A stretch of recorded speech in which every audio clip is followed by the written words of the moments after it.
Well, hello everybody, welcome to another video. We are at Bevelle, the Passage of Cleansing. We had a really good episode last time. Lots of progress. We scoured the rest of Beacon, got the chests. We explored home. Home was full of really deadly mobs, but I think it was perfect because they're kind of allowed to be really deadly since it's a few structured fights, not too many random encounters, and you're always near a save crystal. It can always turn the crank a bit more, right, while you're near a save crystal. Then we had the airship, and I thought the airship was going to be like infested with mobs and was going to be really hard to get through. Obviously, this is a grindless challenge. That's kind of a place where a lot of people will end up training up, but we don't need to do that in a grindless challenge. We found Evray. I spent a lot... So I really gave it my all with Evray, in terms of, like, prep.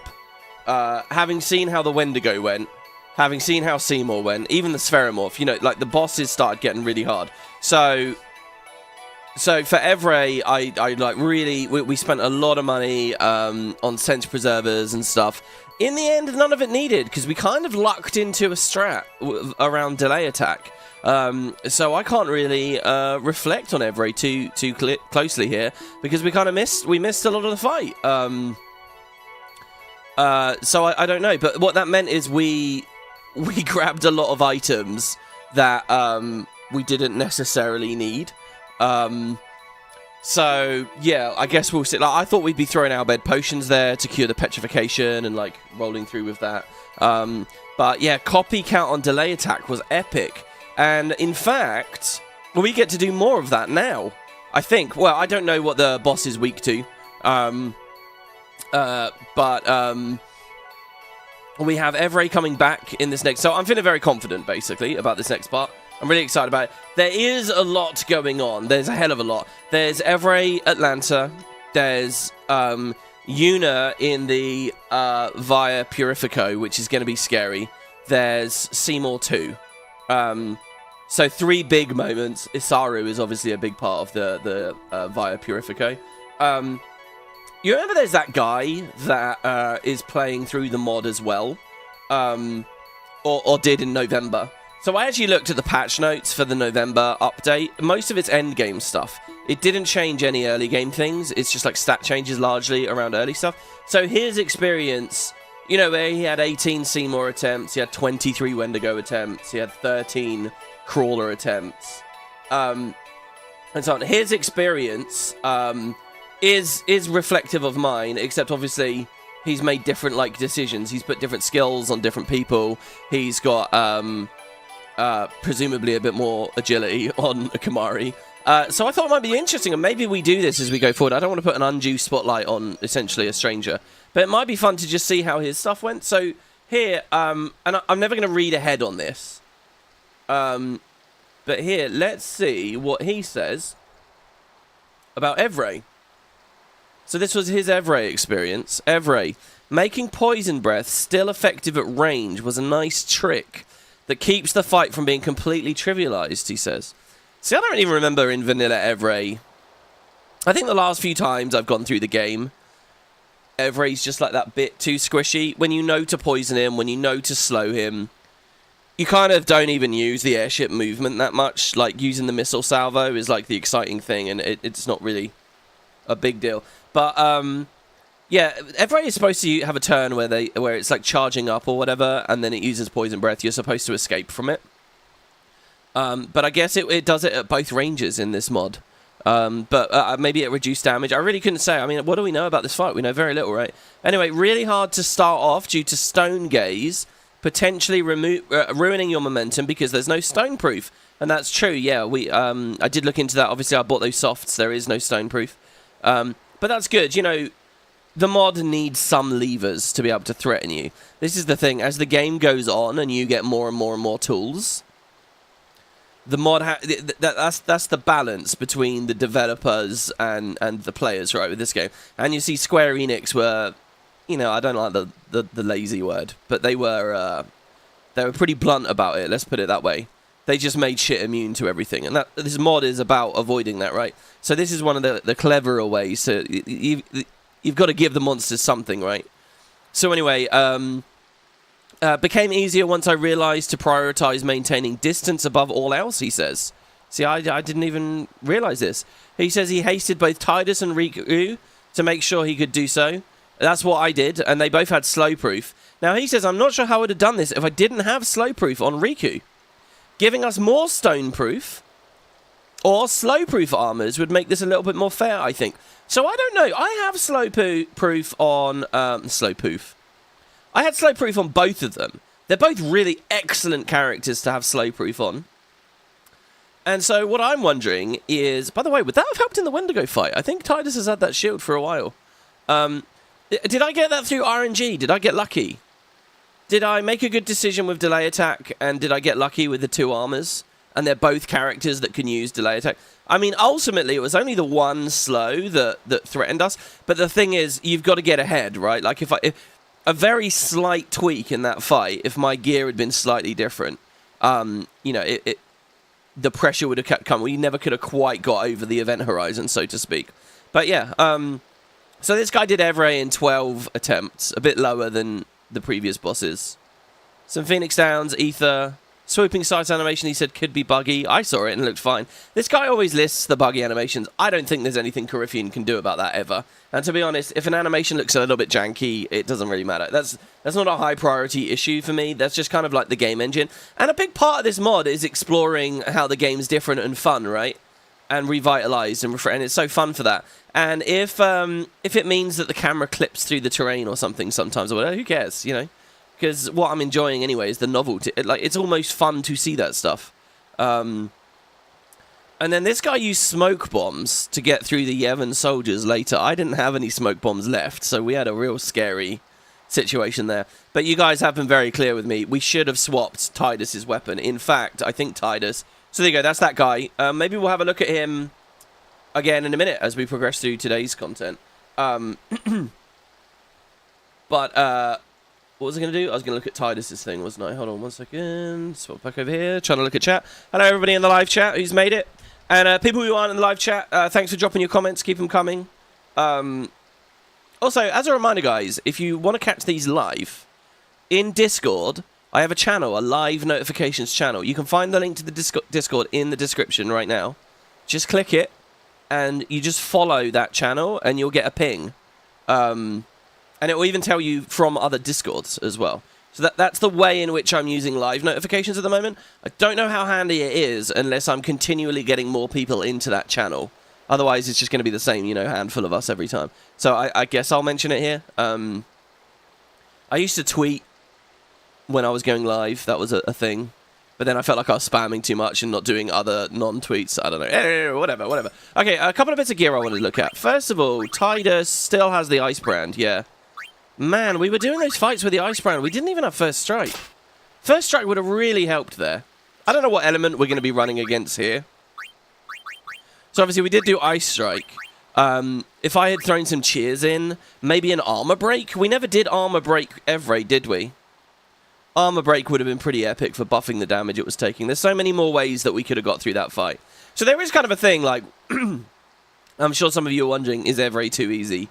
Don't wonder that. I think I just got lucky in a very specific... Look, part of it is understanding. Delay attack's like one of the most overpowered moves in the game. It's brilliant. It's like Sleep Buster, right? But a little bit more versatile. Anything that's good for your action economy, what you want to do is like essentially double turns, right? You want to progress the fight in some way, and you want to get a bit of damage, and you want to progress it in another way. So cleanse a condition and do a bit of damage, or inflict a condition and do a bit of damage, or remove a condition and apply a buff. You know, you want to try and get those double turns. I think the best thing about this mod right now, actually, is how well tuned the agility stuff is, because the enemies get just enough turns, and we've especially seen that in the recent stuff. Anyway, Walker's got so many fun weapons he could use now. I don't know, let's do this. What I really want to look at here, guys, is Lulu. Because she got the Moomba Force.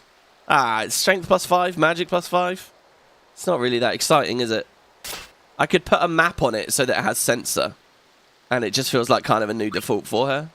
Because we are, believe it or not, swapping to the Cactar quite regularly. Even though she has a poison-proof mog here. It's a shame that the really wacky weapons with the really interesting auto abilities, like that's an armor ability on a weapon there.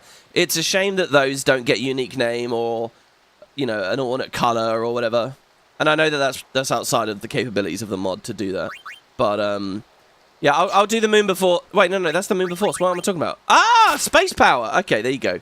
Sorry, guys. I haven't been awake very long. Sleeping's been very rough. I'm doing that thing again where I sleep and I only get a couple of hours and... I don't know. So anyway, check it out! The space power! Right, it's got SOS Overdrive. SOS Overdrive, though. So we're talking about having Lulu on low health. How do I proc the low health? Auto life and kill her? That would be 2 turns. Or just kill her. If I kill her and life her, does she come back at 100%? Or does she come back in the yellow? Interesting, interesting. I'm going to equip it just to sort of see the skin and play with the skin for a minute. Wow, I wonder if that potentially could have dropped for anyone. See, this is a weird element of the mod as well, right? It's a grindless challenge. But you do have this thing where it's like, okay, I could grind Evray until it drops SOS Overdrive on the perfect character. Or like what I was talking about with the slow proof on Tidus and Riku. It's possible that that other guy reviewing the Evray fight just didn't know that he could have done it with Tidus as well. I don't know what is, like, dictated. But earlier when we fought the Spherimorph, Coryphean said that the wide ring was the worst possible drop. So I don't think it is all dictated. Anyway, it will just be fun to see Lulu holding that thing. Let's get in now, guys. Beyond the passage of cleansing. There's a funny idea, by the way, that this scene... Yeah, I was talking about this scene is really weird. What's it being used for? So at the end of the game, you get the airship. You can fly around anywhere. And one of the challenges is to get the destruction sphere from all of the cloisters of trials. And that will get you Anima. And in this mod, Anima is guarded by Giasagno, who's kind of become like a super boss, by the way. So that'll be pretty interesting. Anyway, all the cloisters you can return to. In the International Edition, Besaid is pretty tricky because it's guarded by Dark Valifor. And Makalania is pretty tricky because it's guarded by Dark Shiva. So International kind of fucks with it a bit. But in general, you can go back to all of the cloisters of trials and get the destruction spheres that you missed. You can replay them. Except this one. This one, there is a destruction sphere treasure. It's a bit weirdly coded. It's like a chest behind a chest. And you cannot come back. Now, I think, returning to this scene, it might have been a plan of theirs to have... You know how you can enter passwords on the airship and then fly straight to them? What if this was going to be a password location?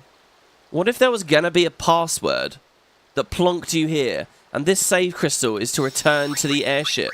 This is like when you TP down to that bridge in the Calmlands or whatever, right? And it's a sneaky way of getting back into the Cloister of Trials.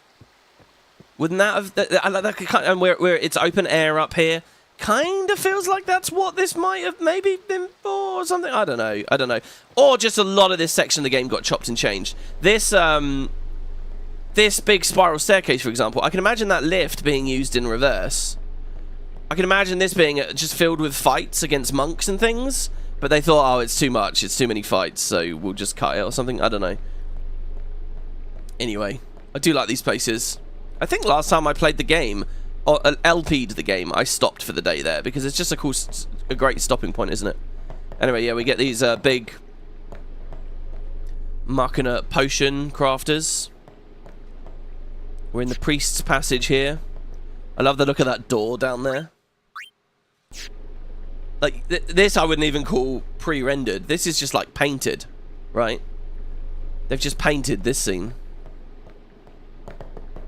The entrance to the trials. I wonder if Uni's really in there. Let's go and see. Let's go. Yeah, like I said, this whole bit's kind of clunky, right? Like, we're separated from her, and then we're not, and then we are, and then we're not, and then we are, you know? So they had a bunch of ideas of what they wanted to do in Bevelle, but mapping it out was rough. You can kind of tell when TV shows do this as well. Yeah, hello everyone. Hey, Kerry. I thought it forced you to open a chest to progress as it's missable. No, I don't think so. I think that there's a chest behind a chest and we're going to have to find it in a second. A lot of says, I think the trick to grow Discord is mailbox advertisement. A paper in your mail is always strong and is still the best. What on earth are you referencing there? Alright guys, yeah, this is going to be a bit of a chill opener here. Well, it's been all action recently. And now we get a Cloister of Trials. And what's quite cool, so here, there's the two chests, right? This chest here, directly under my cursor, the one further away, that's the one that I think you're forced to collect. I think it turns into a pedestal. Well, it's really easy at least. That's the end of the Cloister of Trials. There's another chest, though. There's two.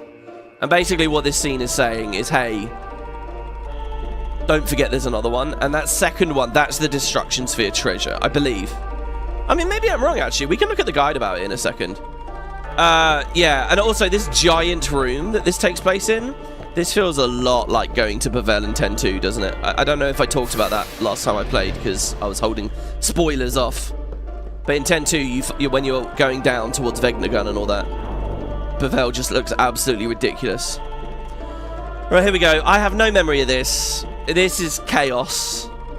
This could take ages. I just saw a post the other day about how ridiculous this is, and how a lot of people, no matter how many times they replay this game, they just end up looking up a guide on this. So I think, well, let's just explore every direction first. This, we fall off and we reset. The game here is I'm pressing E, or confirm, on these glyphs exactly when they're pointing in the right direction to determine a direction to go. So there I picked left. There's a thing where you're going down that ramp where the tick-tock, the timing can be wrong, and it's really annoying. Okay, so like here there's two spheres. But so our lift itself is the pedestal, which can contain two spheres. So there you go, I've stored two now. That might not be good, because I might need an empty slot. But we can kind of carry three around at once, because one in the hand, two in the... Now, if I spam E, can you get this one? No. Let's just try and go back, I guess. Now we're going to try and go left. Okay. We'll put a Bevelle sphere into that hole there. I think this wants a glyph sphere, possibly. But let's see. It's funny, the colour of Bevelle is quite similar to the colour of a glyph sphere, isn't it? It's sort of blue and then goes green for a moment. Okay, I think with that, we've just turned the, well, I don't know what we've done, actually. We've built a path later on. So will I continue going in the direction I was going now, or will it just default back to going over the edge? Yeah, default to going back. Something about that told me it was going to default. Right, so now, so as far as I'm concerned, we've done this bit up here at the top. We never need to come back up here. Maybe I'm wrong about that. So down we go. I kind of... Do you see that weird side passage there? I kind of don't want to fall off. Let's go. Oh, that one freezes. Let's go left before we go down again. Let's explore to the right here. Oh my god, we're going quick on this one. So first Terminus on the lower floor. On the right is currently... a dead end. We need to turn that pathway on. It's not powered on right now. And the glyph is broken. And Titus knows not to push the pedestal through. I mean, this is just so weird. This Cloister of Trials. Like, what is this? It's like some guy was told, okay, you got to design a Cloister of Trials, and it's all about, like, machinery and machina. And this is what he came up with. But it's like magic. You know, the glyphs and the mandalas and stuff are still a thing. Okay, that has a glyph sphere in it. Should we swap the glyph sphere for the Bevelle sphere? Be careful not to accidentally push the pedestal. That would be nasty. You loved watching those sphere camera videos in the X2 playthrough? The ones with the high pillow messing around trying to advertise the concert? Absolute Cinema. Yeah, you know what? That's got an actual name. I can't remember. I'm not very good with Japanese stuff. I think it's something Americans could get a lot more into than... Well, maybe people in the UK do as well. So that's just powered on these walls. It didn't really help, did it? I don't think that did anything. I mean, it's an interesting visual to give us. So we actually need we need a Bevelle sphere in there in order to actually have it work. I can hold the other one in my hand for now. You never know, we might be able to just place it in something. Yeah, that thing where you're watching tiny little snippets of, like, slice of life. Like, little... Ah, you prick. See, there, I feel like the timing was just not going to work out. Right, we're on the middle floor still. It reset us on the middle floor. So that's good. So let's just carry on. Let's try the next turning. Wait, no, it was dead end, and then it was the glyph. Oh, come on. See, the timing is hard on this. Let's try again. See, sometimes the timing is so bad that you have to do it over and over and over and over and over again. Or you can, like, go up a ramp and back down. There's a name for it. I can't remember what it is. Maybe someone in the chat can tell me. But it's like Japanese little, like, stories where you're just watching people live, and that time I was just spamming. I don't think this is going to happen, guys. I think we need to delay by picking another turning. Let's explore downstairs then for now. Let's explore downstairs and see what we've got. But yeah, I love that bit of X2 as well. And again, it's the creature creator art. So you've got those little sphere things in X2. And then... Oh, this was probably a good decision, actually. I probably need this.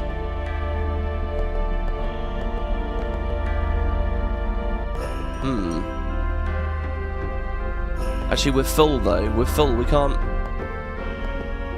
We're kind of full. I might want to put the glyph sphere in down here. Let's just take it for now and see where we end up with. They do the sphere things in base X2. And I think what that is, guys, is that they're like cinematic artists. I think we're really getting to grips with what they could do with camera angles. Like even this that you're looking at here. They were kind of learning all the weird things that they could do with the game engine, and they were getting good at it. I think they got pretty good at it in X, and they got really good with those sphere things. I'm going to stop here and put the glyph sphere in... No, we took the glyph sphere out of that, didn't we? I'm just going to do this to see if we get better timing, basically. The nature of this final thing is that I can just spam confirm and hopefully it'll go through. Then, after they did the sphere things with X2, where they got pretty good at it, they did the creature creator in International X2. And that is the same thing, like, jacked up. There we go, we got it. That is the same thing, jacked up to like 11, and I tell you, I've played through all of that.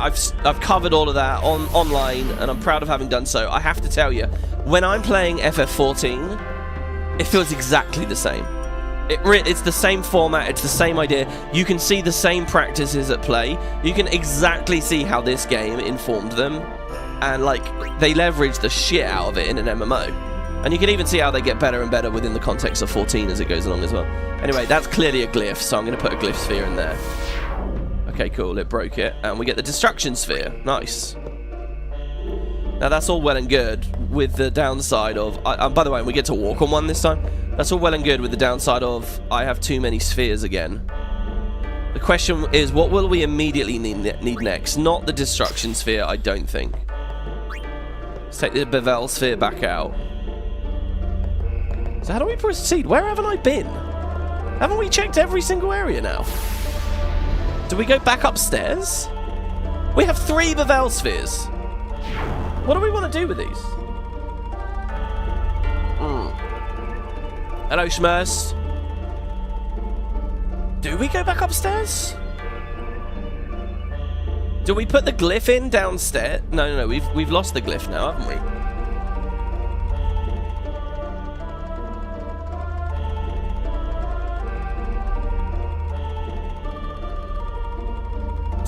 Is the destruction sphere forced? Do you put the destruction... Ultimately, I think we go down, right?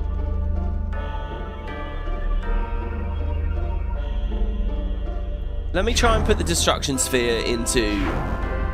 I think it's the second one, isn't it? It's this one here. Come on! Ah! We gotta get the timing right. This initial press, right? So... Oh, but... We're so limited on what we can do. They're all on tight timers. I wonder how many people this was their quit moment.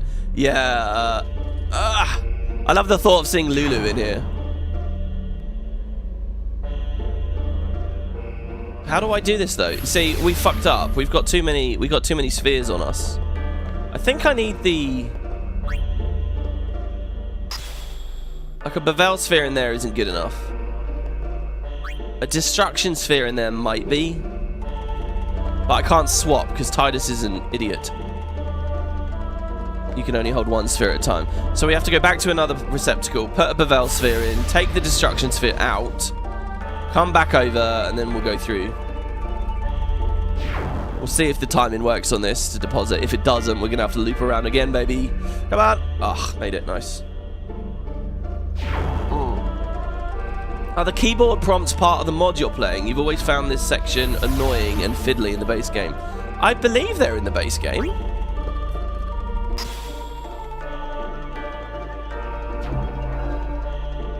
Right, let's get out of this holding. We can keep all three, to be honest. If I'm clever here, we can avoid doing a return trip. I can go put this in here. Oh, maybe swapping the Bevelle, the destruction for a Bevelle is a good idea.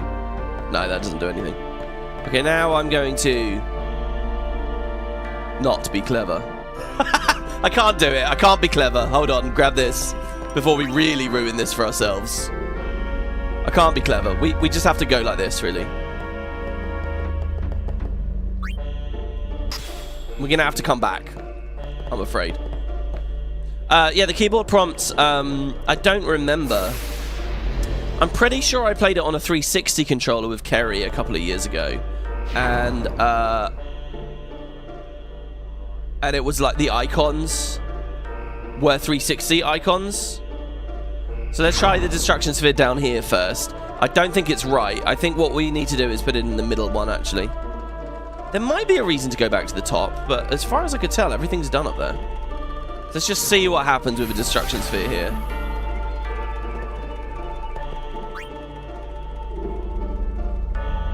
We'll have our aha moment very soon. I have seen on the Nexus there's a mod for like changing those icons. Yeah, it doesn't do anything. I have seen on the Nexus that you can like I thought it looked like a terrible mod, to be honest. I kind of like things to be somewhat true to what the devs were intending or whatever when it comes to matters of superficiality. And it was like, here, let's change all the icons. And they had various sets. They had like a PlayStation set, a keyboard set, a controller set. There are a few mods that make things look like the PS2 a bit as well. So let's try a destruction sphere immediately on the right here. If I miss it, I'm just going to cycle through. Wait, immediately on the right or the second one on the right? Fuck, I can't remember. It's the second one on the right. Gah! Alright, this might have been good though. This might have given us a slightly better timing. You never know. What I find kind of funny about this is that floor that's not powered. Isn't that just like the one that Titus was happily walking on a minute ago? No way anyone quits here after beating Evray. Oh, I think Valen meant in universe, you know. Not all the summoners fought Evray. That was just us, because we're troublemakers. Yeah, look, this clearly has a beam, right? So if we destruction sphere the beam...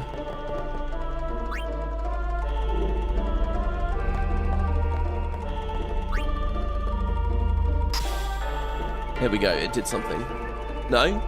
Yes? Okay, yes. Okay, I'm going to say that's good. And now we grab our final Bevelle sphere. And then we push the pedestal over there. We do like a double push. Question is, can we reclaim this goddamn thing? How many times have I had to come to this area? Ah, got it, nice. Yeah, we move slower when you come from one of the existing, like, tunnels. You're going at, like, super speed otherwise. There's no need to deposit it, to be honest. Unless, like, the pedestal gets supercharged, having two. That might be a thing. Wait, is that what determines its speed when it has 2 versus 1?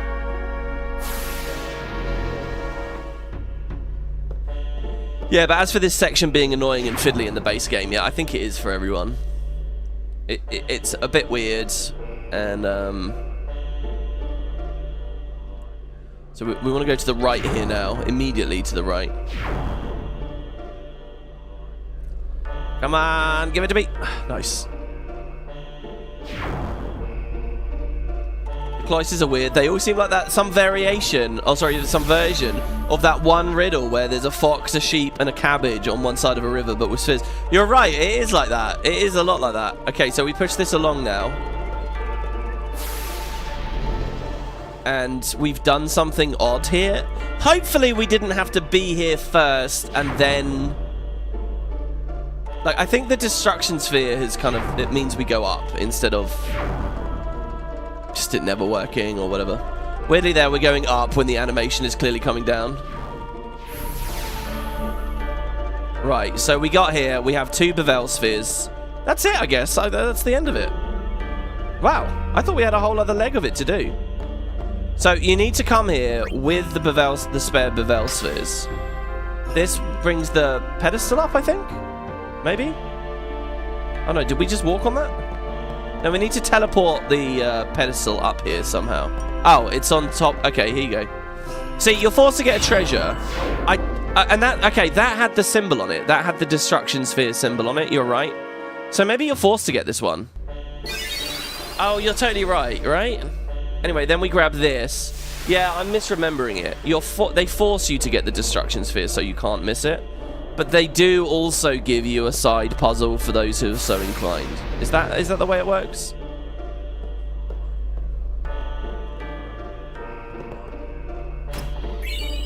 $99 potions. Okay. I mean, I was actually out of potions, so that's kind of amazing. There's no auto ability for 99 potions, is there? So there you go. That's the cloister trials done. Let me just read this because Piggyback will know. Oh, what's going on here? There we go. I guess because it was minimized. So, the Bevelle trials. They say climb the stairs. Oh, it's underneath the potato. They say climb the stairs, insert the Bevelle sphere into the recess on the wall. Take the HP sphere from the chest on the right. The chest will vanish, leaving a switch in its place. Step on the switch to make the pedestal appear. Turn around and push it towards the left. And then you'll get the Night Lance. And they say, in Piggyback here, they say, step onto the platform, you'll be carried over to the chest containing the Night Lance. That's the bonus chest. And it says, as well as being one of the 6 keys to Anima, Kimahri will find this weapon useful. So maybe Piggyback got it wrong. Piggyback can get things wrong, I've noticed. Like, it's not a very good guide.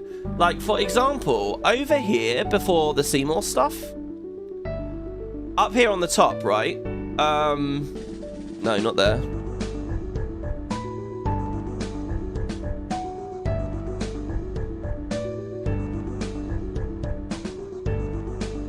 Where is it?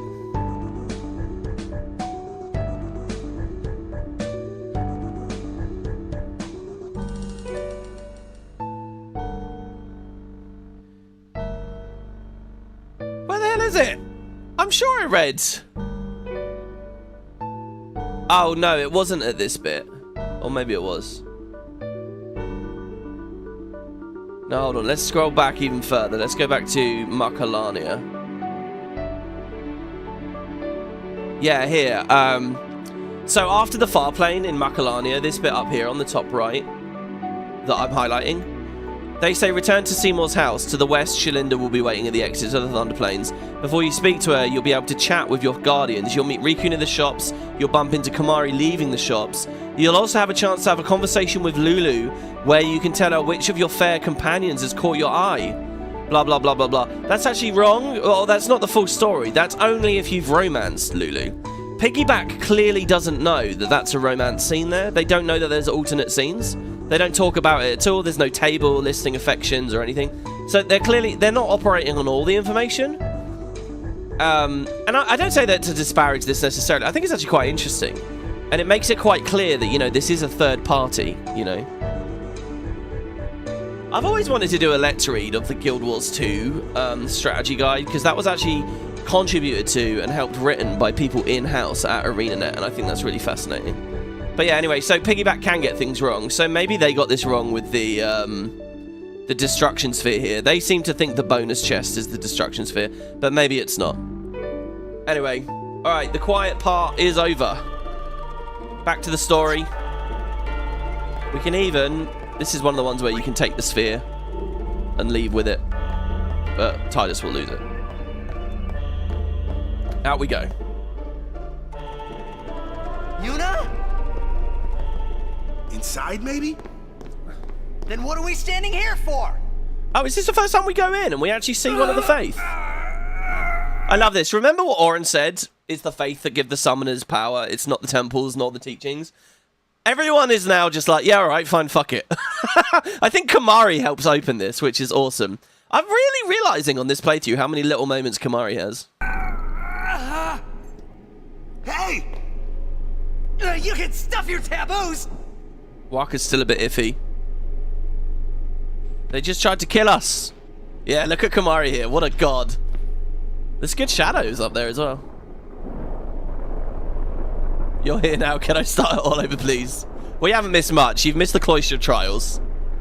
And the realization we have overdrive for Lulu now.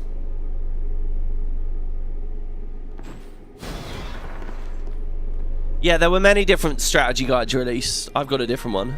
There was a North American one I've seen online is different as well. So here, this is really lovely. I don't know if you guys have got the volume up enough. But here we hear Bahamut singing the Faith. Little kid.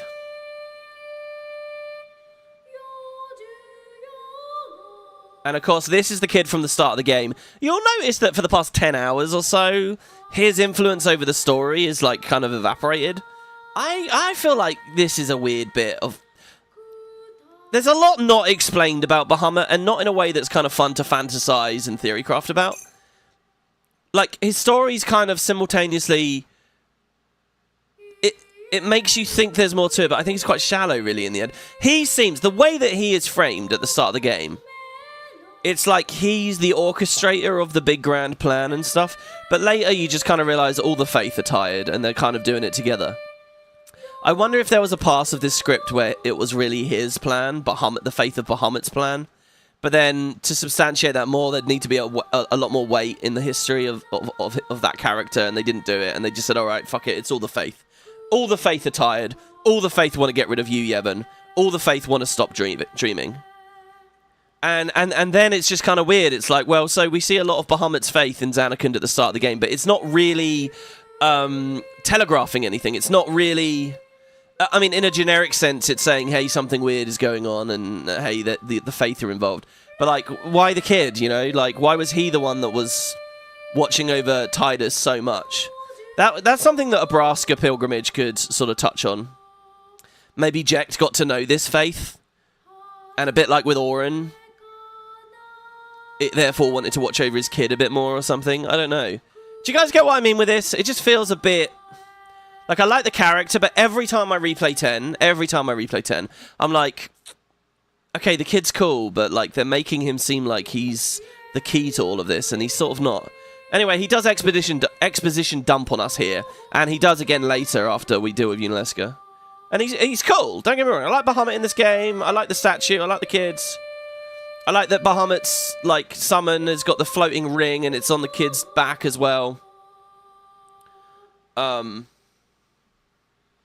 yeah. I was going to say something else. I forget. Oh yeah, of course. And I'm pronouncing it correctly now. That was a moment. Yuna doesn't even bat an eye that I came in. What's that? Presumably no one ever does. A faith. They join with the summoner, and together receive the Aeon. They are human souls, imprisoned in stone by ancient Yevon rites. The dead should be allowed to rest. There they say it's Yevon that's creating faith, and I guess modern faith. Yuna! See, Bahamut, that kid isn't even a faith of Zanarkand. He's not on Gagazet or anything. But he takes this extreme interest in Dream Zanarkand. He's an outsider to Dream Zanarkand just as much as Oren is. He's not an ancient Zanarkand native. He's not summoning Zanarkand. That's a kid, presumably, that was born and died in a world of sin. Wait! Don't come out! That's kind of a big thing as well, actually. That the story could go into. The actual creation of faith under Yevon's rule. Like, who made Remium Temple? When was Valifor created? You know, you can choose to sacrifice yourself to become sin, but you can also choose to sacrifice yourself to become a faith. And there's a lot there as well. There's even more sacrifice and interesting stories going on with that. I'd love to see a Nebraska pilgrimage, like a moment where we come across the creation of a faith, you know, at a temple we didn't otherwise visit. So yeah, I don't know if I put a fine point on this last time, but Lulu's already had a pilgrimage, and yet she was like, she was surprised about the Machina here at Bevelle. It's like, has she been here before? I like the idea that she didn't come to Bevelle before. She went to another off-screen temple. I like the idea that there's a lot of them. 2 are obviously marked on the map. I'll tell you what, by the way, Yuna should totally have been wearing that dress in the Via Purifica. There's the last of them. Hey, Keynote. You are to stand trial. I expect it will be a fair trial. Of course it will.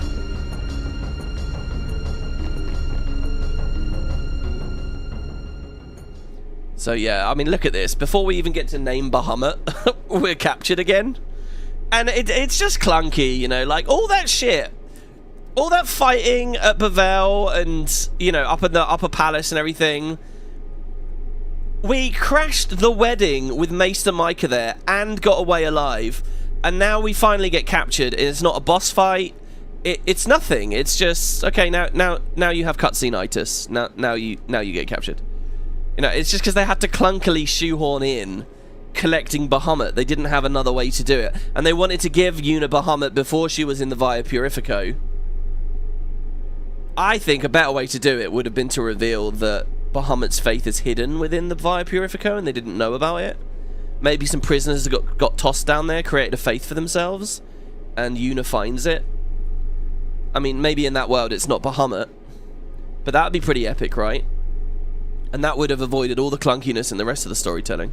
Because you could have Yuna and Co get captured immediately at the wedding, which is what makes sense. You missed the thing of her jumping off the tower. But I don't know. You can squeeze that in somewhere else, maybe. Anyway.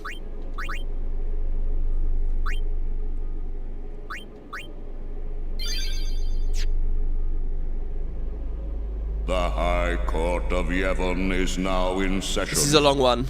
The trial. The only good character here is Kelk. I mean, good as in nice. The officers of this court seek nothing but absolute truth in Yevon's name. To those on trial, believe in Yevon and speak only the truth. Maester Kelk Ronso. I should say nice person, not nice character. You have sworn to protect the people of Yevon, true? Yes. Then consider. You have inflicted dire injury upon Maester Seymour Guado, conspired with the Albed and joined in their insurrection. These things look really interesting. They look like the plants at Makalani or whatever with like the glowing orbs on them. I don't know. Forgive me, guys. We've already done an LP where we do the whole story. So yeah, this is more of a post-mortem in some ways. And I get to say the weird shit that I was thinking last time, but not saying. These are traitorous and unforgivable crimes that disturb the order of Yevon. Tell this court what possessed you to participate in such violence. Your Grace. The real traitor is Maester Seymour. Of course, we come back to this exact room in X2. His father Jiskel with his own hands. What is this? Hadn't you heard? Not only that, Maester Seymour is already dead. It is a summoner's sacred duty to send the souls of the departed to the far plane. Such hypocrisy. Yuna was only doing her job as a summoner. It's a summoner's duty to do that, and yet they're all fucking dead up there, except Kelk. They're all unsent. I mean, this is a great moment. It doesn't... Micah reveals to you he's unsent now, doesn't he? Or does he reveal later? After Yunalesca? Grand Maester Micah, please send Seymour now. What, your favourite line is... your favourite Seymour line is, haven't you heard? What, in like a funny way or in a serious way? I quite like the line in a serious way, because to me, that kind of felt a little bit like... obviously, it could just be pure sarcasm and just dismissal. It could also just be... he doesn't give a fuck about hiding it anymore. And he's had a streak of that before, obviously, with the whole pretend you didn't see them thing. But also, there's an idea in there of like... and I like this one, that there's actually been a lot of rumours and hush-hush conversation about it. There were a couple of witnesses to the Jyscal Sphere. And, you know, if you treat this as a real world with real people, there are going to be other elements of his life, other ideas, other things sneaking out there. It's kind of like, you know, in Game of Thrones, the rumours about Cersei and Jaime, they're everywhere. You know, it's almost like an open secret. I like the idea that it's an open secret. Everyone's been rumour-mongering about it. And the idea that Kelk wouldn't have heard that just makes him look ridiculously naive. So Seymour can come out with a line like that. I think there's a lot in that line. I'm probably overreading it. It's probably much more base than that. Send the unsent to where they belong? Indeed. Yes. I forgot Micah did an evil laugh. Maester? Send the dead? Yeah, he flies up, doesn't he? Oh yeah, and they throw the music in too. It's a good moment. You would have to send me too. What? Grand Maester Micah is a wise leader. Even in death, he is invaluable to Spira. See, Kelk's complicit. That's Kelk saying that. Enlightened rule by the dead is preferable to the misguided failures of the living. I guess Keenock's alive. Life is but a passing dream, but the death that follows is eternal. He gets murdered though soon. Men die, beasts die, trees die, even continents perish. Only the power of death truly commands in Spira. Resisting its power is futile. But what of sin? I am a summoner, my lord, like my father before me. I am on a pilgrimage to stop the death that sin brings. Are you telling me that too is futile? Grand Maester Micah, I am not alone. She's quite cool, to be honest. All the people who have opposed sin, their battles, their sacrifices, were they all in vain? I always interpreted Yuna as a lot more meek than this. But to be honest, she gets in a lot of people's faces, and she makes quite a lot of decisions that's like it takes guts to be like, yeah, fuck this, I'm going to kill Seymour. Or later, fuck this, I'm going to send Seymour. And she does talk back to people quite a lot. I never really noticed that before, this run through. Not in vain. No matter how many summoners give their lives, sin cannot be truly defeated. Their rebirth cannot be stopped. Says you. Yet the courage of those who fight gives the people hope. There is nothing futile in the life and death of a summoner. I love Micah here. I think that's actually... It's deluded. He thinks he knows a fact about the world that he doesn't know. But considering he really believes that fact, he really believes you can't stop sin, okay? In fact, later, when you tell him that you've killed Yunalesca, he just despairs and sends himself instantly. He's like, that's it, it's over. He really believes it, and considering that, I think he's rationalised in quite a cool way. Like, he's not a cartoon to me. Never futile, but never ending. Indeed, that is the essence of Yevon. Like, he's thinking to himself, what's one life of a summoner versus all the lives of people at places like Kilika during the calm, you know? On balance, you are saving lives. And that's his stress, that's his burden as a leader to bear, you know? But then there is this other element, never ending, and it's like, well, is it just because you're the controlling party here and you don't want to be threatened? You don't want a disruption? Lord Micah. Heaven is embodied by eternal, unchanging continuity, Summoner. No. That can't be right. Well, you knew, Those who question these truths, they are traitors. You knew the calm was temporary. Lord Micah! You weren't looking for a permanent solution before. You now realise how sad that is? So that trial scene's epic. I love that scene. It's funny, though. I tend to always remember this scene a bit more, where it's Titus and Auron in jail together. And again, there's more weird clunkiness of moving the characters around, because the next gameplay sequence is not Titus and Auron together. Which would have been interesting. It's the swimmers together, so they've got to get split up and stuff. Anyway, I always remember them in here. There's definitely some interesting writing on the floor in here, in Bevelle. Let me see here.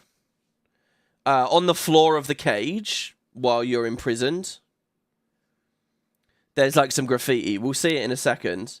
The guy that went through translating everything, he says, Blast, I was hoping the HD remaster would let us read the floor in the Bevelle jail cell, but even after taking a bunch of screen caps with Titus shifting around, then stacking them to get an unobstructed view of the floor, I still cannot read it. I think it's Spear and Script, with perhaps rack as the final word of the repeated phrase.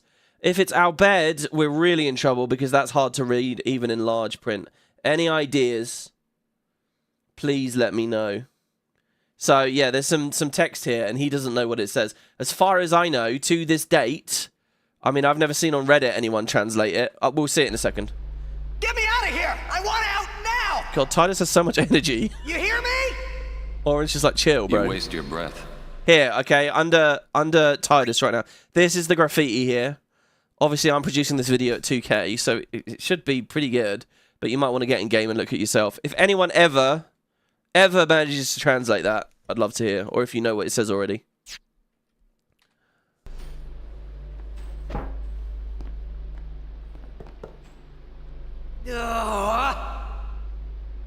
Man, I hope Yuna's okay. I feel like it would be a message from Jecht, but you never know. She is strong. She'll make it. She'll make it? What, so she can die?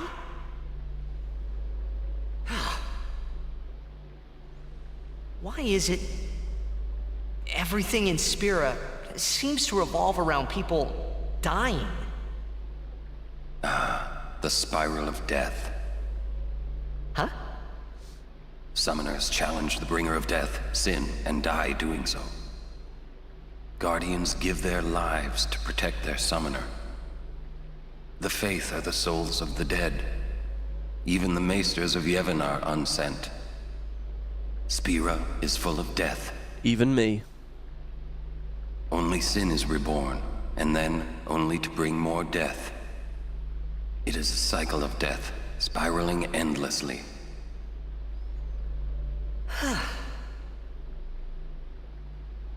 And I think that's what gives Spirit its name, right? I mean, it's not explicitly stated anywhere, I don't think. Maybe in Ultimania. I don't know whether we look at that as Watsonian or Doyleist. But, I like the idea of it from a Watsonian perspective. Like, Yevon renamed the continent over time. I mean, shit like that doesn't happen by committee. It doesn't happen, that's the wrong phrase. Doesn't happen, like, unless you got serious autocrats. You know, people just shift the names of things culturally over hundreds of years and millions of people. Hundreds of years, decades of conversations and things tweaking as it Come goes. out. Your sentence has been decided. Has it? Sentence? Don't you mean execution? Really now, what person would execute a dear friend? You would. I want to know their history, right? Don't tell me there's nothing from a Braska pilgrimage. We don't see anything about him butting heads with Keenock. Yeah, this scene, right? This is the exact scene we saw before in the Ject Sphere. And it's us this time, and we get kicked into the water. And what's cool is all those spikes pointing down. Look at this. You can really see how you wouldn't be able to get out. Look at that. The only thing to grab onto and try to climb out on are fucking sharp spikes. Were they ever used in real life? Looks like you're next. Next for what? God, these guys are actually... playing this mod, these guys are actually scary to me. Because they got fucking tranquilizer darts in those. Ah! Get going. Where's everybody else? Floating down there somewhere, maybe?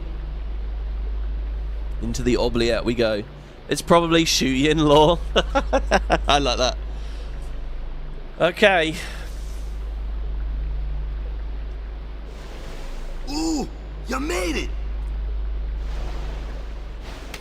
See, here we could have had a moment where we had to find them again. What's our sentence? Beacon Owl style, but no. I think they expect us to give up and die down here.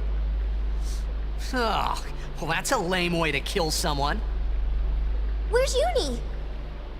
I don't know. Wonder if we should wait for her. Let's wait at the exit. If there is an exit. In real life, this would be absolutely barbaric, because you can only swim for so long, right? Even the fittest among us. It is an absolute death sentence, but I like the idea they're in Spira. These people are so good at holding their breath and swimming and that, and like, you know, magic or whatever, they're kind of chill. Oh, let's go find the exit. It's too bright and cheery, really, but I can believe it because it's Spira. As the ransom, Maester. It seems my father's murder troubles him.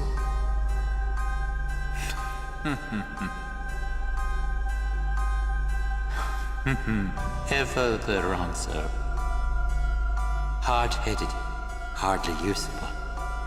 So here Mike has been a bit cartoonishly evil, or we can imagine that Jiskel was a real problem for Micah, and Micah didn't like him at all.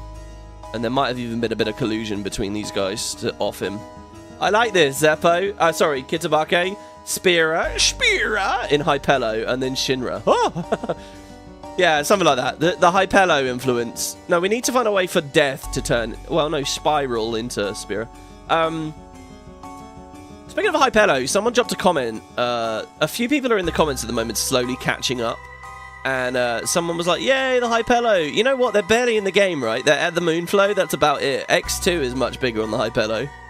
It's funny going back through. I voiced to the Hypello that one little moment. We're not going to find them in the Calmlands. We're not going to find them on Gagazet. We're not going to find them in Zanarkand. However, the summoner Yuna, daughter to High Summoner Braska, she may be of some use to us alive. She has disturbed the order of Yevon. She cannot be allowed to live. I understand. Let it go, Seymour. No one thrown into the Via Purifico has ever survived. Yet there is always a small chance that they might. Place guards at the exit. Kill any who emerge. That's super fucked up too. Sir, leave that to me. If the idea of the prison is to give people hope... First your father, now your bride. Allow me to do this because she is my bride. Wait, I will go too. You do not trust me? Would you trust a man who murdered his father? And is going to murder his bride. Very well. As you wish. Keenock's savvy, but not savvy enough. Just enough to get himself murdered here. Lady Yuna, forgive me. Okay, oh my god, that fucking transition into this map is excellent. What was I about to say? Something about Seymour. Shit, there was something I really wanted to talk about in that cutscene. Oh well, anyway, yeah, Lady Yuna, forgive me. That was Isaru's voice. Isaru, who of course is going to be the boss in a second. The music in here is epic. And yeah, we're just straight onto Yuna here. Oh, I remember what I was going to say. You know, if the idea of this prison is to give people some hope, because that somehow keeps them in line or whatever, I don't know. You know, you dangle the string. To then just murder people at the exit, it's just, that's some cold-blooded shit right there. They go full mask off there. Okay, so, we get a tutorial. I wonder if this is different. To the condemned, stone panels are scattered throughout the Via Purifico. Step on one to transport. Yep. Yourself to the next panel in the indicated direction. Nothing will happen if there's no panel to receive you at the far end.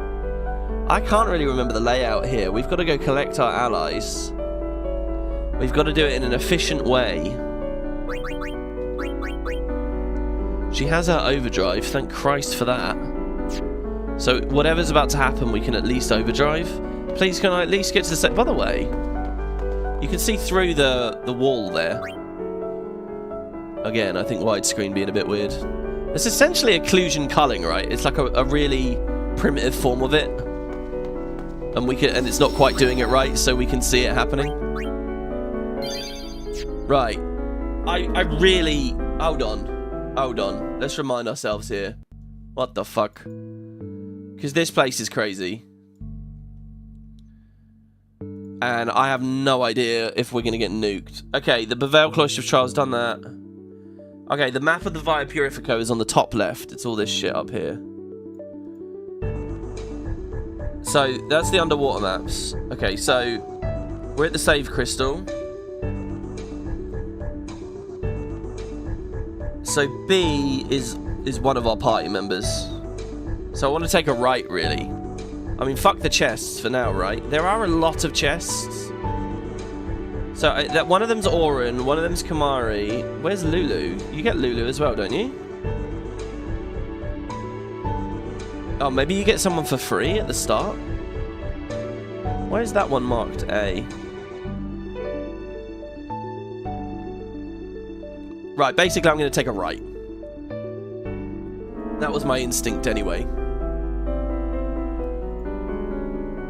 I think I remember back when I was watching my original X playthrough, you made a parody of my fight against Isaru with Gen 1 Pokemon music and sound effects. Did you? I'm really sorry, but I've forgotten all about that. That rings like a really quiet little bell maybe somewhere in my mind. I think I vaguely remember that. I'm really sorry that I don't remember that more specifically. Do you have a link? That's amazing. Even though you see you've arrived at an interesting part. Yeah, I mean, I love this map. Look, I'm being a pussy here. We just need to go. If I stand on that, I won't do anything. If you run directly forwards, you get like an interesting viewport. I guess I can know encounters once we've cleared the area. And, oh, is the encounter rate disabled? Because it's so hot. No.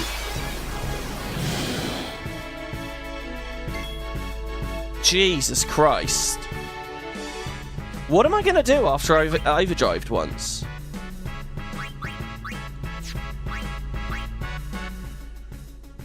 So, I don't know what element they are unhappy with. Should we just Mega Flare them? Save me, Bahamut. I don't know how Mega Flare lines up with Energy Blast and Energy Rain for damage. They're all AoE, non-elemental hits. For what it's worth, Oblivion is similar too.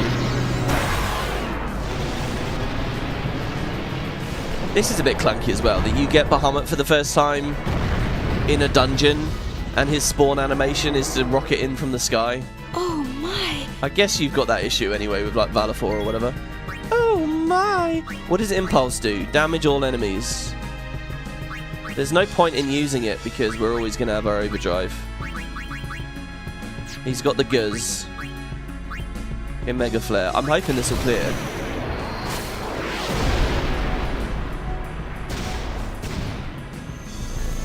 You still don't get why Seymour murders Keenock? Maybe it's a way to show how deranged he is or how he's become.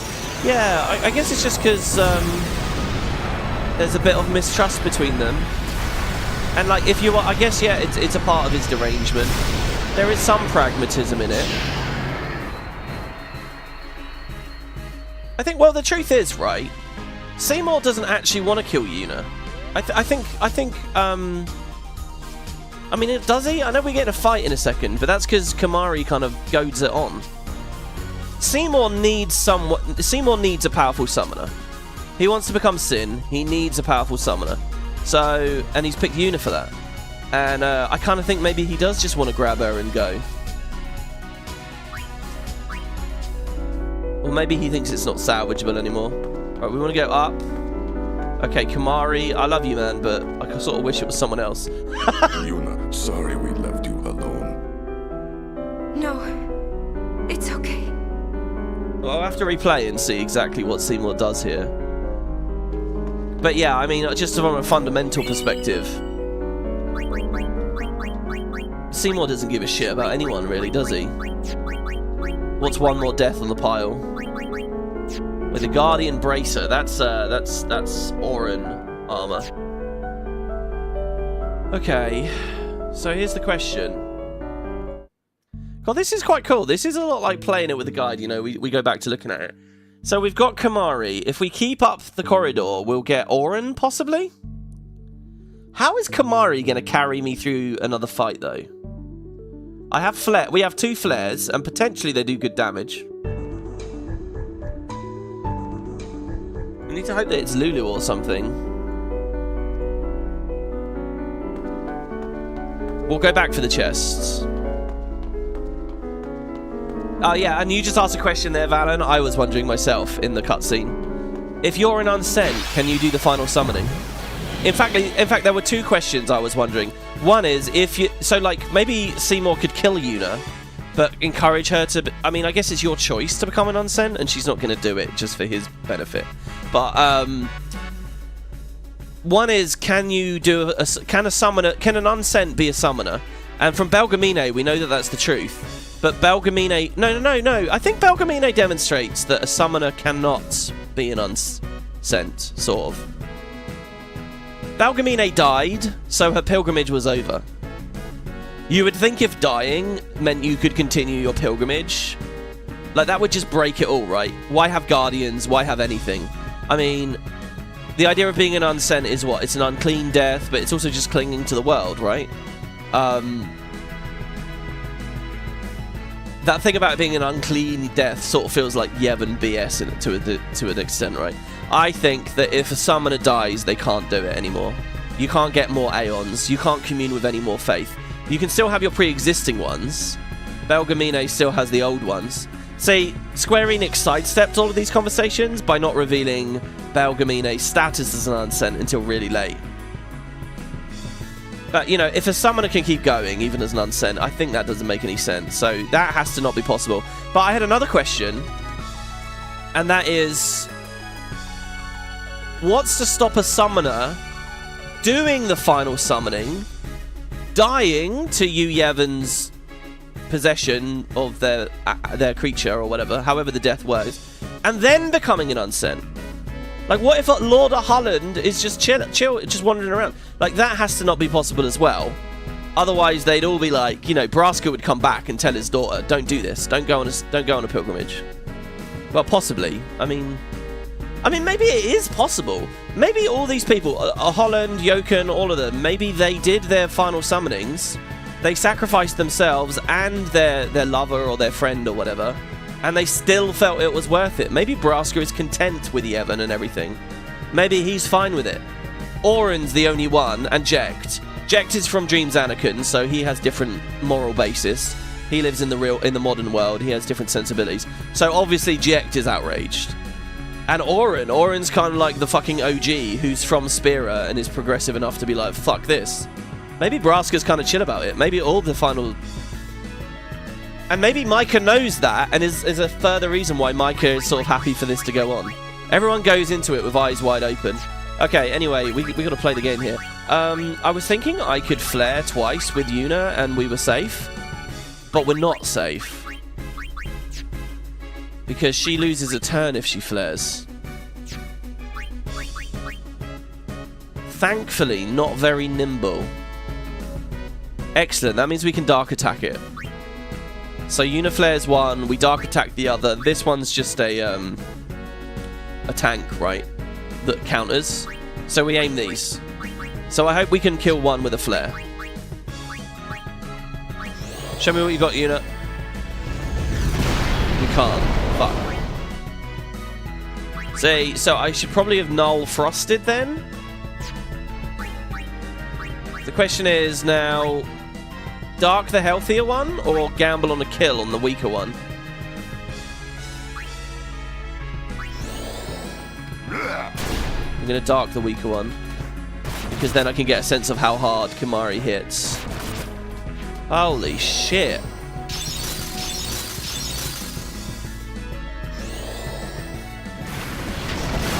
Holy fuck, if it aimed that at me, we're dead. Can you petrify a flan? I think we stone breath. Okay, we can, nice. I was gonna say, if the flan survives, we get into healing. Good job, Kimahri. Thank God he was on Comrade. I'm really sad that Comrade is just like, what to do, from where I'm sitting.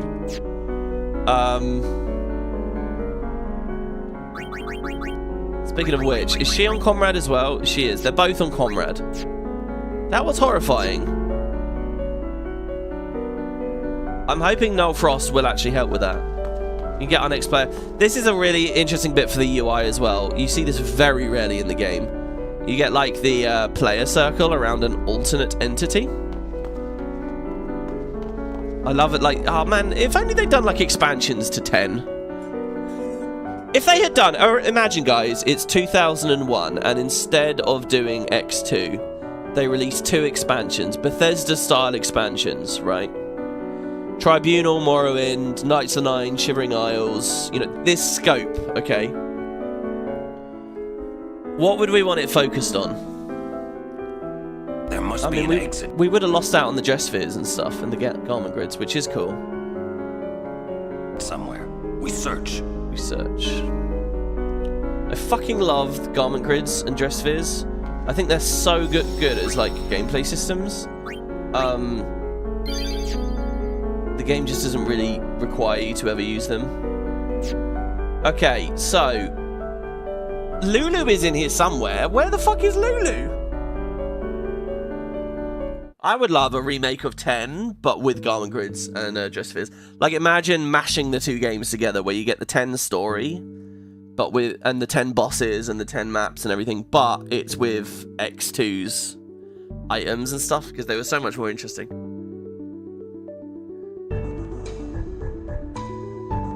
Please stop, WP. You're breaking my heart. Don't tell me about an FFX X-Pack. The thing is, though, like, X2 kind of is. That's what it is. And if we take their obvious ambition to be a bit more light-hearted, I don't know, we can imagine that even a 10x pack might have been a bit like that. Anyway, what I would have wanted is an expansion that is not a continuation of the story, but parallel to the story, so it's just like extra shit you can do along the way. Kind of how BioWare did like additional characters for Mass Effect 2 and stuff, you know? Like they're seated within the story rather than extending it. Anyway, okay, that's also how I think Guild Wars 2 could have developed itself, by the way. Expanding and adding branches to the personal story rather than for Living World do that, and then for expansions do a new dragon. Anyway, we're way off topic here. I really don't see where Lulu is. Do we just never get her? Separated from her guardians, Yuna is now completely dependent on her newest and most powerful Aeon, Bahamut. Your quickest route out of this dungeon is to go towards the north until you reach a platform with a glowing glyph arrow. As soon as you step on it, Yuna will be teleported to Auron. Go as far north as you can. Your party will be reunited after the boss fight. So you can't find her in here. The Adventures of Shalinda. That's brilliant. If you want to have a good look around the complex, go first to Kimahri, then Auron, and finally Lulu. Okay, I'm blind. What do you mean finally Lulu? You haven't got it. There's nothing on the map for where Lulu is.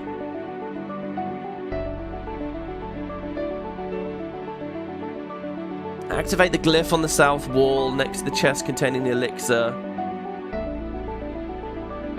There's so much good loot in here. They would butcher an X remaster as much as you'd like to see one. I've had some people saying that. I don't know though, guys. They did well with 7, right? Did they butcher the 7 remaster? I appreciate part 1 was a bit weird, but I've heard nothing but good things about part 2. The thing is as well, 7 is like that hardware generation back.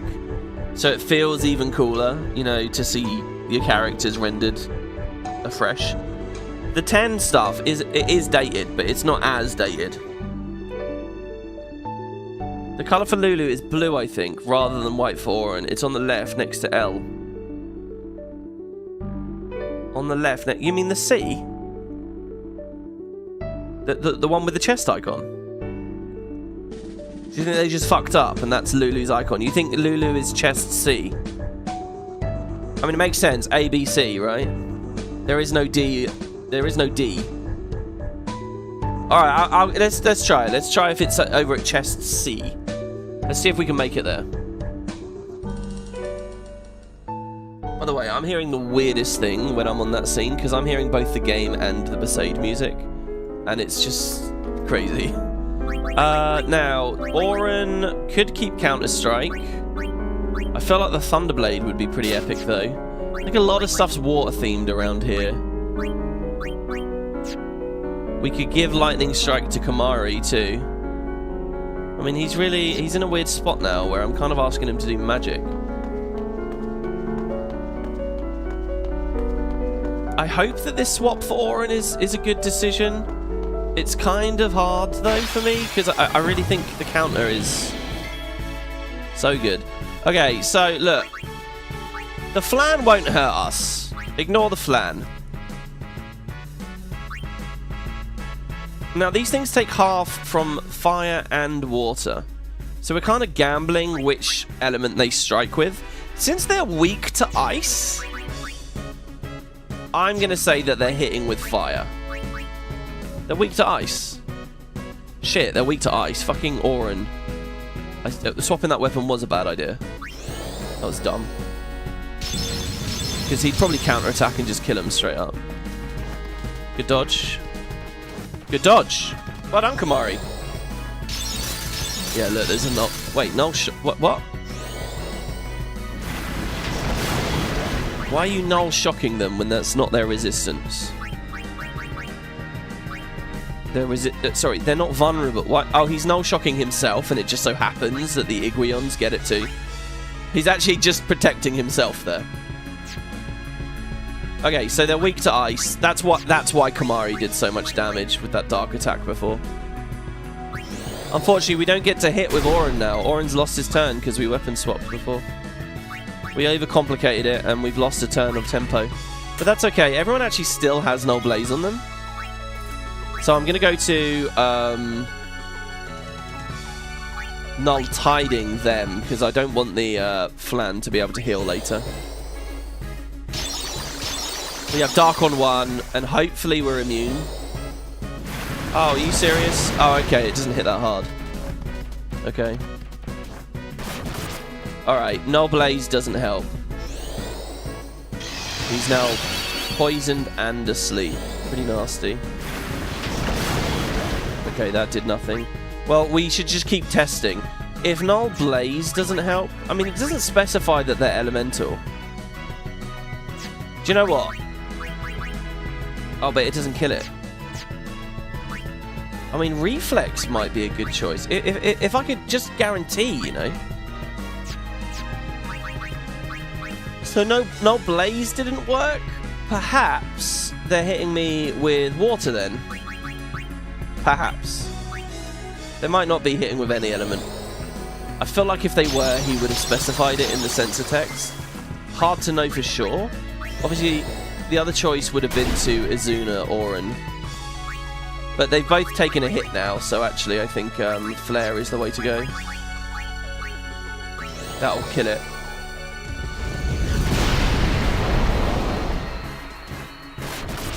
That's perfect. That'll wake him up. Counter. Perfect. Oh my god, Orin. Well done. Okay, we just need to stop this thing from healing. But what we also need to do... Oh, do you know what? I'm just going to Shooting Star.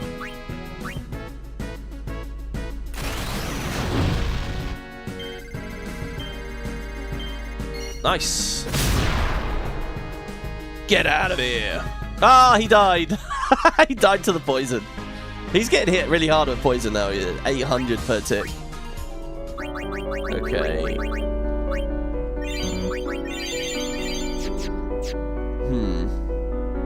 So just keep going, I think. And now Lulu's on the right. Is that Lulu? No. I thought for a second it might have been a bit of her dress. No, I think she's over here on the right. There she is. Lulu. Nice, yeah, they just had a bit of an error in the guide. It's okay. I know. Okay, good. With Lulu...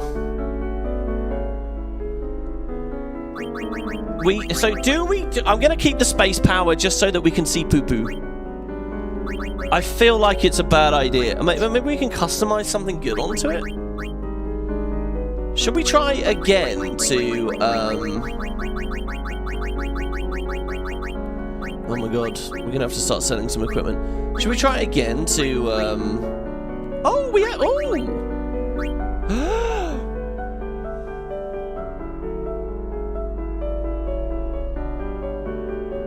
Get counterattack and magic counter now. Holy fuck, that's cool. Holy fuck, we're at the nice. We don't get as many. Okay. I wonder, could we put this on? I think it's got to be Tidus, right? Tidus with the counterattack. It's either Tidus with the counterattack or saving them until we have like some brutal elemental fight, boss fight, in which Auron can get counterattack on another weapon. We have slow strike as well with the silver hourglasses.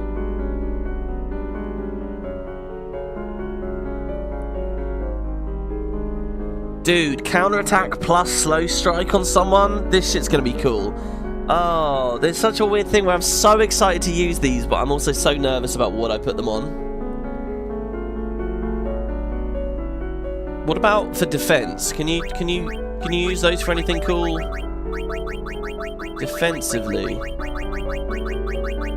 No, our defenses are still basic. Oh, I think now let's make a potion. I feel like I should try auto potion. We've got 99 little potions now though, and they're just gonna be like, they're just gonna get thrown by an auto potioner. It might be cool. I want to use it at some point.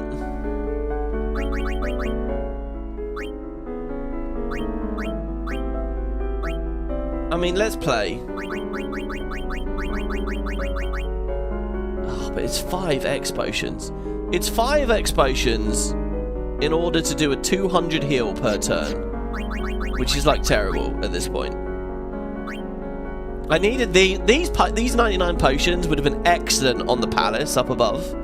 Unfortunately, I ran through all my high potions instead. We'd have to sell the 99 of those. That's just going to be empty for Lulu, isn't it? Are we at the point where we're just saying empty shit always now? Oh, 5%. Okay, next question.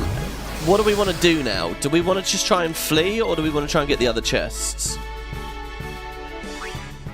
I think we swap to Lulu and immediately... Let's end this.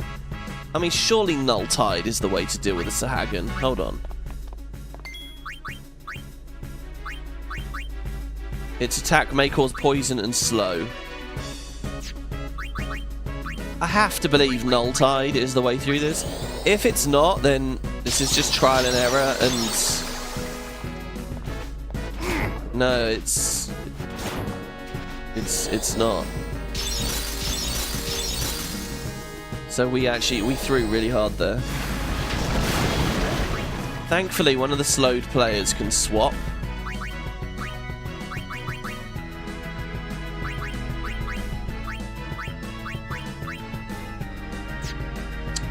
They're defended now, though. What if we do Demi? It's nice to have AoE black magic for once. If we Demi, though, she's going to get countered by the Flan.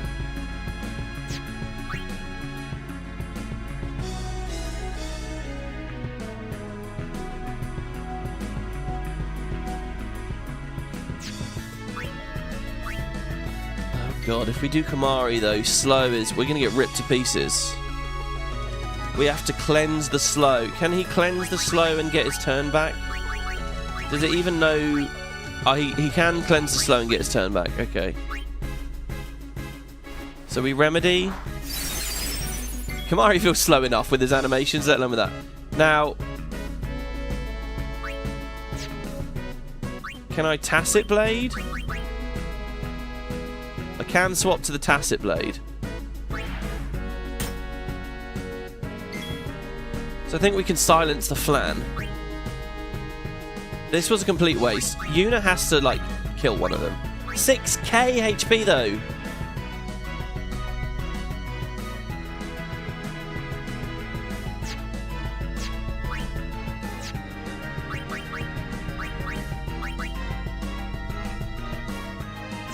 That's going to get her countered. I think...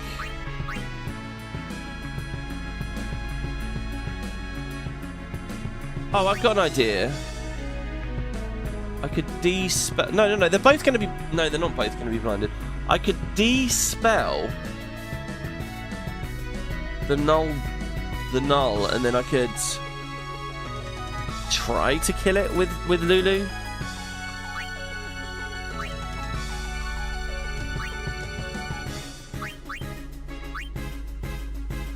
Maybe we just go straight up healing. Straight up healing is just so slow, you know. I don't think it progresses us in any way. I think we die. Auto life, I think, isn't good enough. Protect. I'd love to get protect on everyone, but I can't guarantee who's going to be attacked. I can't, like, provoke and hit. Alright, I think we do this. Let's see how much the flare lands for. And then Auron can maybe finish it. Oh, it's huge. It's really big. Okay. Alright, then we've got it then. So we can dark attack this one. Kamari dies, probably. Oh, no. He doesn't have poison. And then Auron finishes this one. Okay. Took me a while, but I got there.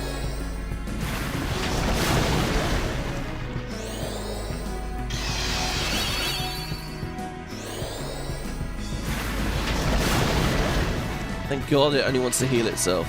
Now that we should dodge that. Oh, we were... Wait, what? We were immune that time. So it does have water attacks? It has like a physical attack and it has a water attack. Interesting. Okay, well, we want to kill it. So, how shall we do this? Well, Lulu, unfortunately, it's immune to... Does it have a second weekness? No. But it doesn't really care. I mean, fire, it will hurt to fire. And it will hurt to ice. So let's just cast... What do we not use much? I feel like we don't fear it very much. Hopefully there's... I mean, it might get healed by the Flan.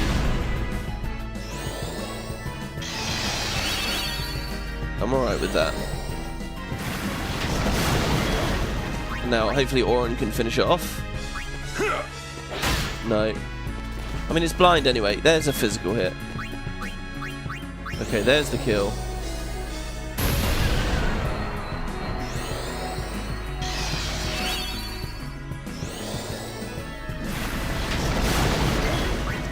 Now, Yuna needs to cure herself first. Could use an item.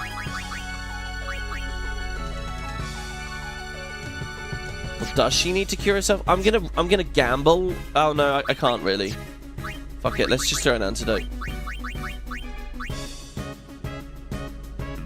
Now, the Tacit Blade might silence this. And I think it will counter with Silence Proofify. I'm just gonna try. I don't think it will one-shot or in any way, especially if I make it a Magic Break. Okay, Magic Break. Silence. Let's just throw a Thunder, I guess, to pop the thing. It can't counter while it's silent. There's Poo Poo, by the way. We should throw an attack on Lulu just to see. Okay, and then it's important to Null Tide us. because the counters are going to be coming in quick. If I get a moment, I will just throw in an attack on Lulu. There we go, Thundara. Got to get this before it nulls again. Counter with Water Aga.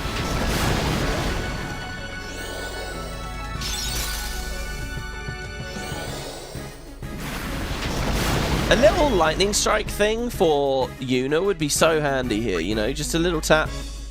Okay, it's healing really quick. It is annoying because it's got some focuses on it. Like, if anyone else could tap it with lightning, it'd be really good. At the moment, I don't really think we can do anything. We have... Which... Does he have the right null on him? Fuck it. Flare it, Kamari. Show me what you got. Show me what you got. Show me what you got. Yeah. That was a hell of a fight. Is Poo Poo the name of the creature that Lulu has adopted? Yeah, it's spelled P-U-P-U. It's a very rare, like, weird Easter eggy like monster that appears in the anthology. Okay, guys, I'm going to make an executive decision here. I'm going to no encounters the rest of this to see the rest of these chests because, I mean, look at it. Each individual fight is going to take forever.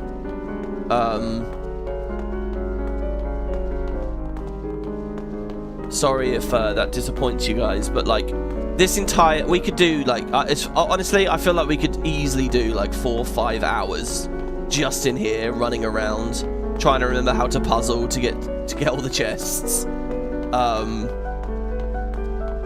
while wiping and dying and running back to save spheres to get our MP back, blowing all of our items. We really could, and while that might be fun, if I could earn a living with that, I totally would. But this is meant to be a Christmas series, not a let's play it all the way through December and January and possibly the February series. It's a fun idea. So let's just see if we can figure out where the hell. So here, by the way, I've always liked the idea that you could find the guys that are swimming there. It really feels like the swimmers could get up, right? And then we'd be reunited. You feel like the mod removing sphere levels from random encounters makes it feel pretty bad to get a random encounter? I'm fine with that. I mean, the whole point of the mod, right, is to have a... okay, the one unfortunate thing is it does encourage beelining, right? It encourages you to just fucking race to the end. So this thing where there's chests off the beaten path and stuff feels... There's something that doesn't quite work there. Like, it's like I said, it's like in the classic Tomb Raiders where you're desperate for med packs. You do especially Tomb Raider 3 was full of this stuff. Why can't I use any of the glyph platforms? Tomb Raider 3 was full of this stuff where you're desperate for meds, so you want secrets to get meds, but you spend a bunch of meds in order to get it. So like if I spend 2 ethers running to a chest and then the chest gives me 2 ethers, like I've not gained in any way. Not just running to the chest, but running to the chest and back. So I think that the thing with the side chest is a bit weird in this. I don't know. There's something complicated to think about there. We hit this, right? And then that's weird, by the way. That's like a destruction sphere type thing. This is almost like another version of the Cloister of Trials. And we turn something on somewhere. You could also say, though, like from Coryphean's perspective, based on his long comment at the start of the last part, my impression is he's very, very, very, very, very familiar with the game, and he's made this mod for people who are very, very, very, very familiar with the game. And therefore, you know, so like for me, I don't fully remember how to do this. But maybe if you really just live and breathe 10, even 25 years later or whatever, you'll have a good experience. How many people there are that are going to have that experience, I don't know, but... So, like, they'll just know, oh, you go here, you hit this, you go here, you hit this. They cut down on the number of random encounters than they have in a scenario like this. There's also just a weird thing going on where I'm never quite sure if the I mean, the chest loot has changed, and I'm never quite sure if there's going to be something amazing off the beaten path. I think so far he's made it pretty fucking clear that you don't have to go crazy for the other chests. But then in Beaconell, those elixirs. So yeah, it might just be one of those things as well, where it's like, look, let the player decide how they want to do it. Do you want to know encounters are it, or do you want to like do it ridiculously hardcore or whatever? Oh, here we go. So we can teleport on this now. And you pick the timing. And this can warp you into one of the secret rooms through one of the gates that you normally wouldn't get to.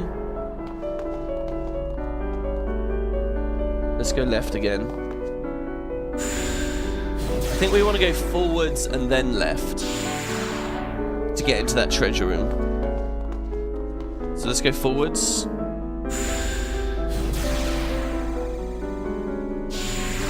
And now let's go left.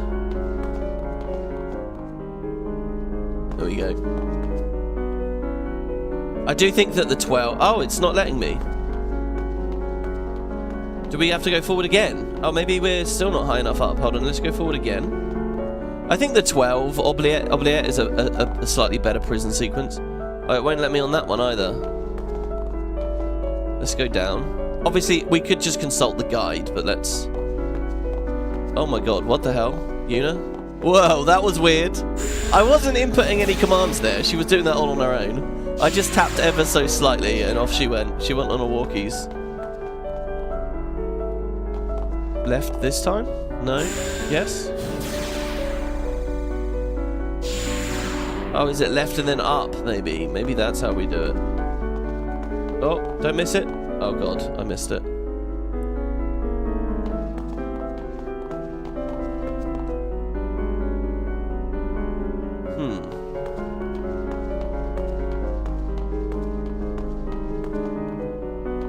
Makes sense. There's nothing wrong with making your own fun here. I mean, yeah, I don't think it's quite that simple because, you know, you're buying into an idea, right? It's a challenge mod. Are you going to do the challenge? So the question is, what is the most authentic form of the challenge or whatever, you know?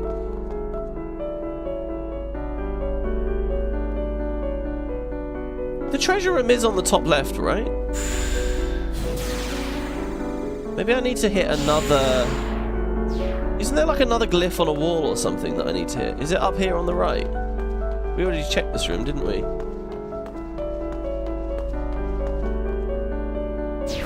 Oh, I didn't step on that yet, though? Oh, doesn't it create a diagonal? Yeah. Oh, no, it moves it. And then creates one there. You know what's funny about these doors? When I look at them, it looks like Isaru is standing behind them. Oh, the door's open now. What the fuck? Are they all disabled again? Like, imagine if we were doing encounters through all of this. I'm not being funny. It would... This would be a hell of a time burn right here. I think we've seen all the possible enemy layouts, and we did get to the exit. We got to the exit without no encounters. Because the other thing is, right? The other thing is, I don't know how valuable these chests are.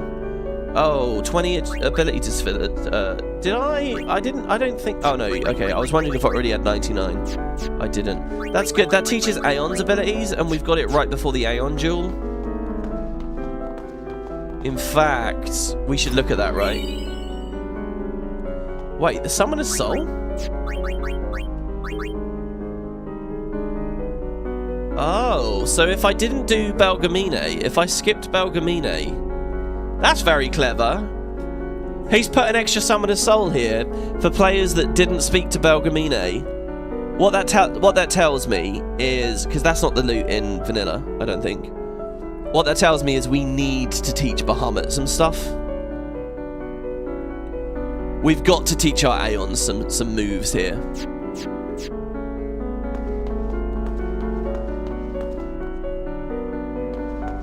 See that there, that pattern, it looks a bit like Isaru, right? I don't know. Right, now let's get out of here. We've got to wait for it to be pointing back towards us. See that there though? That so hold on. So some players could get here. They didn't speak to Belgamine yet. They're gonna wipe against the Aeon duel, possibly, and then they have to do this. They have to clear it to get the Summoner's Soul. I kind of love that. It means that this isn't just like side stuff for fun. This is like a big part of the progression in a way. Right. Or can be, depending on your progress. Right. What the hell do we teach them? And who do we teach? I think, Bahamut is the obvious one that we should probably teach some stuff to. Bahamut needs a heal, first of all. I think that's really important. We can give him, like, anything. We could give him Delay Buster. It would cost 30.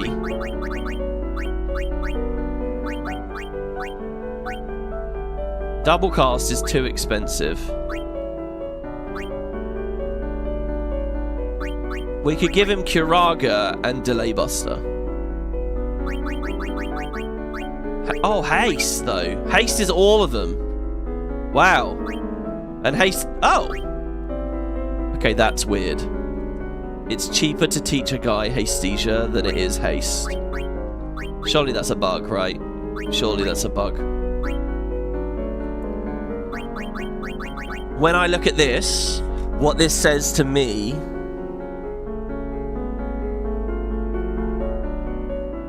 Isari doesn't use Bahamut against you, does he? I can't remember. When I look at this, what this says to me is... Once upon a time, they were both only 30. And it was too easy, so he nerfed it. But when he nerfed it to make it cost all of them, he forgot to do Hastesia. He only did Haste. That's what I would guess out of this. Which makes me think, let's give Hastesia to Bahamut.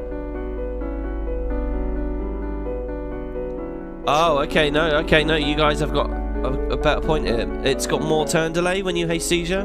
Hastesia could be cheaper because you're always alone, so you don't get the AoE, and it costs more MP. You don't think it's a bug. It can only hit itself. Hastesia will be more MP expensive than regular Haste.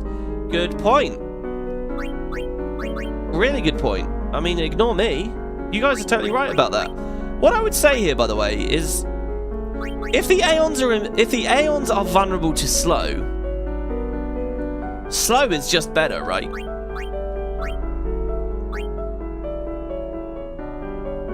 Wow, and there is a price difference between slow and Sloga. Sloga you will be able to AoE, but the difference isn't that heavy. It's very clever. So what I think I'll do is I'll buy slow, because if I can slow them, then that's excellent. Obviously, going for both is an idea. But I can't remember how this works. Don't we get forced to desummon? I can't even remember how it works. We could teach a Holy. Holy is weird in this game because it is technically an element. It's the 5th element, but they have no UI for it. I saw some poor guy on the subreddit getting like... Oh wow, we can teach it Ultima. Flare, Osmos, Drain. Drain could be epic. See, this is what I mean about turn economy. Drain is resustain and damage every turn. It's a double turn. If the numbers are right, Drain could just win it for us. If they're not immune to death, Death could win it for us.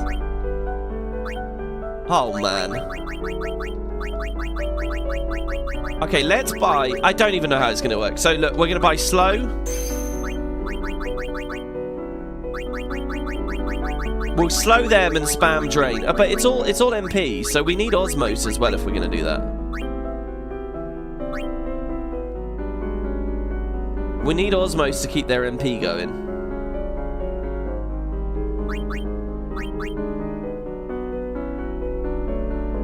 No, let's do it, because Bahamut might only get the 1 round. I'm going to do slow, I'm going to do Drain, and Dispel might be a nice safety net. There might be something brutal. Oh, and Regen! Oh, shit! So regen is my setup. Regen and slow, and then we, I mean, Lancet could give us our MP back. Oh shit, I'm gonna make Bahamut a drain tank. This is Buildcraft! Alright, I don't know what's gonna happen here. Obviously we'll save on a new file. I don't even know if I got all the chests in there. I think I got most of them. Here we go, through the corridor. And this will be Isario up here. Oh, I should have encountered that bit. Oh well. Regular encountered. Lady Yuna, so it is you. Why are you here? We rode the airship to the Calm Lands, then came to Bevelle.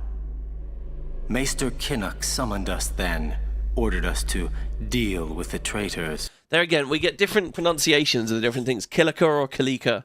Keenock or Kinnock. Both K words. You will fight us? The Temple's orders are law. Even if you are Lord Braska's flesh and blood. You're a traitor. His guardians, I don't see them. Maroda and Passe are not here.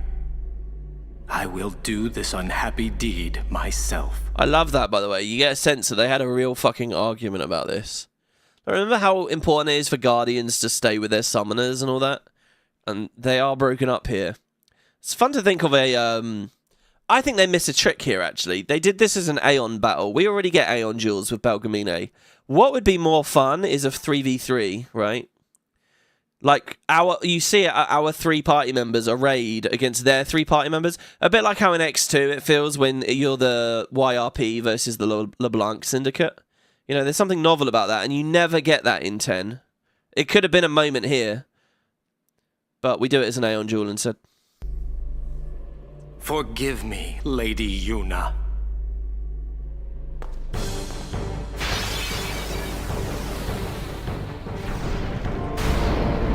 Okay, thankfully we do have our overdrive. We don't have to sit there defending with... I don't even know. We don't have to put Rook on and then Null Blaze 20 times.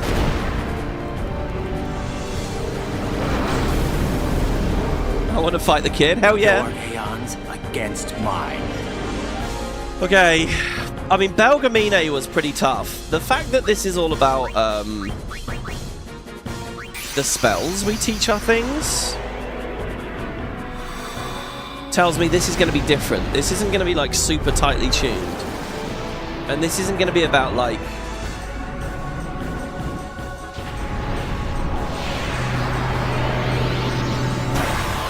following an exact input order. This is going to be however hard we make it. We're going to run out of MP, so the idea is to lance it. So let's see, he's got 30,000 health. We never fought Ifrit, right? Belgemine didn't use Ifrit. Oh no, she did. I think she attacks on odd number turns and uses Meteor Strike on even number turns. Same as before. And he's called Growthier there, by the way. See? It's a subtle thing, but if you look, obviously, on the help, you can see that Isaru hasn't named it Ifrit. So there's a weird thing about that, like, oh, I don't know how deep we get into that with the lore. Okay, I think what we do then is we slow him, and we see immediately if he's immune. He's not. This is fun. This is going to be great. And I would have hasted myself there, but no, we're going to regen ourselves now. And then the drain tanking begins. It's going to have to be a Lancet straight away. Holy fuck, Hellfire. Wait, what? Oh, I forgot he had his fucking overdrive up at the start. Oh, do we keep summoning? Oh, but I don't want to do it this way. I want to use Bahamut. Oh, no, hold on. Oh, no, okay, yeah, I remember. He did say, Aeon Jules, it's do or die. Alright, fuck, yeah. Ifrit came in with his overdrive. It was a grand summon. I should have looked at that. Alright, let's do this again. Jesus Christ, the autosave is 45 minutes earlier than the one that I actually want. Yeah, let's turn these off. Yeah, I got owned. Oh dear. Alright, we have to shield first then. Lady, you... We're gonna get 1 billion turns. We rode the airship to Maester Kinnock some... You will... The temple's... Even if you are, you're a... Like, I'm hoping I can just alternate. Lance it, drain, lance it, drain, lance it, drain, lance it, drain. Something like that. Okay. Obviously, we could pick Shiva here, but the thing is, we're opposed. So, it's not like in other RPGs where I just have a strict advantage. It's just insane volatility in 10, the way that the elements are opposed. And this builds into the theme. This builds into the theme of death and destruction in Spira. All the elements themselves are volatile when introduced to one another. So I'm not going to do Shiva. Let's just try and have the big boy carry us the whole way through. I can't remember though if Isaru summons his own Bahamut. I feel like if he didn't, I would remember it as a like special moment that Belgemine does. Is it possible that Belgemine uses Bahamut when you meet her in the Calmlands? And then she uses them all at Remium? I wonder how that's going to work at Remium. Isn't that like post-game stuff? Okay, so we slow. We're going to get 1 billion turns because not only do I get 2 anyway, but with the defense, it's a bit better on the agility, I think, or however it works. But then also, he's going to overdrive, and I think you get a lot of turn delay when you overdrive. So as long as we survive this, hopefully we can cast regen and like drain lance it. Oh, we only get the 2 turns. Oh wow, it didn't actually help at all. Well, whatever. Okay, so we regen. Is drain too expensive?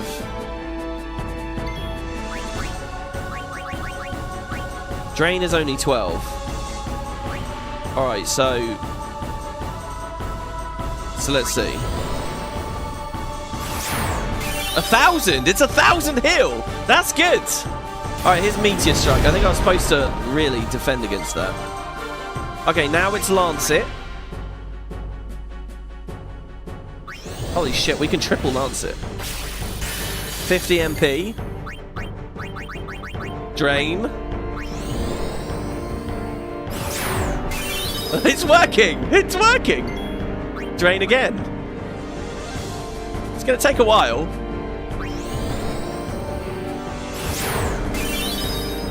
Maybe, okay, well 3,117 is my max health.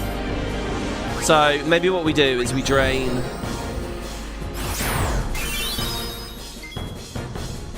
I mean, fuck, we could overdrive him. He's gonna get his overdrive though, and then I die. I need to be careful to actually evade that when that happens. What's my biggest hit? I could Blizzaga him. I think actually, guys, once I'm back up to 100%, to be honest, Lance it might be all we need. Lance it into Blizzaga or whatever. Okay, here we kind of have to chill, otherwise we're gonna proc his overdrive. This is just a chill turn. So I will shield, I guess.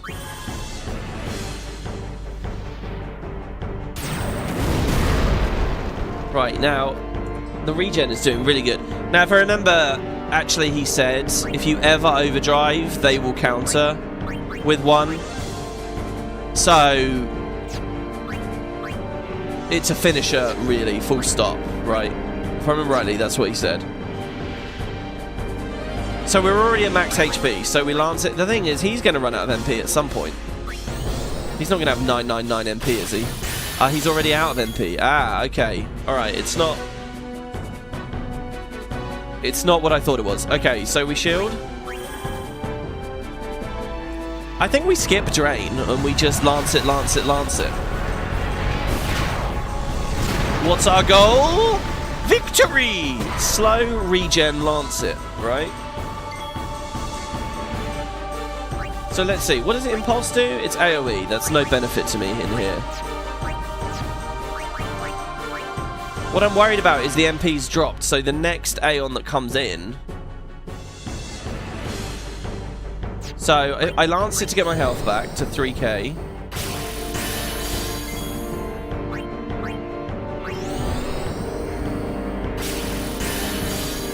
Hopefully my regen sticks. That's a difference between slow and haste, actually. If I haste and I can just stay alive. We'll have to see how the transitions go. So I think Lance it, shield is actually the safest way to like guarantee a win.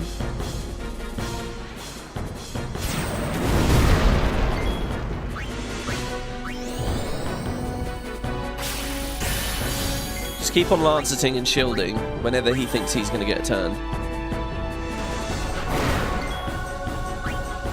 And then once we get back to max, which I think we will, we are slowly climbing back to max. Here, we can go for a regular attack. So let's see what a regular... Oh, no, it's the shield first. And then he gets an overdrive, actually.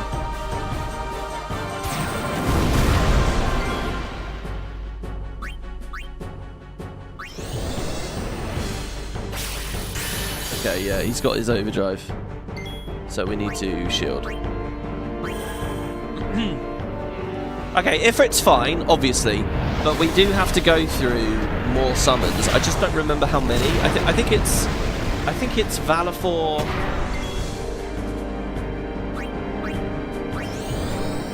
See there, right? We had a triple turn there. I wonder if I could have squeezed in a Mega Flare on that. Oh my god, this is going to take forever, guys.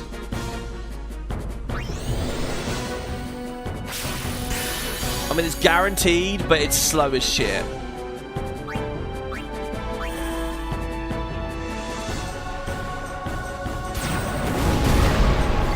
He's getting me a little bit low, actually. Maybe on average I'm losing. He's pretty quick too, you know.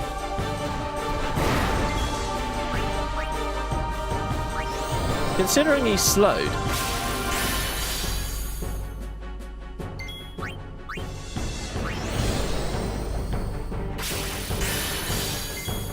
This is going to be one of those things where you look at the stats by the end, and I've just got like obscene healing amount, and like just because it's going on so long. So Lancet, that might be an overdrive charger. It is. So now we defend.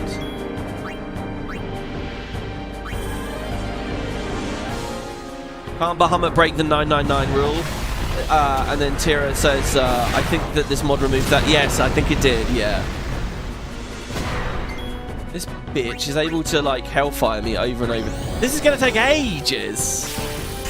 We're actually losing a little bit as well. I think we're getting lower and lower each time. We're not perfectly keeping up.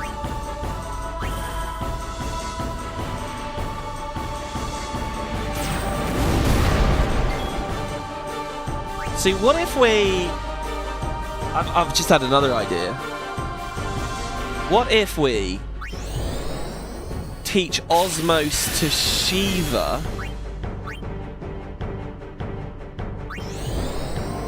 summon Shiva, slow Osmos. Now, with no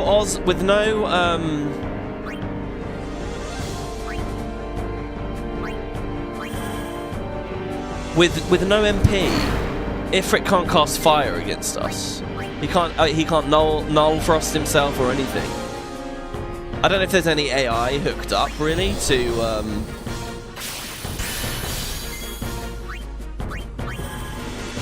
when he's against Shiva and he sees that these things are a risk. We are slowly dying. Well, only 19k to go, guys. Like, look, we've lost...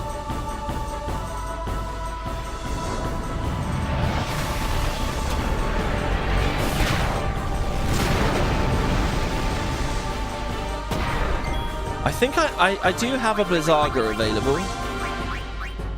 I do have a Blizzaga available, but the thing is, that's going to be a Hail Mary.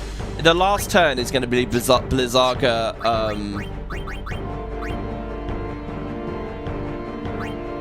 The last turn's going to be Blizzaga Mega Flare. When I don't think I can take another Hellfire. We need to check this next Hellfire exactly how much damage it does. But I think, guys, this is going to have to be our only attempt on this strat, because if and when we wipe on the other Aeons in a minute, which is very likely, let's be honest, I can't sit here doing this again. It's going to be too much.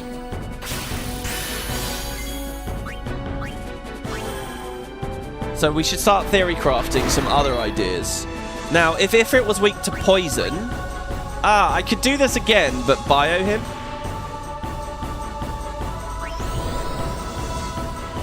If he's weak to poison, which I think is kind of the idea of the mod, right?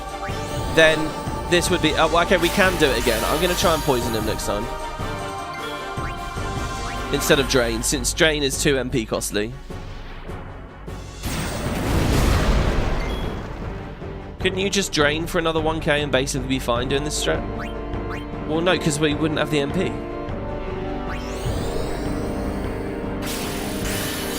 We can't spam Drain because we need MP. Right, so we're losing on average 200 health per cycle. So I have 2,200. What does Hellfire do?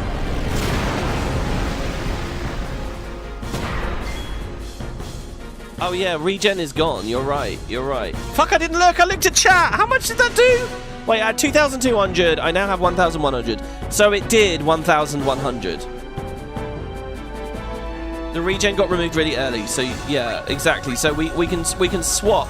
We can eliminate Drain, and we can actually add Bio, I think.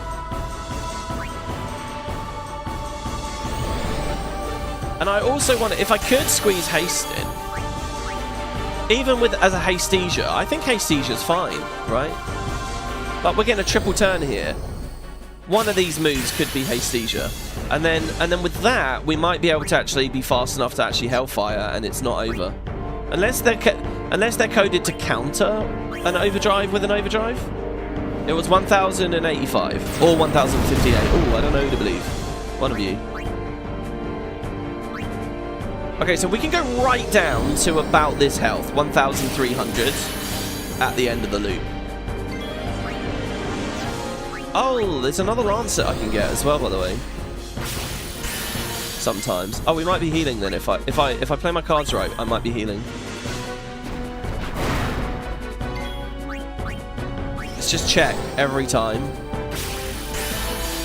They might be triple Lancets and I just didn't spot it. That's not a triple Lancet.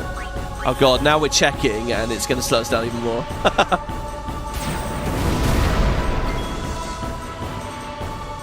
If you do lose, you should do a throwaway attempt and see what Impulse Attack does, just so you know your maths.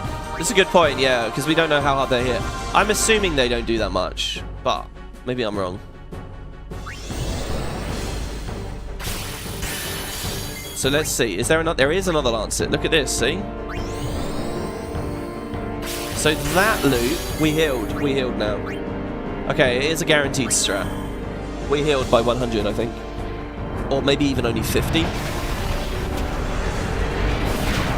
So it's guaranteed. What we do is we just add bio to the build. Or maybe it's not guaranteed. I mean, with bio, we have the added pressure. You know what sucks? When we're in yellow, Bahamut's much slower because he has to recompose himself. So the animations go slower.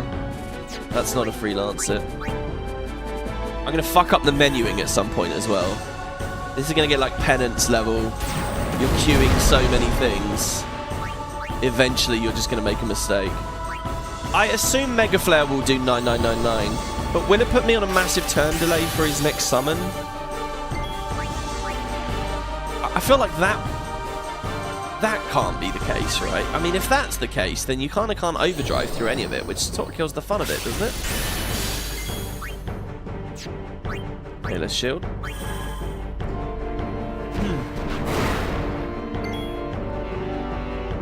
If Bahamut still counts down, Shiva could get a stat boosting skill to spam. Wait, sorry, he is going to summon Bahamut then, is he? I can't remember. And it has the countdown, does it?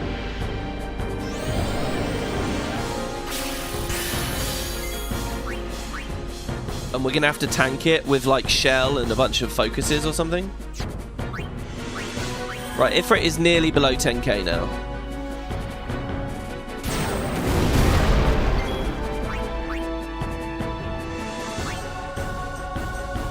Four to go.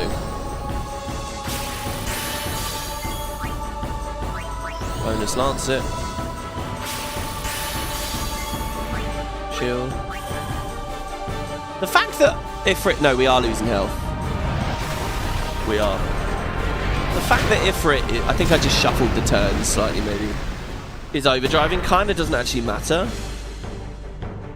This is surprisingly close. This is, like, amazingly close. It's really balanced.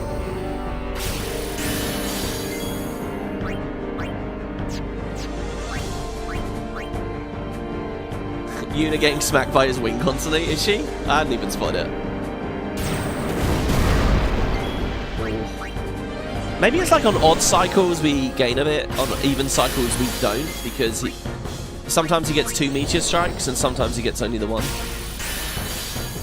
So his meteor strike is despelling, is it? Why did we lose the regen? Does it just time out after a while? I don't think so. Like the blitzball thing, regen doesn't time out. 13k, fucking hell. Oh my god, just knowing that, like, imagine if Bio was doing like a few thousand each time. It would have been over, guys.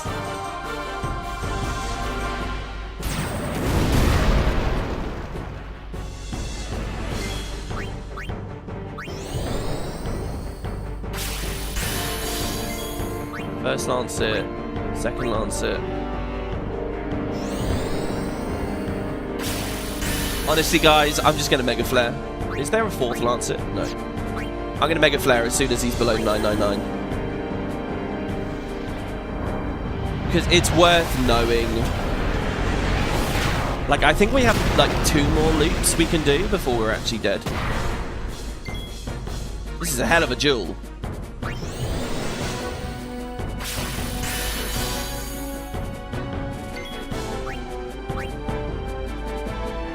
Actually, it might be trickier than that, because here, like, he kind of has a spike, right? Like, this is Meteor Strike following Hellfire, and on that, he gets us lower than the Overdrive at this moment. So, we may only actually have 1 more loop we can do. We're basically relying on Blizzaga. Mega Flare. Actually, I'm ready to do it now, actually. Hope he doesn't count Blizzaga. I don't think he will. Ready? So we're going to go into this next fight with a very weak Bahamut with almost no MP. So this run's basically over, I think. But let's see. Well, no. Don't be silly. Don't be silly. We'll play our absolute best. Okay. So here's another Lancet. You know why haste would also be good? I mean, literally for the animation speed up. Haste instead of slow.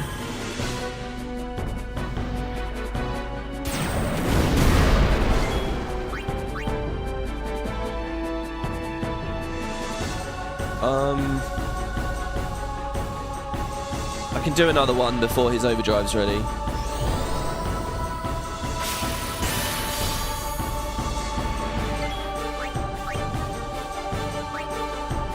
Just trying to get him below that 10k. I think we can kill him right now. Okay. So we shield this, we go to 200 HP, and then we kill him with Blizzaga Mega Flare. The trick is, do we get... We might even squeeze a Lancet in before that, no. And he's not due for a Meteor Strike now, actually. He's due for a... regular attack, but never mind. Okay, here we go. Blizzaga.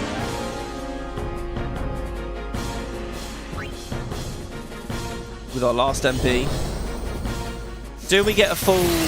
Oh, it was only 3k damage. Oh my god, Mega Flare... Oh, mind you, he's only got 6k. You want to see an overdrive? This is an overdrive.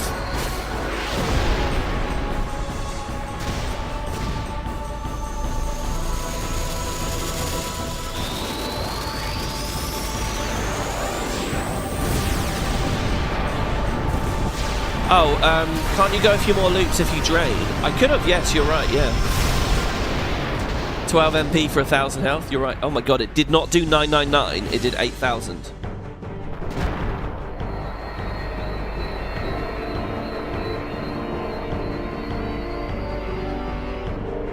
You're pretty sure you can beat Ifrit with slow plus Blizzaga and something to heal.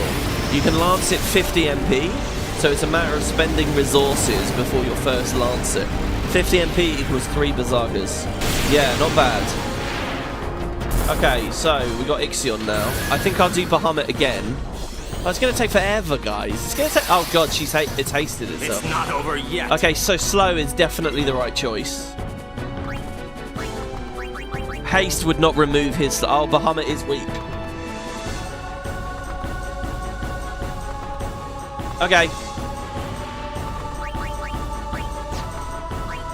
Oh, we're forced to? Okay, we redo this. We tweak the build. We stick with slow. We put bio into the kit. We drop drain. Lance it is like a fail-safe, basically. I'm going to try to slow lance it here, or slow defend. I mean, yeah.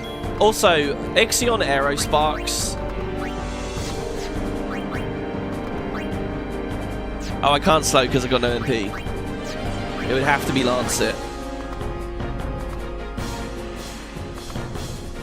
We have to lance it and hope it doesn't kill us with whatever it's going to do. And then it's slow afterwards. So we got 700 health. It's 1,200. It's fine. Sorry, Bahamut. I asked too much of you, Bahamut. It's okay. Obviously, there is the potential of putting skills and stuff onto other Aeons, but we will we'll try and sweep with Bahamut. I think for now. I think it's a good. I think Lancet is excellent. It allows Bahamut to go multiple rounds. I assume Bio works.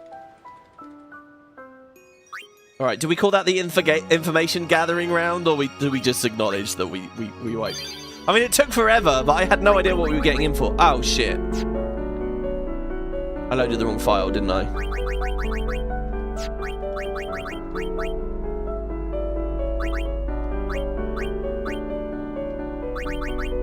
Yeah, I loaded the wrong file.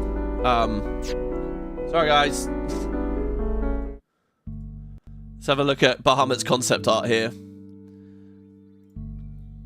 We got to make Bahamut win this. He's the fancy new Aeon, you know? A long WP stream? No, I don't want that. So far, this is not long. Compared to what the rest of the series has been, this is not long. You know, it's funny. When I was playing 14, I was so, like, fucking fatigued around the 3-hour mark every stream. I was always like, okay, I think I'm done kind of thing. Around 3 hours. But with this, I just keep going and going and going. Okay, so we load this one. Right. Aeon's abilities. Bahamut's abilities. I mean, look at all the cool shit we could try. We could try a Buster. Right, I think full stop Lancet is excellent. It does cost 10.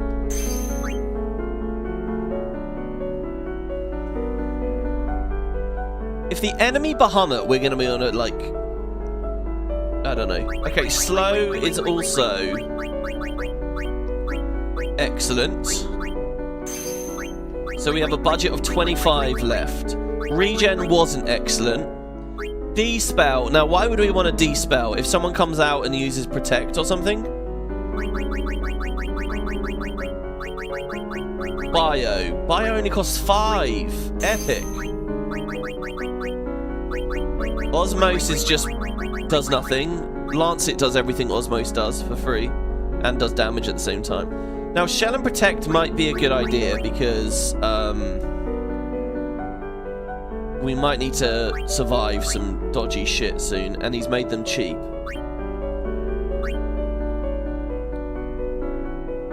I mean, the brakes might be really good as well. If I, like, mental break something, does it lower their overdrive damage? I don't think so, does it? Delay attack's not going to be good because too much MP. Triple foul? I mean, if it doesn't require a buster, triple foul is pretty cool. Does Lancet wake up a sleeping opponent? Oh my god, guys! Maybe we should try Sleep Buster!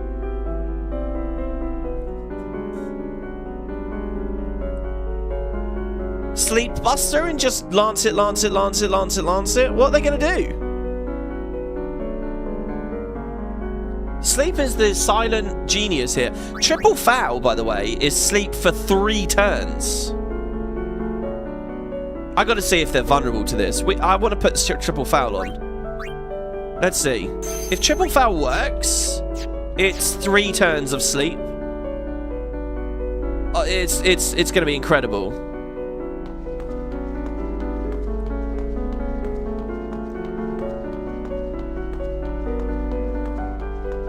Doesn't poison work through sleep? Yeah, poison does. Poison definitely does. So I could be passing, but lanceting would be even more pressure. Why are you here? We rode the airship.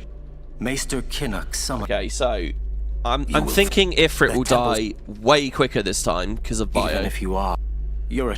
Basically, what we're doing is we're swapping that regen cast into a bio cast. I will do. For.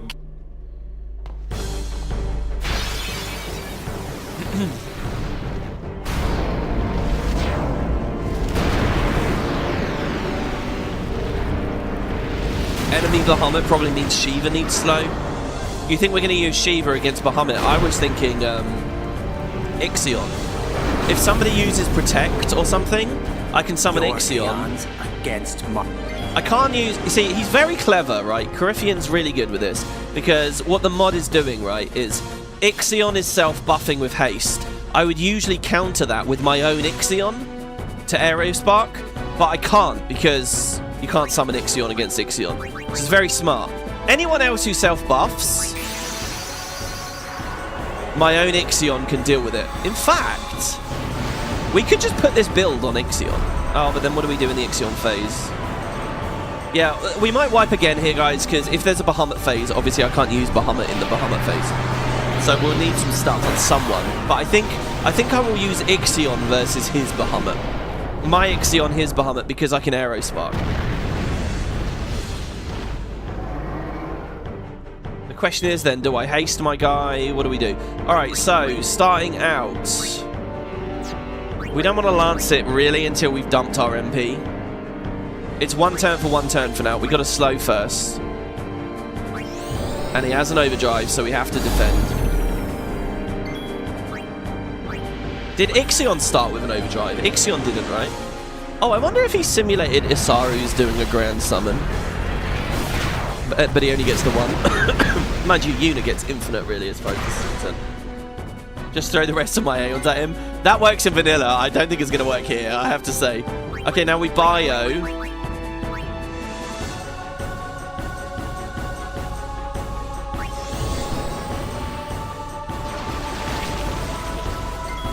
And we defend. And we tried a triple foul.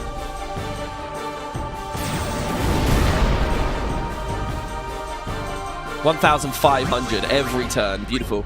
Triple foul is a lot of MP, but I have Lancet. Does this work? Does this work? Does this work? Does this work? Okay, the sleep doesn't. The silence and darkness does. It's pretty epic, really. I think because he's darkness now and he already meteor striked, I'm safe to Blizzaga him and then lance it.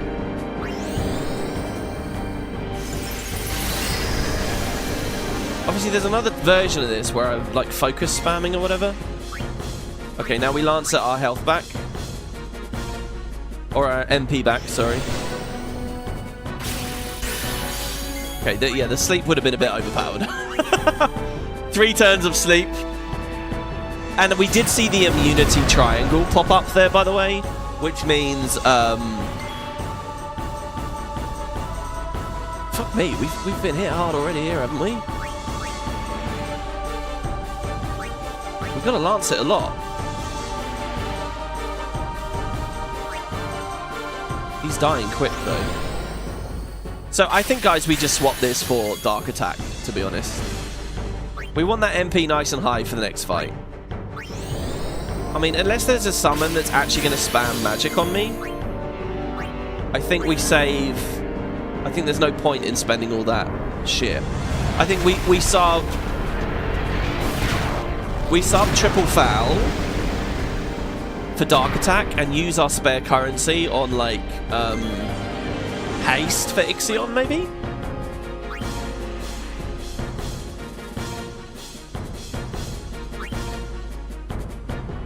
He's not darkened anymore already. The darkness kind of ended quick. I think I ended up spending darkness on Meteor Overdrive Meteor. Oh, sorry. We got the timing bad. We want a Dark Attack at a better point than that. I could re-up it now. Well, not now, next turn.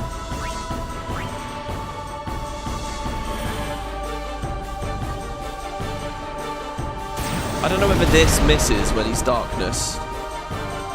But here, I think if we do it now, we get 2 dodges, which gives us 2 free Lancets, which overall is a bit more resustain. It lowers our MP for the next round, but all we need is enough for the opening slow. We need that opening slow like bad. The rest of it's not too bad. See here, he should throw an attack at me, and I should just dodge it, so I don't need to defend. I can lance it.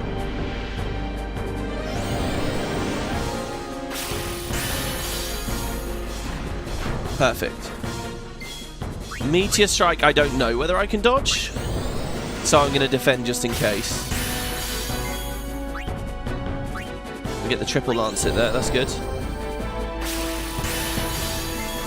Besides, it would have charged his overdrive anyway.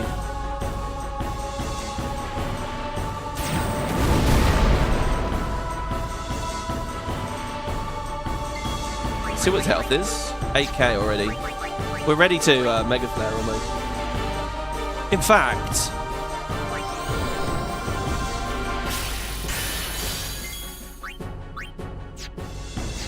What did it do? It did... What did it do? It did 8,000, right? It's better to do it now, I think. Mega Flare did 8k, I'm sure it did. Chat, did we type it when it landed? Was it 6 or was it 8? I think it was 8. In which case we kill him now, which is what we want, because we don't want to eat a Hellfire before the next phase. I'm going to try it. I think it was 8k. It was 8,600. Okay. Fucking hell, I feel it's horrible. I was looking at chat for ages to try to see a response to that. Finally gave up an input, and then the response comes in immediately after. I mean, what if you had said a slightly lower number there, you know? Like, Jesus Christ. Alright, good. Yeah, it was 8.9. Okay, good. So Bahamut has 30 MP, 2k HP. We're 1,000 HP down.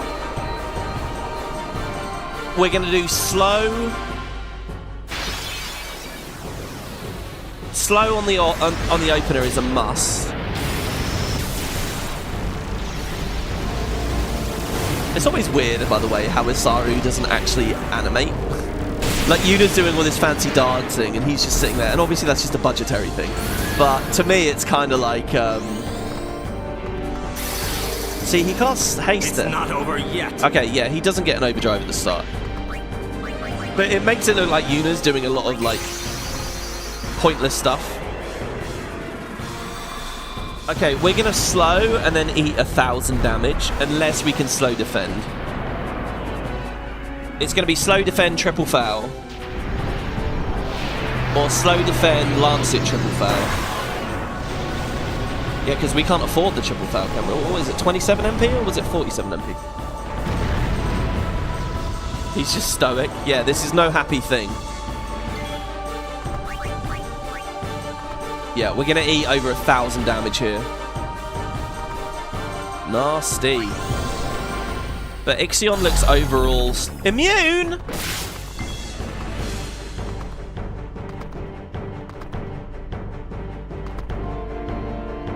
Well, that's a development.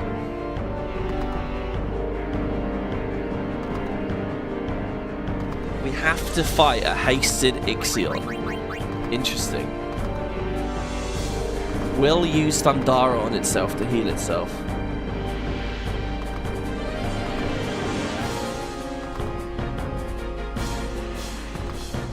Got him, yeah, I know. Oh, man, we're going to need something totally different here. Okay.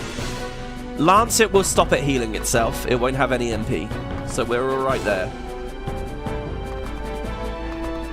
Darkness will stop it hitting us. But I don't know about Aero Spark.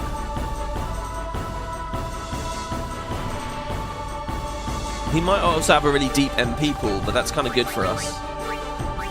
What is the strat against Ixion? I mean, throwing a bio on is excellent as well. We need to, like, haste ourselves, really, right? Like, how the fuck are we going to keep up with him otherwise? I can't sit here like a lame duck going this slow. Now, Shiva. We haven't really had much chance to use Shiva yet. Shiva's Heavenly Strike applies Threaten, believe it or not. So I've been wondering when Threaten it was good. I wonder if we can threaten Ixion. If we bio Ixion and then Threaten spam. Yeah, but then she's going to run out of MP. Threaten, though, would remove haste. If it can be threatened, it would remove haste. Which is a pretty exciting idea to me. So I think I'm going to try Shiva next time. Yeah, we don't have enough. Best move for me right now is Lancet, survive, triple foul, see what he's immune to. Maybe he can be slept. Maybe there's different rules for all of this. He's probably going to Aero Spark now. Or if he wastes on a heal. Look at that, 400 MP! Do we survive because this is lower damage because it's a despelling effect? We do. Okay, let's try and triple foul. We should survive this because all it can do is attack and we're going to dodge. Okay, it's not asleep. That's a shame. Oh, we didn't dodge. Okay, I think we try Shiva in the Ixion phase and we test Threaten. There's not really much else I can do.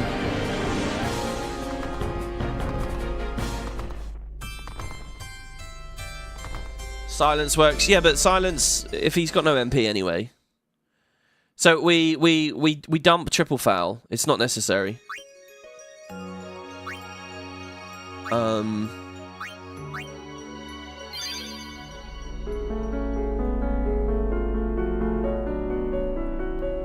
So Aeons. Bahamut. What if I had used some of these items earlier in the game, right? Like, and I would have like no buildcraft choices right now. Abilities, Bahamut. I think Bio was excellent, obviously, right? Bio was just the best.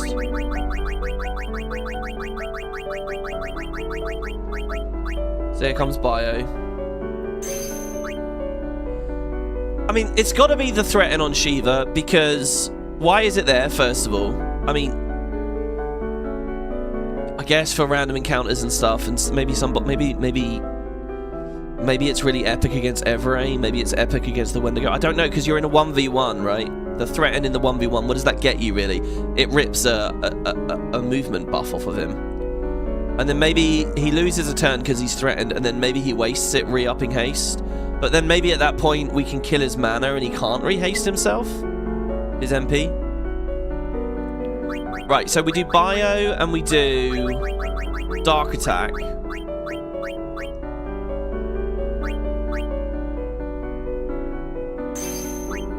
And Triple Foul is not Buster. It's not Triple Buster. It's Triple Foul. It's triple the base thing. So we know the Dark Attack will be fine. And then finally, Lancet.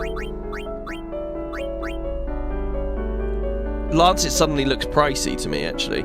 But it's 10. And it is good. It is really good. Removing all their MP, giving me mine back. Okay, so that's Bahamut set up there. Right, that's all we need for Bahamut. So now we go to Shiva. And we could teach Shiva... Well, what I really want to do is teach Ixion Haste. Because I'm thinking of him for the...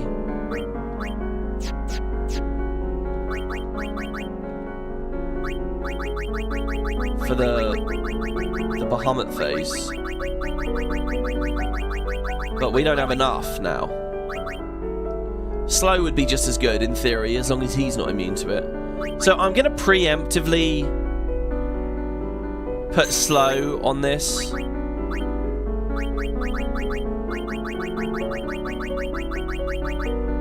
And bio again, maybe?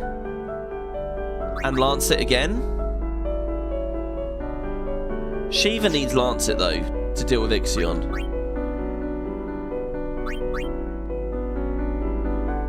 Let's do one thing at a time.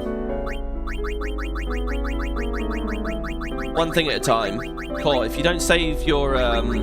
See, double cast is interesting as well. I don't remember how that works in this game. Do you lose economy? Okay, so Shiva's going to have Lancet as well. To kill Ixion's MP. Might not be needed. I don't actually know if you get encounters in this corridor. Protect first round versus Ixion, maybe? Lady, well, but then I would be leaving haste. We rode the airship. Maester Kinnock. And I'm never going to get another turn. Even if you are. Maybe I'm wrong. I think you have to take a hit against Ixion. Unless I will. Unless Threaten works. I think Threaten will work. I think we can remove its haste with Threaten. Well, I don't know actually. Do you know what we should have done? We should have talked Scan as well. Because it would be interesting to see what the mod says.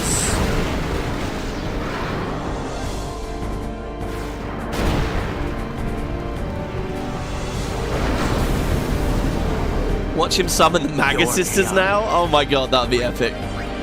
Right. Phase 1, Bahamut. How can we improve this?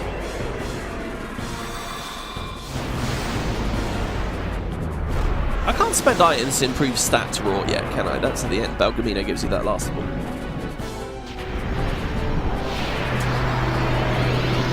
The Gizmono says, would Cheers carry over from the first fight? I feel like no. These are separate fights. The screen shatters again. It's fresh every time. It's fresh except that your MP and stuff doesn't come back. What the fuck am I doing there with that Mega Flare? Okay, we, Wait, oh, I forgot to teach him slow!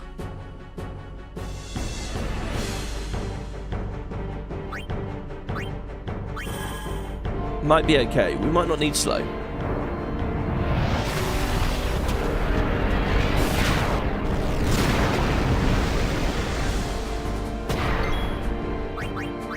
I mean, it's definitely going to be really brutal without slow. So, turn 1 was... Hellfire, that's even. Turn 2 is going to be Meteor Strike. So there's no need to do Darkness yet. We're just going to bio him first then, I guess. And we're going to get hit hard here. Real hard.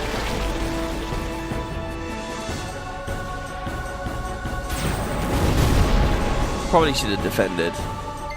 Kind of just want to redo it immediately. Okay, now Dark Attack.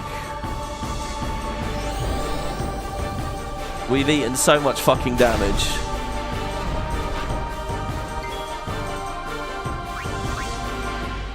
Lancet.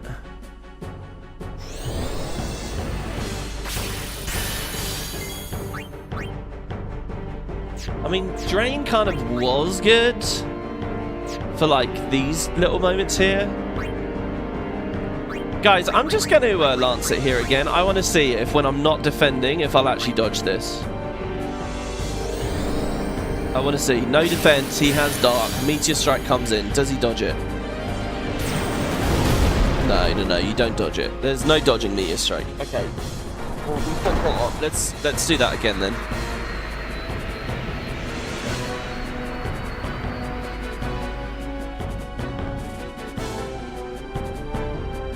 Protect first round.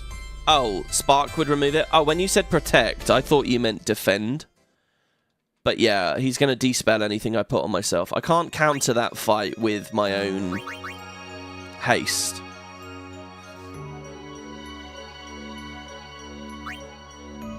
Okay, where are we then? can't believe I forgot to put slow on Bahamut.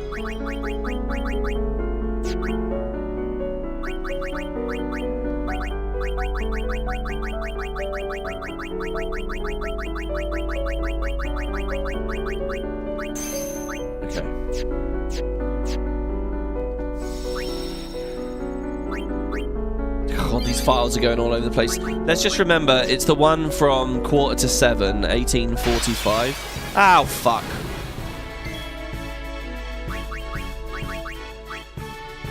Okay, he's probably going to cast water on me.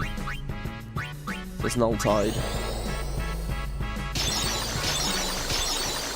I can't even remember what these things did now. Oh yeah, it's like multicast. Very scary. They might counter as well, so wait. Alright, let's get the Tacit Blade hit in. Let's flare it. Flare it again. We got the Flare Bros here. Now what's he gonna do? Okay, cleanse his silence, but it's too late for him. Or is it too late? I'll tell you what, if I mental break him... You shall fear magic. Could have done that on oh wait. Yuna hits harder. Yuna with the flare. Mental break flare, right? Hopefully that's a kill. Yeah, nice. I feel like we're really getting the hang of it now, you know. We're really clocking some of these things. Are you fucking serious? Oh my god, I tried to turn the encounters off. Oh god. Alright, bad RNG goes pretty bad for us here. I think I defend. And hope it goes on Kumari more than anyone else. Oh my god, he himself is a valid target. Okay, mental break plus silence.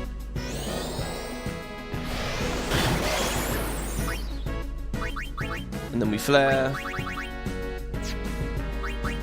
I tried to turn the encounters off, and it cycled me through many encounters in the meantime. And then a Thundara from Lulu. It might be a one-round victory. No. Oh, Lulu, you got some catching up to do here.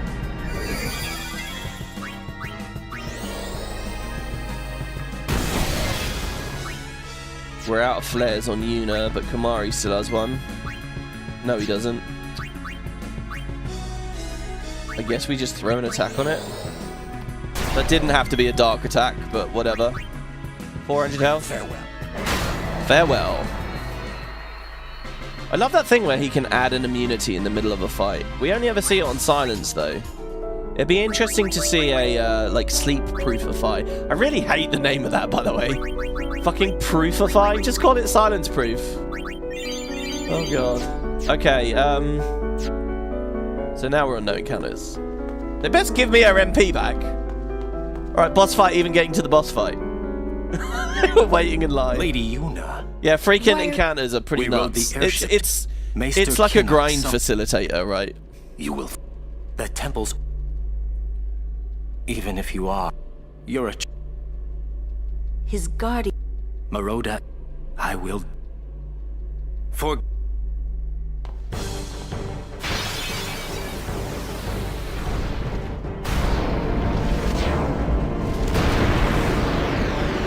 No, I understand that one's a noun and one's a verb, but it's still, it doesn't track.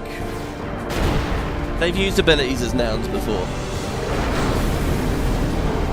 Wait, is it a noun or is it an adjective? Yeah, I guess so. Is it an adjective?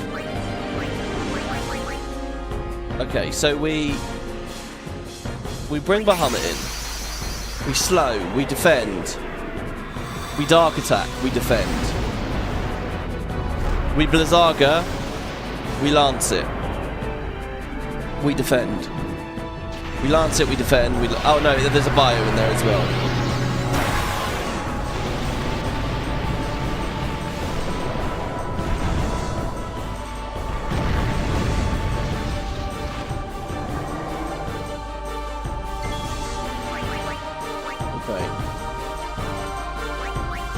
slow.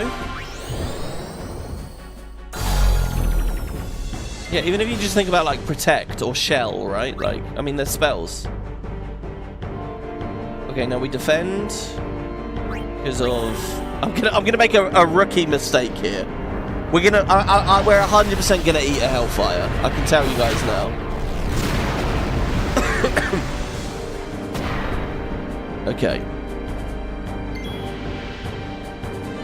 So now it's bio.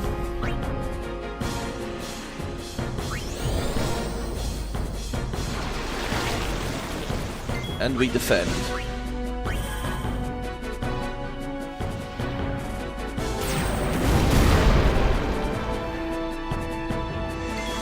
Now it's dark attack.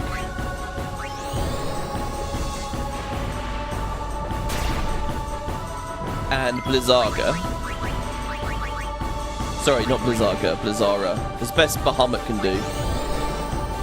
It tries to attack, but it's blind, so it misses. Come on! Come on! Oh.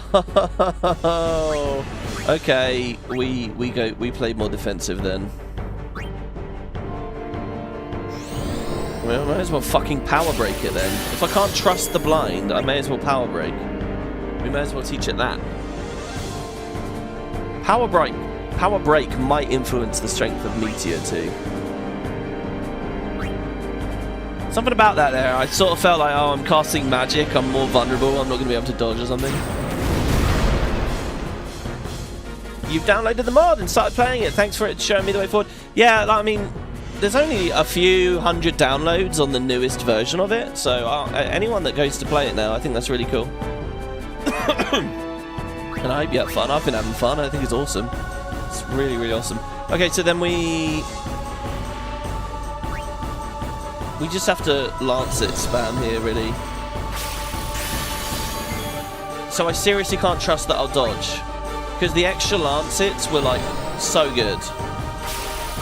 Look at this. We're nearly dead, guys. Fucking hell. What does he do? 1,100. My god, guys. What the fuck? Just eating that one extra attack has caused me great pain. We can't really use the blizzard spells. The opportunity cost is it's too fast. We've got to take our foot off the gas, basically. He's dying quick enough anyway with the poison.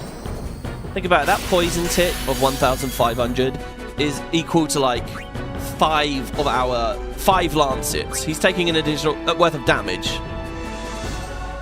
So this is, I mean, it would be nice to evade even while shielding sometimes. He's not got dark attack on him anyway. I can't really afford to re-up it, I don't think.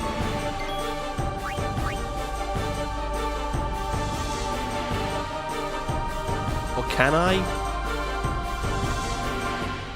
1 dark attack versus 2 lances, if I can trust them. I can't trust them.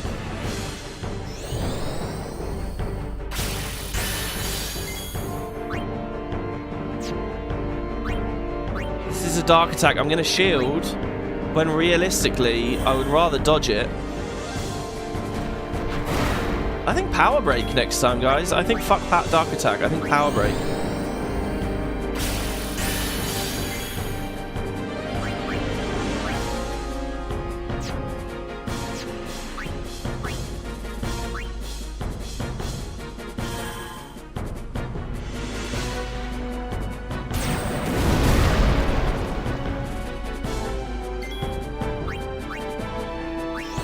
Waiting for someone in chat to ignorantly tell me this isn't trial and error. It totally is, right? Like we go in, we see what works, we try again. You have to magically have the skill to know the right thing straight away.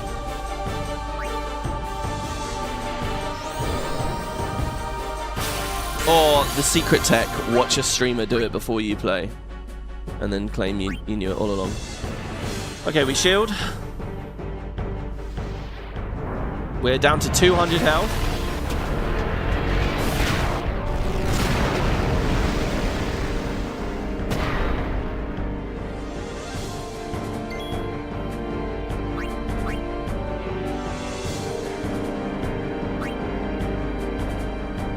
this is over, guys. We have to swap Dark Attack because we can't keep up anymore. Oh, there might be a bonus Lancer here right now. There is.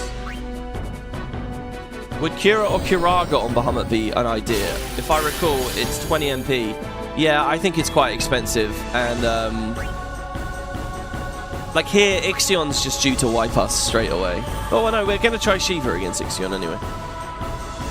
If we can get there to see that, I'll be happy. So we're doing 8k with a Mega Flare.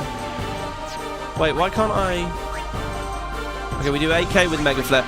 So I think the right move is to Lance it and then Mega Flare, because this gives us just the last little bit more health.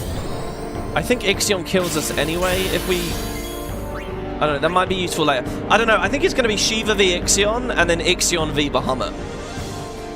So actually, it doesn't really matter what health Bahamut's health was here. I could have done Blizzara. I think the way this works is we're probably going to put like 1 or 2 spells on each Aeon. So Bahamut can get through this with Bio, Slow, and maybe Power Break. And Power Break I think is one of the really cheap ones as well. So that's that. We're going to need something I think on Shiva. I'm hoping we can throw a Threaten on Shiva. It will work. It will rip the haste. And I don't know what happens after that. It's our turn again, and I don't know. It might not rip the haste, in which case this whole plan doesn't work. But, you know, that's a skill issue, right?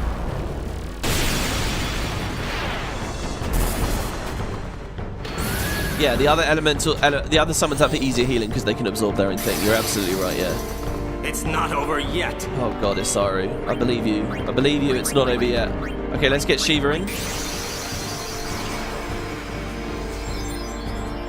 Imagine playing this the first time, but it's this mod.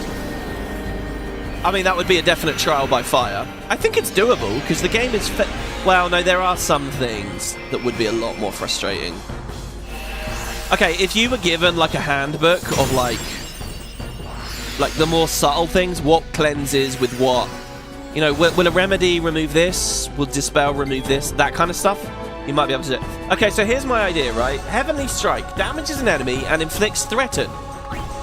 So she's going to threaten Ixion. If he's vulnerable to it, then it will take haste away. And I get another go as well. I don't know. We just have to see. Let's just test. Did it work? It did work! Oh my god, it worked! See, like that, for example, that Threaten specifically removes those things. Okay, so Ixion is no longer hasted. We could teach it Null Shock, or we could teach her Osmos to deal with the... We'll cast Thundara on itself. Now, that cost me 0 MP, but Threaten as a stat will miss, right? So we do need another way through this. I think we teach Shiva a water ability, maybe. Oh god, I should have thought. I should have thought even one step further ahead. If it works, we get a free go. But I mean, it's gonna. We're gambling, right? It's gonna start missing. I got no. I need speed, or I need to slow it down. Fuck me! I thought I taught her something. Did I not teach her anything? I taught Ixion something. I want to put Lancet on her.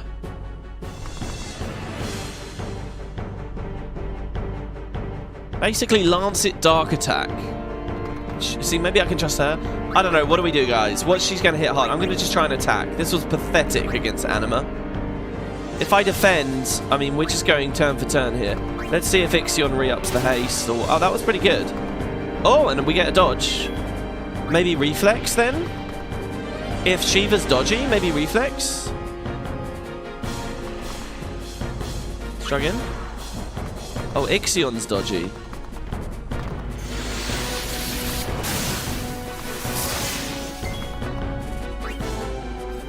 See, now we're caught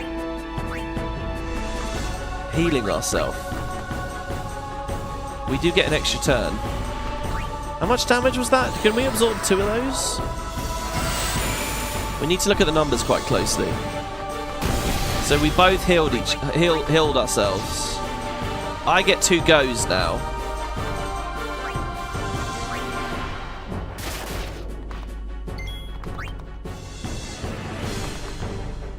Of course, there's the problem that I've got an overdrive to tank in a minute. I think we just have to attack, right?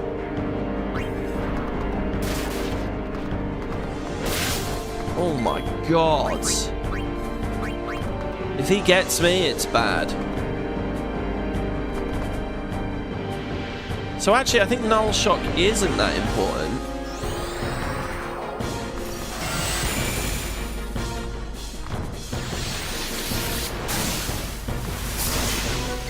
He's immune to slow, so we can never really... Okay, so it has... So what? We lose? Would a Null Shock stop Thor's hammer? It would, wouldn't it? I've just realised. Oh my god, Null Blaze would stop Hellfire. We would take 0 from Hellfire. I've just realised there's a whole other way we could go through this. I've just realised. Okay, well, we're dead. But I know how to do this now. Right, we teach Shiva Null Shock. Oh, we're not dead. Ooh. Forgiving.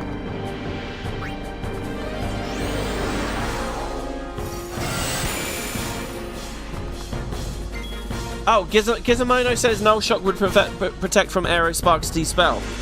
It looks like we're all thinking about Null Shock now. I was thinking for the overdrives. Yeah, I guess that's true, but then I'm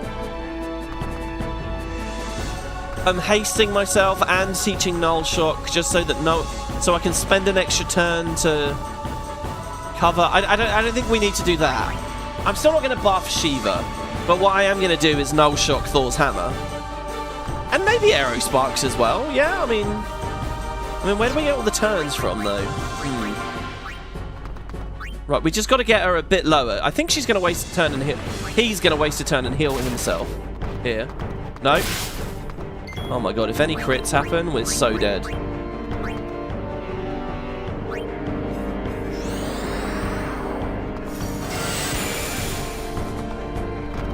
There's Aerospark. We got to keep ourselves topped up. We get 2 goes in a second. I think he heals himself. Oh, maybe he's out of MP. I mean... Yeah, no, there's the heal. So the idea of... We're down to our last 8. The idea of Lancet on Shiva is good. It's just a bit expensive. I think we have to do another hit. We can gamble on some more Heavenly Strikes here, by the way. When it really comes down to the end, that's what I'll do. Now, that's not going to be consistent. So here's our last heal.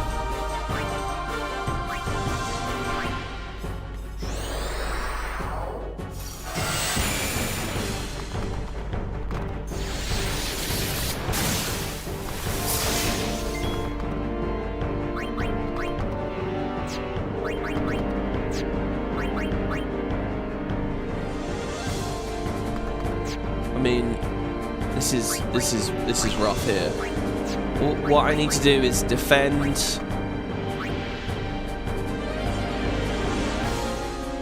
I need to defend and then use that double turn and hope that... Ah, you dick. Wow, clever, clever, clever, clever. Alright, well, we still... Oh, no, we're not in it now. Yeah, that heal sealed the deal. That's it. It's over, I think. I think we might survive. We might survive on like 1 HP here or something. But see, this should be Null Shock. And we learned that. Belgamine taught us that, right? Oh no, okay, it was only 600. Belgamino taught us. So what is it now? Another defense? Fucking hell, he's so fast. You never boost, by the way. All right, okay, we're gonna gamble on threaten here. Did we get it? We did get it. I could gamble on another one, and then Heavenly Strike. We're rolling the dice here. Iron Jesus. No, we missed it that time. Alright. Would Ifrit have healed with fire spells as well, if not for Lancet? I mean, that's the question, right? That is a good question. I don't know. There is the concept of putting it all onto Shiva. But I think it's better to stick with Bahamut, actually. I mean, Shiva is definitely how you beat his Ixion. Okay, the 1845 one. Right. Here's what we say, okay? First, let's just deal with Bahamut. Bahamut is going to do Power Break, which is... Oh, what the fuck? I thought it was the 1845 one. This is not the right file. Ah! Are you serious? It's not the right file? God, if I fuck my saves up here, it would be pretty sad. It wouldn't be that bad, actually. Yeah, I think it's a cinch, actually. I think we don't need... We need almost nothing. Okay, I tried aim... So it's 1841. Alright, that's the file that we want. Okay. Right. What we do is we teach Bahamut slow.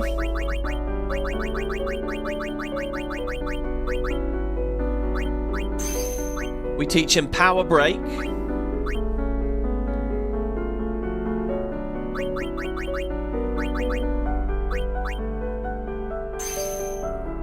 And Bio. And Lancet. Oh my god. It's quite a lot, actually, isn't it? It's probably a much better way of doing this. Is Bio excessive? Bio for Shiva would be kind of cool. I think... Oh, well, okay, and then Null Blaze. I mean, Bio is so much damage. We might not need it. We might not have needed Power Break. Okay. So he can definitely... Oh, and then Lancet. It's too much. Unless we're going to do Bahamut versus Bahamut later. It's too much now. What? How have I spent so much on that? What have I added there that's so ridiculous? Null Blaze? Right, Shiva needs Null Shock. No questions asked. She needs Null Shock. We have 5 more points. I'm thinking Shell. No, I don't know what his Bahamut's going to do.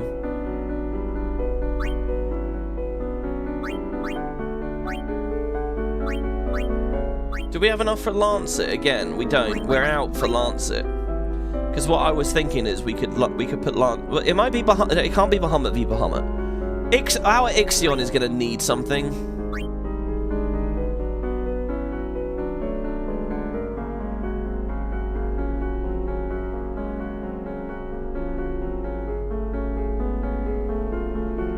Right, let's just try this. We should actually very comfortably get through to Isaru's final Aeon now,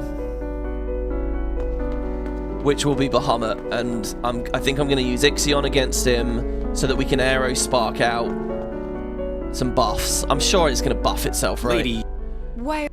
We rode the airship. Maester Kinnock summoned. You will. The temple. Even if you are, you're a. I like here, by the way, that Isaru was on the Machina that was attacking Bevelle. But he doesn't get punished. I guess he wasn't a part of the fight. He could have come up and helped us fight Evray, but he didn't. That's actually a little sneaky bit in the script there, isn't it? Presumably, Asari hates what we're doing when we fly towards Bevelle. They just have him distracted by the fiends. WP's dinosaur screech. Oh god, please tell me I don't screech. Oh my lord, that's not a... It's not a happy thought to me that I screech. Brings me to mind those horrible videos of like prepubescent kids. Or just, oh, actually, the older they are, the worse. Screeching into microphones, you know, over like losing in games and stuff. I saw a video the other day that really annoyed me, right? It was a little kid. So it's a living room, a lazy, sleepy living room, everything's chilling. There are some animals in it. There's 2 cats and a dog. And this little kid walks out of the kitchen and steps flat onto one of the cat's tails. And like doesn't give a fuck. Like just really hurts this cat. Doesn't give a fuck and just sort of looks at it like, what the fuck you gonna do about that kind of thing? And then just keeps walking.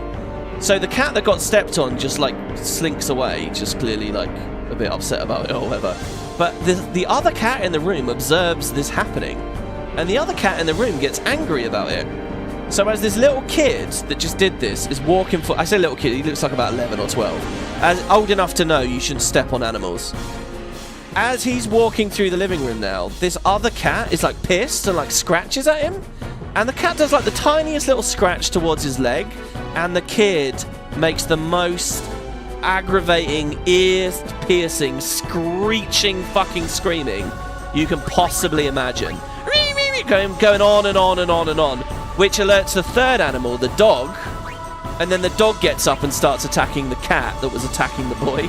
It's like all the animals are like defending each other, while the kid just wails in the corner. And it's just a kid shouting, it's whatever, you know. But it really annoyed me. Oh, it really annoyed me. I was like, oh god, the sound of children screaming, it's like the worst noise to me. Okay, so we slow Ifrit. Let's play the game. Okay, we slow it for it. Then we... So, its first turn is going to be Hellfire. This is it, guys. Are you ready? This is going to be some hot shit here, ready? Null Blaze. Ready?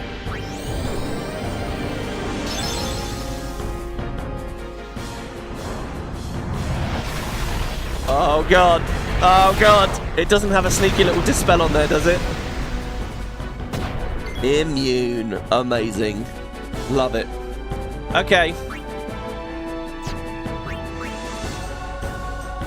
So next he's gonna, so we bio him.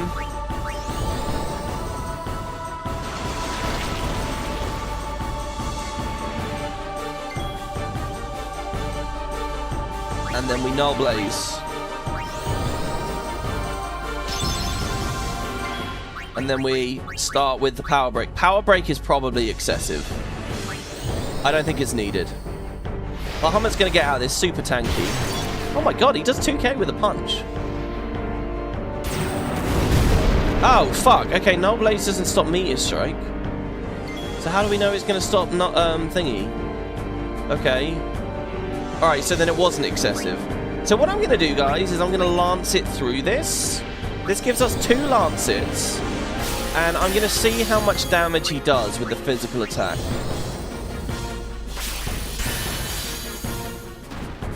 Well, we dodge. See, when we don't shield, I'm sure we get an evade chance.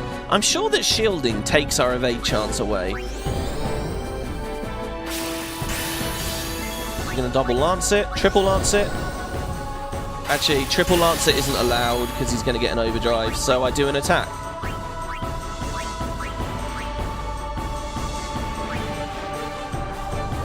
Oh, wait, no. Oh, fuck! I just lost. No, we have Null Blaze. Wait, do we have Null Blaze? Yeah, we do. We do. I baited that. That was all perfectly figured out by me. I totally forgot. I made like such an error that's like someone going to play poker for the first time and they they get through it. Okay, so look, we'll just Null Blaze. Well, I basically don't have to worry about his overdrive. Oh my god, I went through a real loop there. This is awesome. I fucking love this. Okay, we can lance it to heal up a bit. Actually, I think if I want to heal up, if the game is to heal up, because he's got bio anyway, he's dead regardless. What we do is we shield. Even though that was a physical attack. See, that's only 50 damage. And now we lance it. Possible bonus lance it. Yep.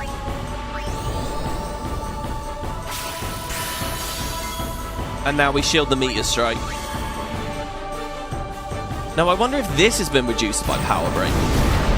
I think it had. Maybe 300?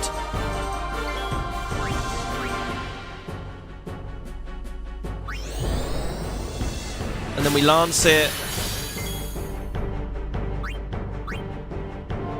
And lance it again. Well, no, I think shielding is still the right way to play this. I won't gamble on the dodges. We'll just look. It's 50 damage. That's very healable. And now we get back to max HP on the next one. Well, it's a meteor. Whatever. This is good. This is very healthy. He's getting wrecked. It's a lot of resources I've spent on Bahamut though, for just the Ifrit phase, which is a bit silly. I think we need to rein it in a bit. So here it's going to be triple lance it, which charges the overdrive, but it's fine because we have Null Blaze. Actually, it's not triple lance it; it's just 2 lance its. We're already at 100% HP. So he's going to waste his time there.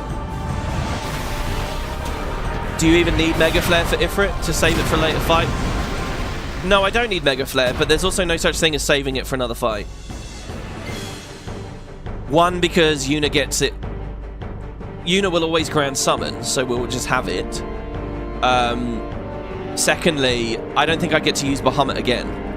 Shiva is versus Ixion, and it's pretty clear that that's how they want you to do it.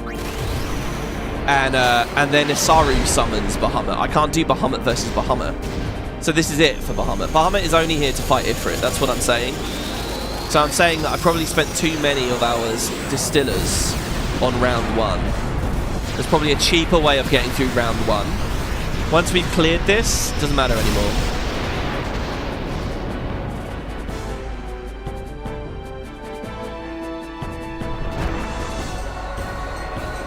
Meteor Strike in my first attempt did 1k, 1.6 unshielded. You don't think I need Power Break? Okay. Yeah, I think we remove Power Break from his build. It's not needed. Even if we get through on just a scratch of health on Bahamut, we're not resummoning him, I don't think. I kind of liked the idea of like sweeping with Bahamut, but it's not going to happen. Bahamut cannot deal with this. If I use Bahamut against Ixion, even if I give him Null Shock, I can't get that haste off. I can't slow to remove the haste. The only thing I can do is threaten to remove the haste. So Shiva with Null Shock. I did teach her Null Shock, right?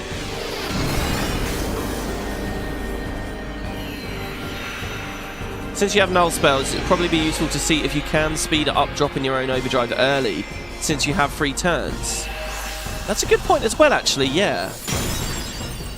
That's a really good point. When I overdrive, they counter with their overdrive, right? But if I have a null up, that doesn't matter. Right, Heavenly Strike is always the first turn here. Because we have to remove haste. And it's a 100% chance to do it. The thing is, though, if I overdrive with a null up, if they get a double turn, it's really bad. So we're going to Null Shock ourselves. We could Null Shock Ixion as well. Can I really do this with just Null Shock on Shiva?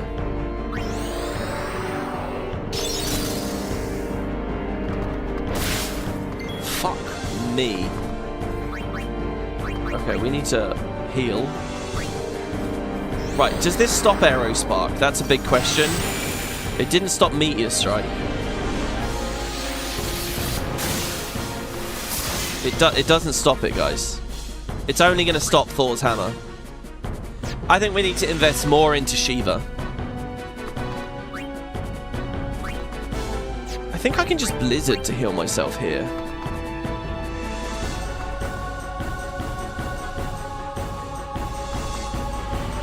Save the MP. Like, here we have a double turn, right? It is a Thor Diamond Dust.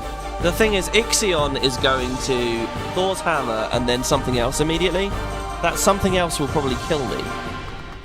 Because Ixion gets 2 turns. Unless Ixion will heal, but we can't know that without...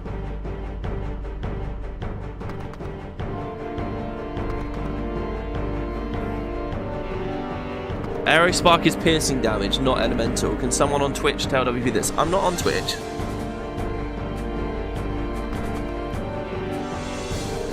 First thing, Ixion may make it more inclined to Thundara itself, which is super slow. Yeah, exactly. I think if I can Diamond Dust and then know that it's going to heal itself. Let's try it. Let's try it. Oh, I don't even have Null Shock on though at the moment. I mean, that's another serious problem.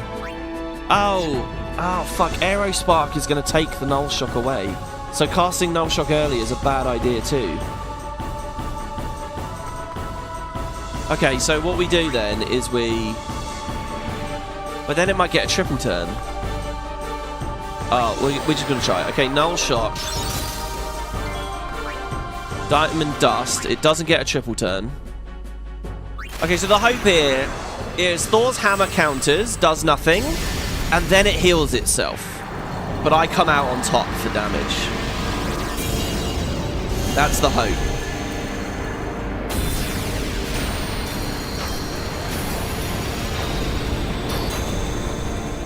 But the mod did explicitly say overdrive should be finishers. It's big damage. It's good job, Shiva. She hits harder than Mega for that. So there might be something extra in here that just gets me killed. So this should do 0. We get our overdrive back. And he attacked and killed us.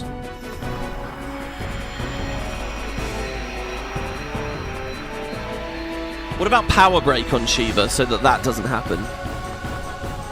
And we can just chain overdrives. But that teaches me that we can Mega Flare on Bahamut. Yeah, this was our first Diamond Dust. We now know that it does 99999. Exactly, yeah. Let me just have a quick look here on this file. Do I have enough to just get Power Break on her? I do. We can spend the last thing on Power Break for Shiva, which would fuck with Ixion's strike damage. Might give us that wiggle room we need. What else would help though? What would even be better than that? I did like the reflex idea, but again, it's sort of an RNG way of getting through it, and I don't want to do that. I really don't want to try and RNG my way through it. Power Break is nice, it's solid, it's reliable.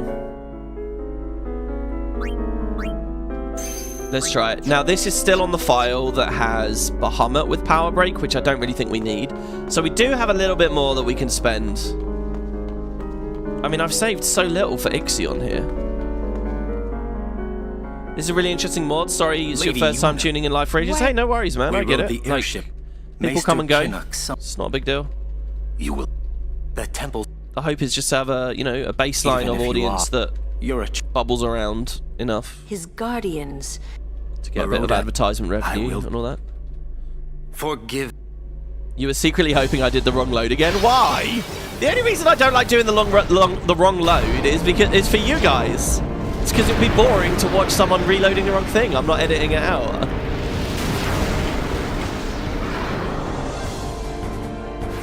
If all else fails, you could try Protect. I can't Protect against Ixion because Ixion de-spells with Aerospark. Okay. How did I change Uniface? There's loads of mods on the Nexus for it. Loads and loads and loads. I'm surprised you noticed that.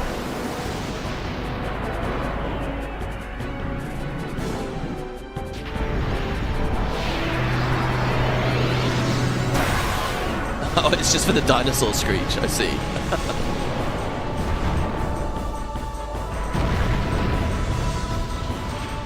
You trying to be a bubbly audience. You are a bubbly audience, Lourdes. You really are. Okay, slow.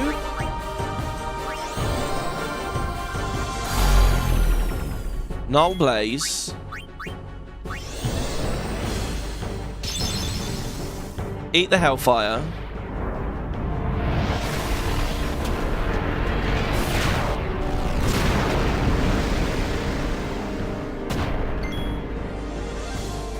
Null Blaze again.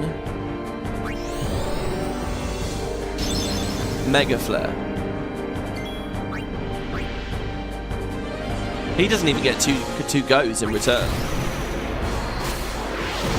Oh, I should have bioed before. Well, in this way, well, can't we just bounce Mega Flares now? Hold on. I might be able to just teach Bahamut slow and Null Blaze. That might be all he needs. With just slow and Null Blaze, we might be able to just daisy chain this. Like, it's Hellfire, and then I get an Overdrive, right? I get the same benefit that, like, Belgamine had. And then I can Null Blaze Hellfire, or something like that. Something close to that. Like, here, look. We shield. 100 damage. Null Blaze. Mega Flare, right? This is a highly optimized way of getting through this. Not only is this quick as fuck, we're taking no damage and we've only spent something like 10 ability disfillers on this. I did cast it, didn't I? Why don't I see the animation? I did cast Null Blaze, didn't I? Oh, poor Ifrit. Ifrit's getting fucked now. This is great. We've baited him into this. We've just put him in a chain, right? And we can do the same to Ixion. We just open it with a threaten. Oh, we do need slow, though. Ixion... What if we just teach both of them? Slow and then the Null. Null Blaze for one and Null Shock for the other. That's it. That's all it takes. And now we defend. This one's Meteor Strike. No, it's not. It's always going to be a physical attack as well. He's wasting his odd turns. This is epic. Oh my god. He can. How many of these can he even tank? Like, we don't need bio. Look at this. Bio is unnecessary. Oh, he's going to get 2 goes this time. So maybe this time we do something a little bit different. Maybe we lance it. No, we defend then. I think it's double defend here. I don't think it actually matters, really. Right, he shouldn't get 2 now. Yeah, he only gets the 1. Null Blaze is up. Ixion was immune to slow. Yeah, sorry. What was I? Oh, no, yeah, you're right. Yeah. Of course. Yeah, so Ixion we're going to have to be different. Ixion we're going to have to threaten. I think it's right, though. I think we're in the right ballpark.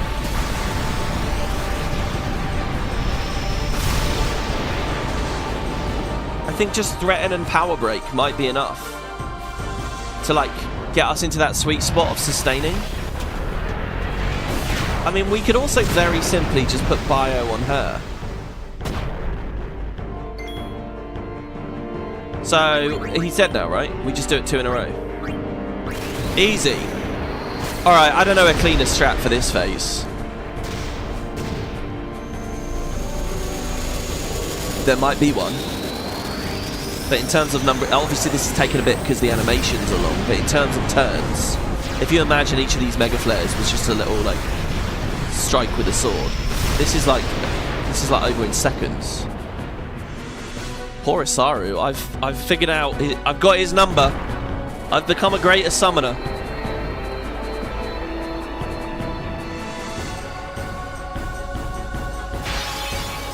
Really cool. This is so satisfying and fun. Seriously, why did they abbreviate white and black magic to white and WHT and BLK? Like it fit in the bar? Yeah, I guess just hangover from the earlier games. Okay. It's not over yet. Oh, now I interpret his voice line as like his back's against the wall. Okay, we bring Shiva out. What about delay attack for Ixion? MP is too much of a problem with that one, I think. I think it's going to be really, really expensive. I'll get to cast it like maybe once. It might get me ahead enough, sort of. So like, haste on Shiva might work. I know that, or Hastesia rather. Well, it's so expensive though. The thing is, because if we get the chain set up right, Ixion doesn't have time to dispel. Just as Ifrit didn't have time to Meteor Strike anymore. Well, actually, no, this guy doesn't necessarily alternate. Right, we Heavenly Strike. Rip the haste. Okay.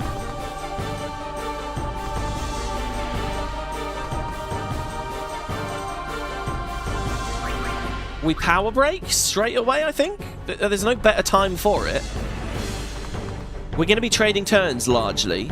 Eventually, I will get 2. I think we power break. It's cool to see Shiva glowing red. Okay, so we're taking 800 per hit now. So that's hopefully more healable. I wish I knew how much Blizzard was going to heal for.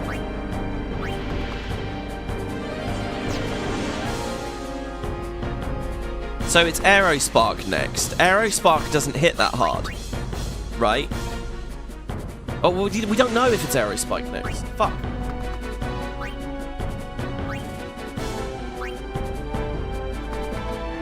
I was going to say I can attack, eat the Aerospark, and then heal.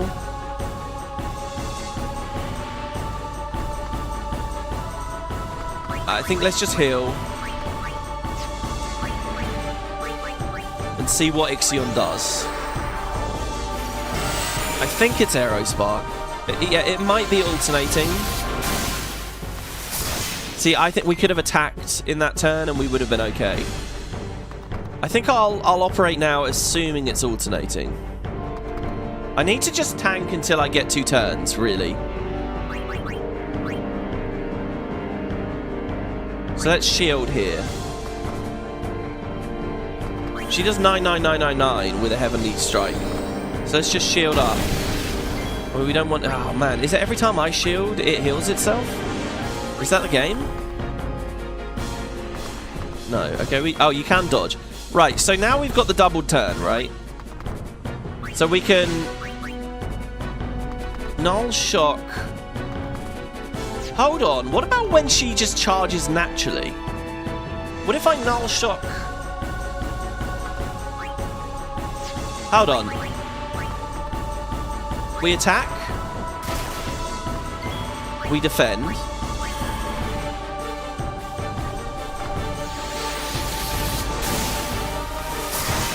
Has Aerospark's damage gone down as well? I don't know. Right, we defend.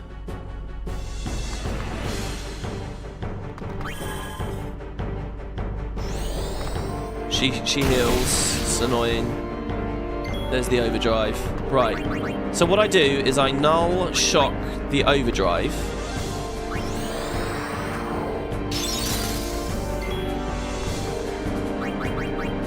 I attack. We take 0. And then we counter overdrive again. I don't want this fucking thing overdriving me twice. It's kind of... We kind of want a lot of overdrives so that Null Shock pays them off. Right, let's try. Thor's Hammer.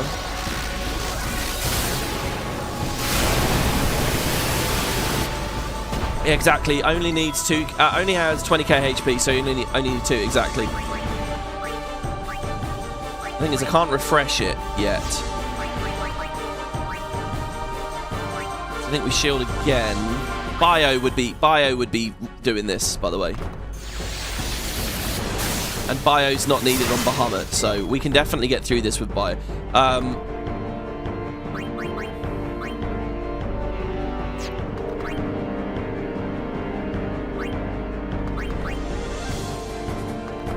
It already Aerosparked. So I think re-upping is good here.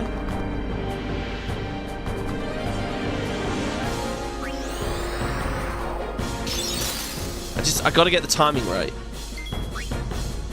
Like, that's going to give him 2 turns. Well, this is the moment we were looking for earlier. Okay, I'm going to Diamond Dust.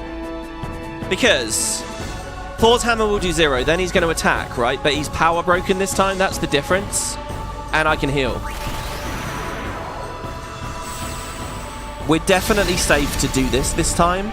And if we get lucky... I need to get this a bit cleaner, though, because if we're going to have a couple of wipes on Bahamut now...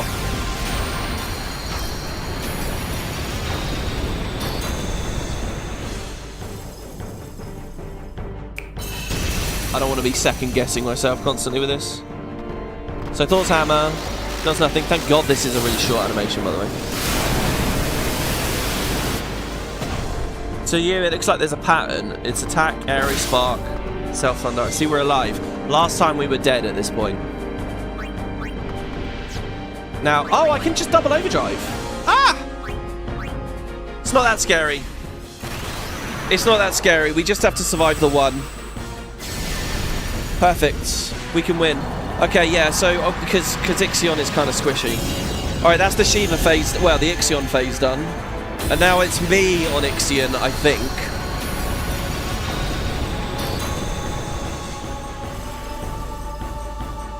We've got a choice. Ixion, Ifrit, or Valifor.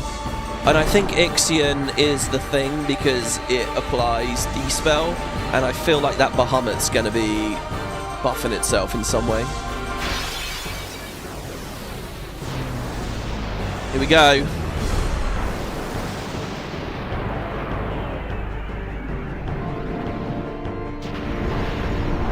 Oh, sorry, yeah, in chat. Rikaru, Raw, you definitely got it. Yeah, exactly.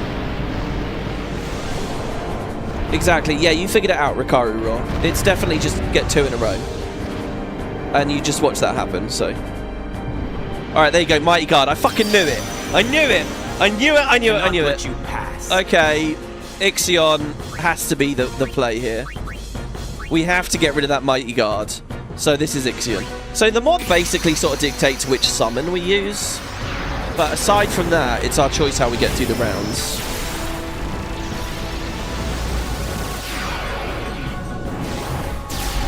Shiva starts with Null Blaze, and with just Null Shock and Slow, maybe Lance it for the clean Ixion, Ifrit and Ixion, for the cheap buys. Maybe we could get even cheaper than that. Part of me wonders if this is doable with 0 buys. Okay, we have to Aero Spark. Mighty Guard doesn't haste him, actually. Oh, it's really important, actually, that Aero Spark isn't lightning damage, because now that's a benefit to me. KR says, just checking this works. It does. I just got $2. Thank you very much. You're the #1 donation today. $2. Thank you very much. Okay, I'm going to Aero Spark. Oh, let's see what it says. Finish him before he counts down all the way. Right, so we're in a DPS race here. So Mega Flare is just going to wreck me. Mega Flare is non-elemental, so we can't use a null. It's funny, actually. We could have got here without figuring the null tech out. And then we wouldn't have realised that there's that element, this element to the fight. Okay, so we Aero Spark. He's called Spaffy, by the way. So that we can do a bit of damage.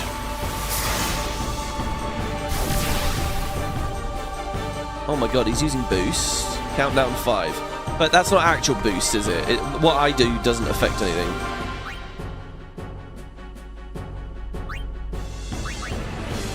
Okay. So I think the way through this is to teach Ixion Armor Break. I think we teach Ixion Armor Break. Possibly Slow. Don't know if he's immune to it. With my opening build, I don't think we're going to get through this. He's on boost. Is he just going to sit there passively? He has 20k HP. It's not that bad. Did they all have 20k?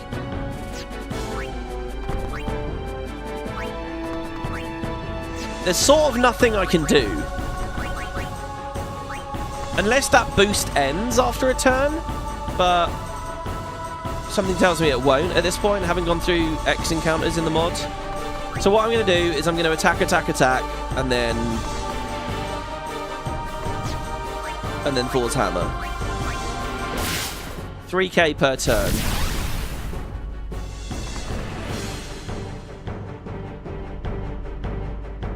Wait, 3k per turn? We're on for a win here, aren't we? Oh no, but he gets a double turn. I think attacks are bigger than magic. Look at the magic as a heal. I have no real options. Look at all the turns he gets if we Thor's Hammer. I think we just hit him and see if the maths works out. If I get lucky with a crit. Countdown 3. He's going to do it again. It's going to say countdown 2.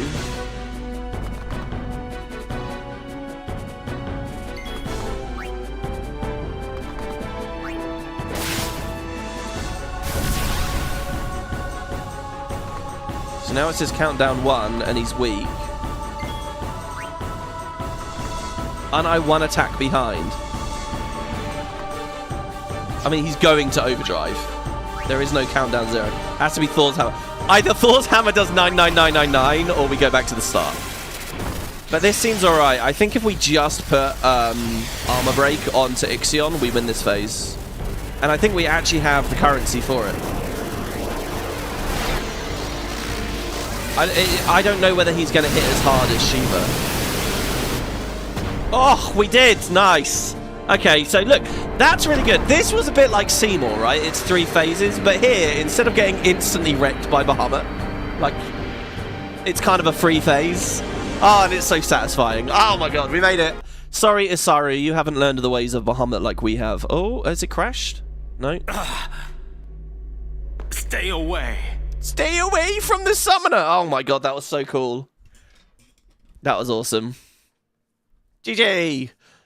Thank you, everyone. Oh, that was awesome. We all worked together on that in a beautiful way there. I think that was awesome. Yuna, let's go. There's a way to the surface up ahead. That's a very clear place where you could see he could turn the screw harder. I had a lot of fun with that. First try. No, that was more like 5 attempts, wasn't it? And they were pretty slow. Get owned, freak. Poor Isaru. He's not a freak. Your pilgrimage is over. Wow. Orin doesn't have to do him that way. Hey, Yuna gets a bit of AP here. I didn't even expect that. I say a bit. She's getting quite a good amount. See, the thing is, right, you don't get AP from random encounters, but it's so much more fun getting, like, the AP from these. It's so much more fun. Oh, Chocobo Wings! 20 Chocobo Wings! I think he's just given us auto haste, guys. On some gear. Isn't that 20 Chocobo Wings? Oh, and a top-up for my Lunar and Light Curtains as well. That makes me really happy. And some extra feathers for Riku. Oh, shit. This is for Seymour, though. Wait, do we actually get a moment? Yeah, we do. On Hybrid, you can customize and you can... Oh, God, we're back to Seymour, everyone. Oh, no, we're not. We've got Evray. Fuck! I forgot. Okay, save. Save. It's quite cool to see the save sphere underwater here without the thing. Oh my god, I forgot. We've got Evray. Okay, but look, we can... This is insane. Right, what have we got equipped? Slow Proof and Sense Preserver on there. I really want to put Auto Haste on something. I'm sure that's a thing, isn't it? It is! Auto Haste! It costs 15. Now, if we Auto Haste Waka, he's essentially immune to slow as well. So I'm going to do it right away. I'm just going to do it right away.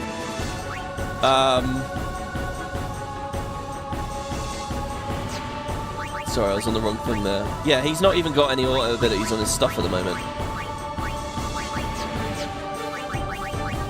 The temptation is to save it for a 4 slot. Because then we can turn it into like his ultimate armor or whatever, but I don't really even know if that's the way this is going to work out. I assume we'll get cool fucking shit as it goes along. The mod has been so good at giving us cool stuff. Okay, so auto haste for Waka. The fast break. Should we give him something else that seems busted and cool?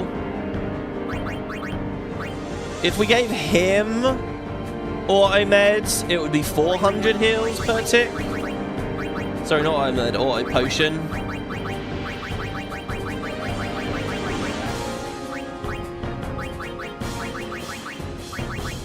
He's already slow proof. Poison proof, silence, dark proof would be pretty cool, maybe? Oh no, let's just give him sense preserver. Thing is that going to be useful later? I assume we're going to get more wings. I'm going to do it that way. And look, we've got saves all the way. I think the other two are fine. Alright. So the game... So in the original game, you just zombie this. Sorry, it's zombied. And you just throw like 2 X potions or a Phoenix... 2 Phoenix downs, I think. I think it's immune to death. Oh, what the fuck? I don't even remember this, that there were mobs in the way. We have no sensor.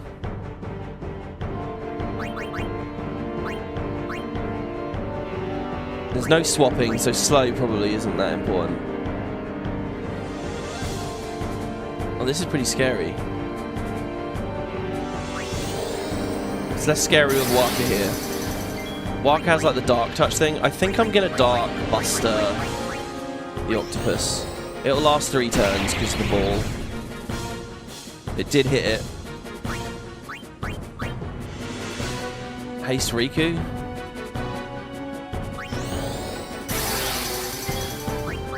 I don't know what they do.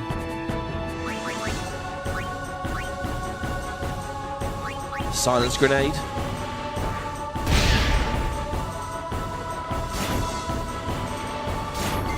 Okay, they are inflicting poison with their attacks. Outbed potion, we'll deal with that. Wait, did I use all of them? No, I didn't. Cures poison and heals. Is that weaker than it was in vanilla? I remember that being 2k for some reason. Maybe we dark. Is it slow? Let's see what the octopus does now. Yeah, how'd you like me now? Experience your own poison and silence and all that shit. Usually in vanilla I'm throwing lightning marbles around here.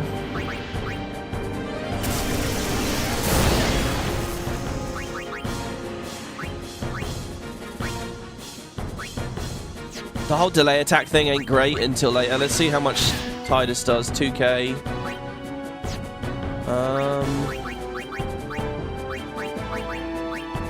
I might put sensor on someone's weapon.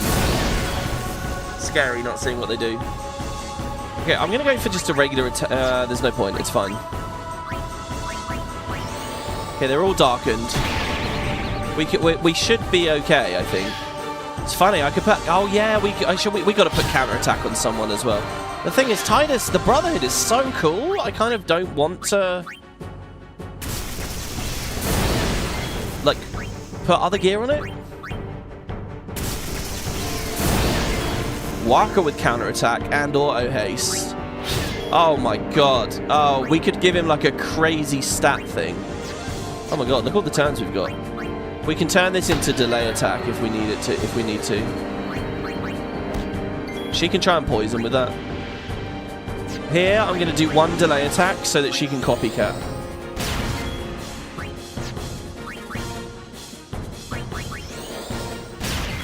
Something useful for her to do that it doesn't deplete my stockpile. She doesn't even need to do that, I think.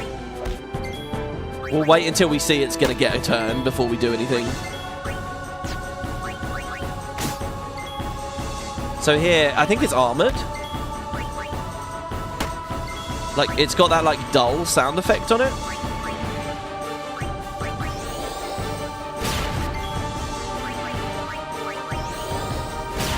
She's basically a much more expensive delay attacker.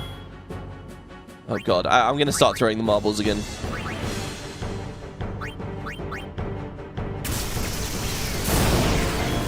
I don't know if that's actually their weakness, but she does good damage. It's really tanky, wow. Don't they usually have like a vortexy thing? It's like that Sinspawn fight we were dealing with before. Okay, there we go. Wow. It's quite a lot. Okay, so what I want to do is do sensor. Right, who's got what? Titus. We could put sensor onto Riku's thing. We could make something new for Waka.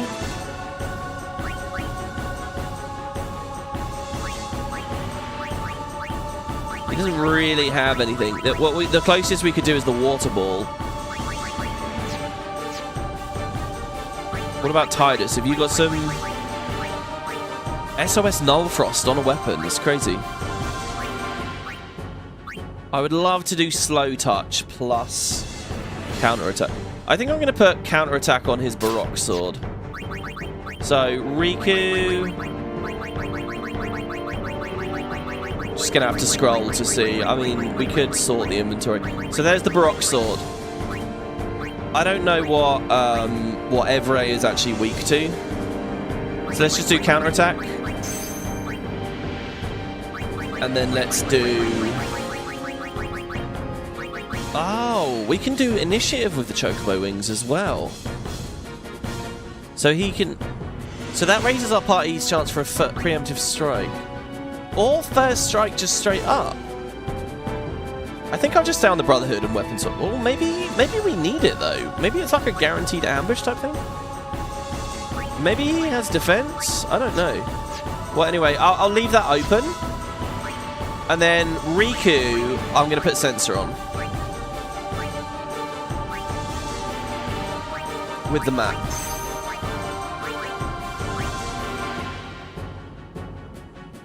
Maybe I first strike with her as well. Since what else are we going to use these wings for that's sitting around? Let's do it, the Vanguard. This is pretty cool. So there's another save crystal over there. We're okay, right? MP and everything? I don't know whether silencing those mobs did anything. Yeah, I guess this is a little area. This is weird, right? The boss has a back door to just beat it instantly with Phoenix down in vanilla, but there is still this area to grind up levels before you fight it. Alright, we have the same thing again. So we can see what they're weak to now. Lightning, lightning. Oh, that's lightning and fire. Oh, shit. Titus has that, like, golden sword. I love that thing. Did we get more smoke bombs at any point? I don't think we did. She's cool, she's quick. Oh no, we did. I'm going to throw the smoke bomb here. It's just the quickest, nicest way to get through this. So they don't like lightning. So swap to the scout. If I copycat a weapon swap, what does it do? If I copycat an item throw, does it do it again? Shit, can she double throw stuff? If I line her up so she has 2 turns in a row, can she copycat herself and, like, get free items, basically? I think slow is the best thing here.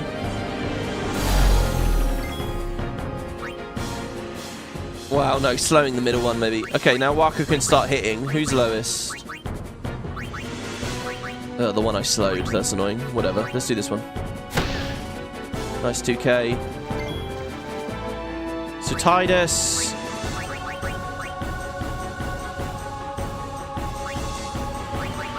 I mean, it's clearly better to be on the Brotherhood for now, before the fight. I don't know why I should have hasted, actually. Oh, shit, they do actually cast magic. Was that the big boy in the middle that did that, though? I don't get an extra turn, that's annoying. So should we throw a silence thing? No, I think what we do is we just keep hitting them. Wow, they're actually all exactly as squishy as one another.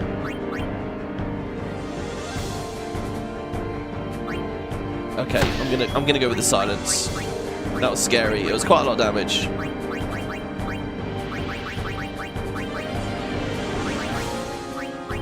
Silence grenade.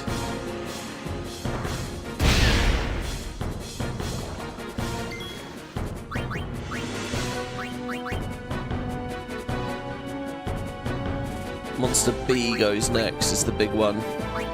We'll just see what happens. Kill this. With a crit, it didn't.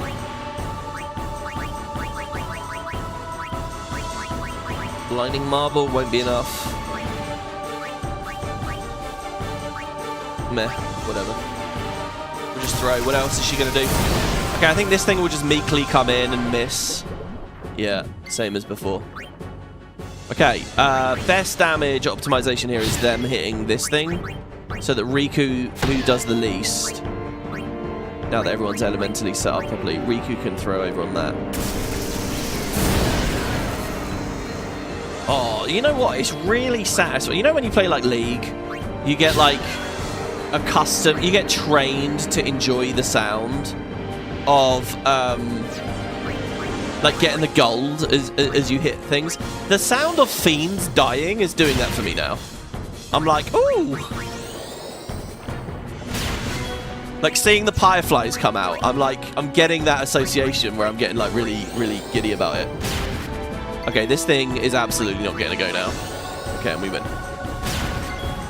What you're seeing I'm doing right here is what I'm desperately hoping I can do to Evere 2. Since it worked for Evere 1.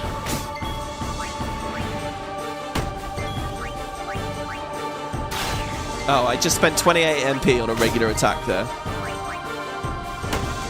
It's okay, we're next to the save sphere. It's gonna get a go, whatever. Oh, we got poison on it. It's gonna die then. Oh, what a miserable existence that thing had. There's that thing, that like horror idea of being both completely deaf and completely blind. You know, what just like a scary existence that would be. Okay, I kind of don't want to save there. We didn't get anything except spending some electro marbles. That's funny that I actually got a random encounter there. We were right next to the boss. Okay, here we go, guys. So I just tapped the sphere there to heal up. Yeah, it does look a bit like a Keyblade. WP, note, you at the Thunder Plains sold gear for Waka with 20% magic and 3 open slots. You're right. Why are we noting that, though? What magic is Waka going to be using? All revivals sealed. Aha! Mega Doom? Oh my god, what is all of this? 20 turns and then it's over. What about opening the gates then? Is the gate mechanic just decided not to be a thing? Oh wow, it's a totally different thing. Okay, so sealing is, you don't really see, in 12 they do this a lot. They'll seal like certain items so you can't use them. So we just got to see. This does not count as a turn. I thought that Phoenix Down was going to be grayed out there. Let's see. We gotta try this, guys. I'm gonna get game over, I'm sure. I don't know what's gonna happen. And I'm waiting for the censor text to finish so that we can start reading it again. It still says, can you outslow him? Okay. Prioritizes healing, overturn manipulation, when losing 4,000 HP. Launches special moves when its doom counter is a multiple of 5 or 6. Can you outslow him? Right, we don't see his health.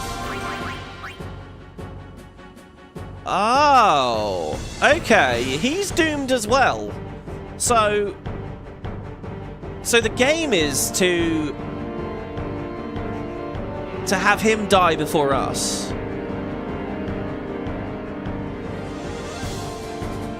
Wait, so auto-hating myself was terrible.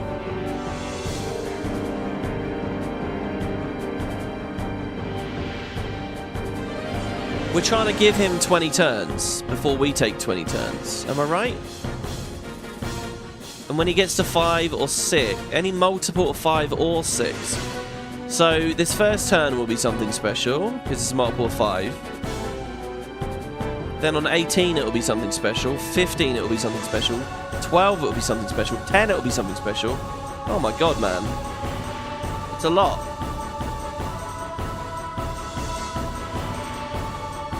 Lancet strat again. We don't even have Lancet. Can I haste the enemy? Yeah, I don't know. I mean, but what was that last sentence he said there?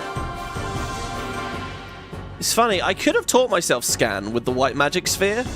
It would be very weird to have scan on one of these characters. I wonder if he's got like actual stuff in the mod where it's like, tee-hee, you found the hidden text. Can you outslow him? Last time it said, can you outspeed him? So we've kind of done a clever like switcheroo.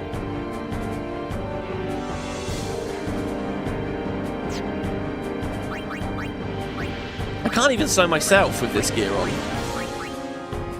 My entire strategy here is fucked. I thought that delaying him and stuff would be a good choice. Maybe he does have actual HP. Maybe we can just kill him. Maybe I don't get obsessed with the fact that he has a doom counter on him. Well, let's throw a phoenix down and see. It says it's sealed. Does it just mean it's gonna miss? Immune 0. He counters. He like slaps us. Bad. Bad boy. Let's see what happens if we just try to beat him up. We got to get the darkness on. So let's do that nicely. I'm going to treat him like everyone, because I think it'll be fun to see. I mean, I'm just going to take 20 goes before he takes 20 goes, and I'm going to die. But can't I? Oh, and all resurrection is sealed, so I can't phoenix down my guys. I have to slow myself, but we're slow proof.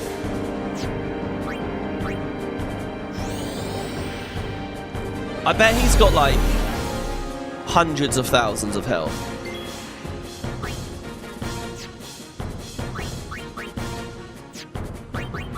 I love how creative every single fight has been, you know. They've all been so creative. So delay. And then we do copycat. Oh, this is obviously not going to work, guys. Like, obviously. We could slow, like, one person. We could slow Titus.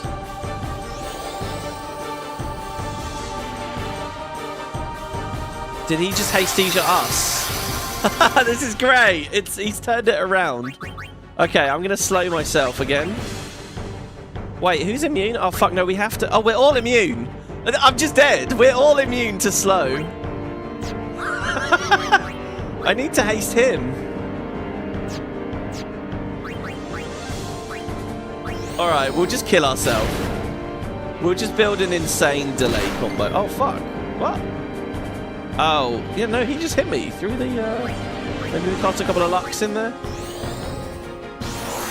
Doom is a breath meter. That's really fun as well. I love that idea. That we are slowly drowning.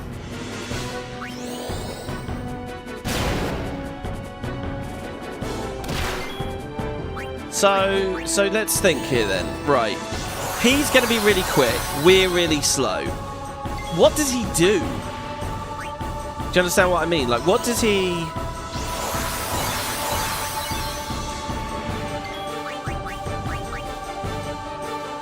Once he's getting a load of turns... Like, can I sleep him? This is important to know. He's immune to sleep. Fucking hell, his counters are... Oh, nice! Look at... Titus essentially got ejected there when he died. That's cool. He's getting a lot of hits back in now. He wasn't doing that before. Can Riku do anything fancy at all?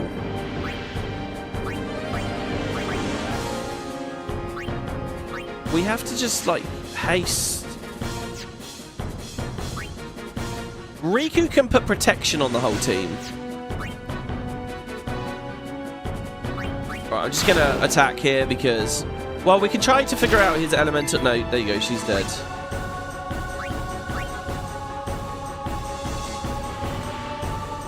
I suppose there's a chance that he wasn't darkness there. Can we silence him? Maybe silence Buster? So that he doesn't haste us? He's immune to silence as well. He's immune to sleep. He's immune to silence. He's not immune to dark. He's not immune to delay. I can delay my own guys.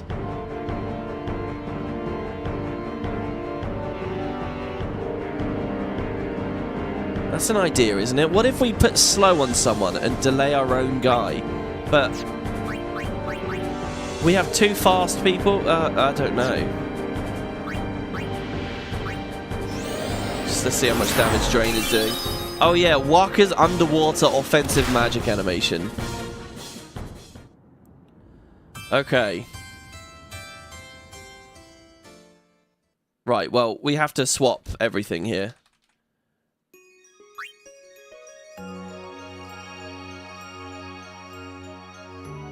We could even go back to before the customize. No, but ultimately, I think that that's really fun gear that I do want, so I'm gonna keep that. Okay. First things first, Walker needs the Dark Touch. And what that will mean is that he can keep the 3 turns of blindness up. We're going to spam Luck on Riku, hopefully, to defend ourselves and prot. In the meantime, I'm going to get rid of the fast break.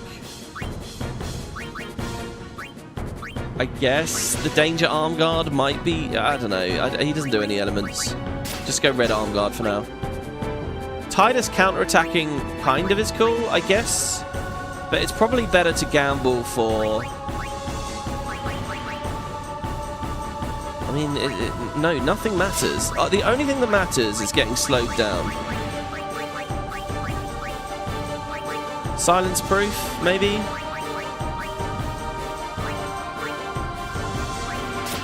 Then we just we're kind of going into, we've got to be naked, really. That's what it comes down to. We could put defense on our gear and stuff, but I don't think it matters much. Okay, let's just do this. Let's be naked. And protect, delay attack our own guys. It's going to be hard though, because we've got... I don't know what Evray does. I don't know what these special abilities are. Yeah, just moving directly up so we can get into cutscene as best. Hello Rocco, it's good to see you. Does this fight have a unique game over animation? You've never seen that before? Wait, did it? I can't remember. Did I just stop paying attention? Dying underwater does obviously give you different death animation. Can you cast slow on yourself? Oh, absolutely, yeah, and we're going to have to. Absolutely. Because he's going to haste us, and we've got to, like, reverse it.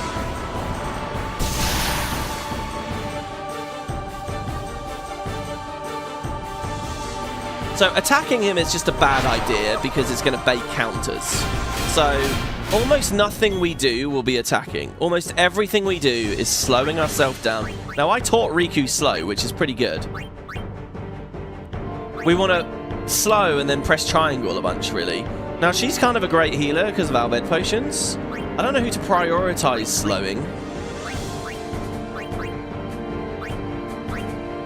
I guess herself? No. We prioritize slowing Waka because Waka...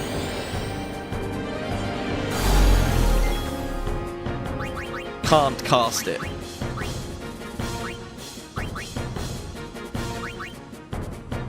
So, if I cast it on Tidus now, he skips a turn. The question is, how hard is Evray going to hit me? He's slowing himself. That's his turn 20 move. So we want to haste him now, really. No, we don't. Oh, God. How do we do this? Oh, we got so many turns. This is really cool. This is really weird. And we can slow him now. We've been given the Silver Hourglass. We have to counter that. We have to. Wait, or should I have hasted him? I should have hasted... Fuck, I got it all reversed in my head. I got it reversed. Oh, what am I doing? Chocobo Feather. All right, we might... I don't know how hard this is, but we might have wiped. We have to haste him. Fuck. There we go. This feels so wrong. But so right. Does he already have darkness on him? No, that's just the zombie, right? I love how he kept the zombie status on there. So we have to dark bust that. Waka can't really do much for turns anyway. Riku's going to be a goner before them. There you go. He's got darkness. Okay, good. There's the dodges. I think earlier he was hitting me. I thought he was dark, but he wasn't. It was the zombie animation. Okay, and then finally we're going to slow Riku. Look at that. Now, Every's going to get 1 billion turns. We might die. Or Evray gets owned. Or maybe we spend this on a defend here. Maybe that's too fast. Maybe that's too slow. Right, if I slow Riku. Oh, fuck it, let's try it. Because we need to stay alive. Oh, she's got to go anyway. I think Albed Potion, and then cross our fingers. Where are my Albed Potions? Oh, they're there. Oh, no. Not an Albed Potion. What's definitely better is a light curtain on Waka. He's the most survivable. He's going to get the least turns. We're making Waka like a slow tank here. Oh god, Poison Breath is still a thing? Holy fuck. Bye, Riku. Hastesia.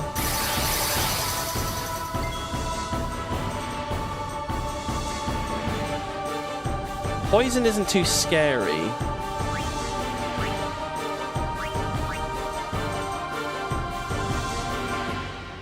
Gotta slow Waka down.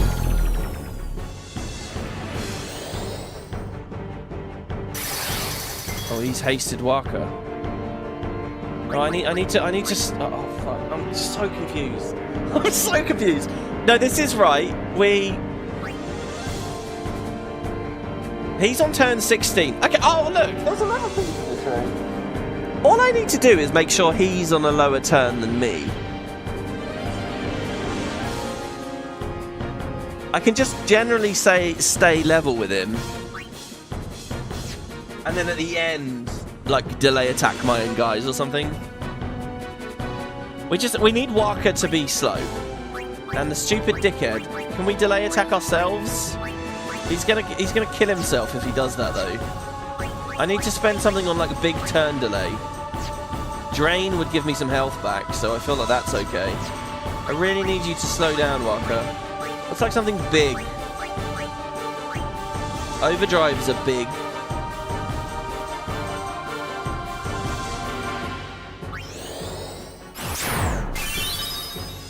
Oh, what the fuck? Oh my god. Zombie reversed the effects of Drain. He healed, I took damage. Oh my god. Okay.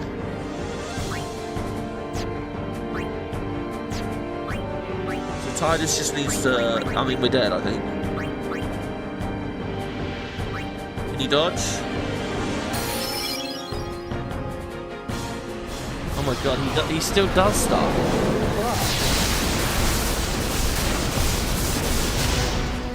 But we're asleep.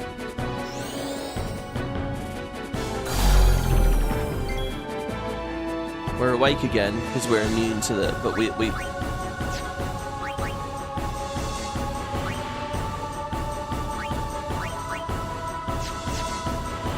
I mean, this has to be Remedy.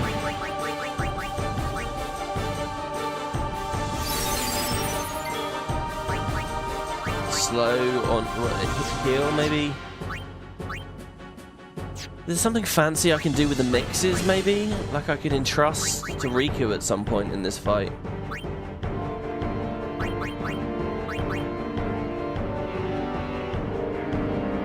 We have to X Potion. Do you know what? Automed might be really good. Because, we'll keep getting topped up without spending turns on it. And now I need to slow myself and haste him. What's the best way of doing it when it comes to... I think slowing myself is the right thing.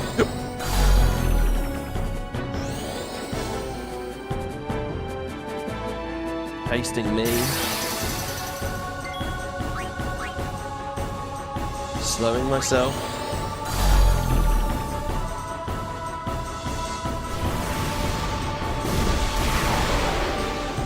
This is nasty. This is really nasty. I mean, how many photon breaths am I going to have to eat? Look, we could haste him here. Look at it. He would die to doom if I don't die in the meantime. But I'm so going to die in the meantime. If I do that, that's just this. What I need to do is defend as well as this.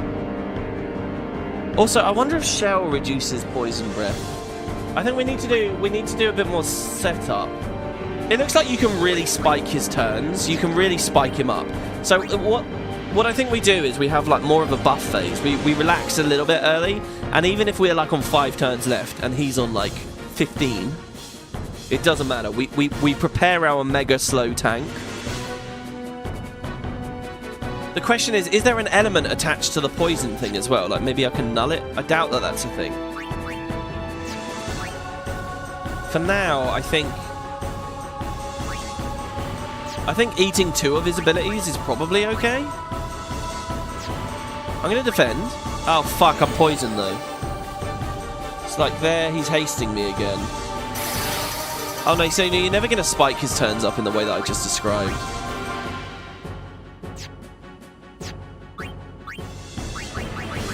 This to be antidote. This is amazing. This is so weird and so different and so cool. Just going heavy with the items, because why not?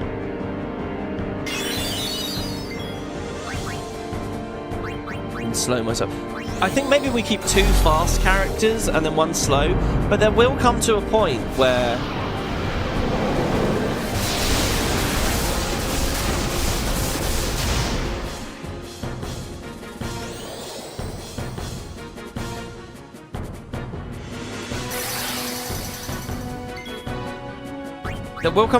they're the only one left alive. Okay, the silence and the darkness is really bad. So here's what I do.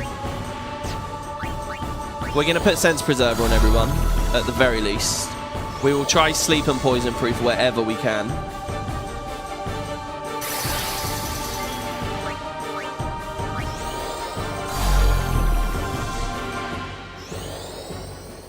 Like, imagine here that Waka was alive and he'd been slow this whole time.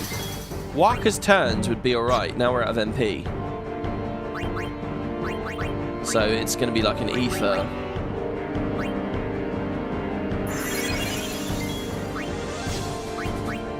We just keep slowing. I think we have like that slow tank kind of thing. So it's Poison Breath on every turn 6 and Haste on every turn 5, I think. Well, here we go. Doom. Doom got us. Okay. So we've learned how it works. I'll put up a poll for this next one to see if we get it. What if you sacrifice one character by letting them be hasted? They get big value from buffing, and then you have one character who's designed to tank and outlive the Doom. Exactly, that's what I'm thinking. I'm thinking setting Tidus up as the god that's allowed to be hasted, because he can spam cheer. And, well, no. Okay, okay. Right, let's just figure gear out. First, I put Sense Preserver on. Okay, that's fine. Tidus is going to be a quick buffer. It really needs to be Riku. Let's just do the Echo Shield. Can I put Poison Proof on that Echo Shield?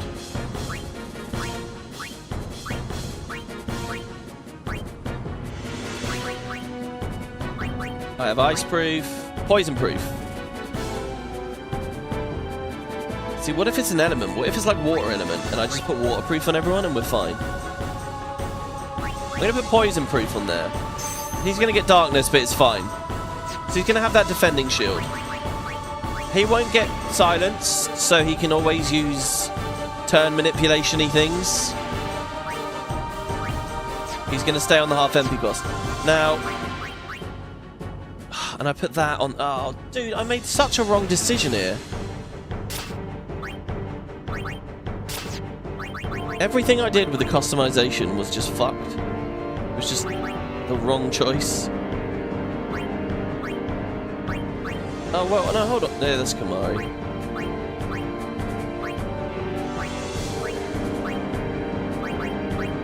Do we have more? We can't do any more, can we?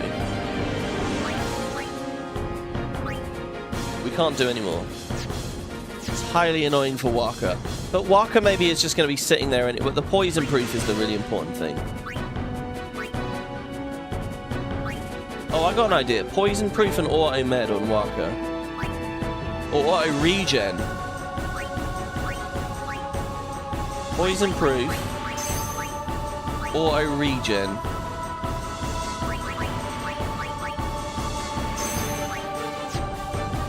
Walker is my survivor, basically. Riku, I don't know about right now. Confuse and slow proof. I never made a sense preserver for her at all. This might be enough.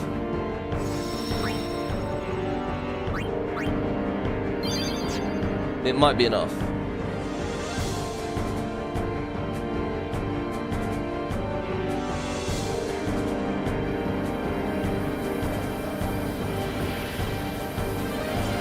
Oh yeah, the XP gain thing. Yeah, Coryphean's been very lenient with not losing XP due to being dead. Yeah, I noticed on the Blitzball phase of the Wendigo fight that it did res. I'm assuming on this one it will be the same. It's a good question though. Can Riku cast Reflect with Mix? That's a brilliant idea. What are we reflecting though? Poison Breath? Oh! We're reflecting... Oh my god, you're a genius. We'd be reflecting like the haste and slows, wouldn't we? Oh my god! Okay, can she? I don't think she has any reflect. Reflect is kind of like super wacky, and I'm expecting to only start seeing later around Zanarkand. Maybe the Gagazet Caves. Can she reflect with Mix? That's really cool. Exactly, he'd haste himself every time he tried. It's really clever. I love the idea. I don't know though. So hold on, let's see now. You know, auto regen wasn't really needed because we could just cast it. I'm gonna get Protect. No. We're gonna cast Slow immediately on Walker.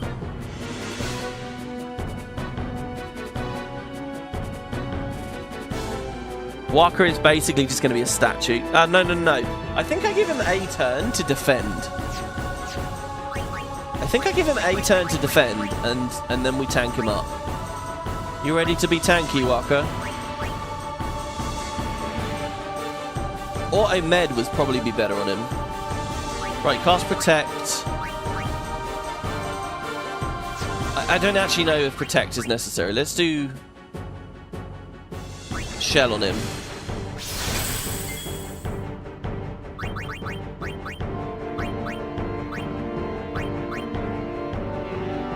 Like, that might not even be necessary, that there. I'm going to haste Evray, I guess. No, we're going to start... See, I don't know whether cheer... What happens if I provoke? Provoke is a weird one.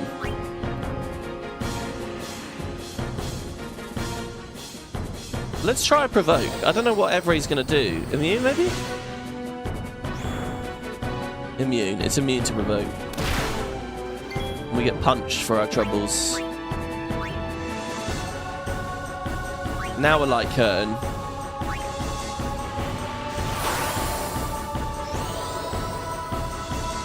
Slowing itself. So now we haste it.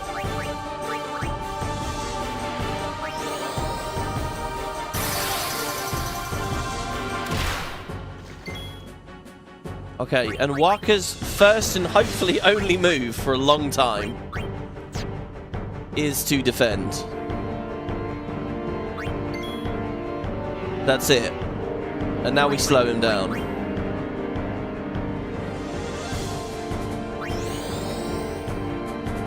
Defend unfortunately gives him like more turn initiative or whatever.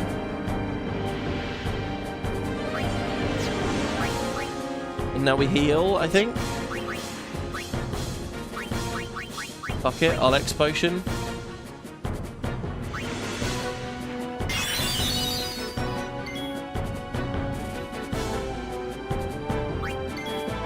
Trying to defend on him again there. Now these two can do with some slowing, probably.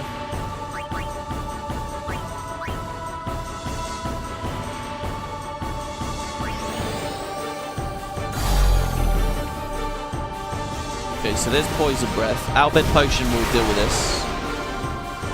Poor Riku. She really has to Albed Potion immediately, though. No, I've only got a few.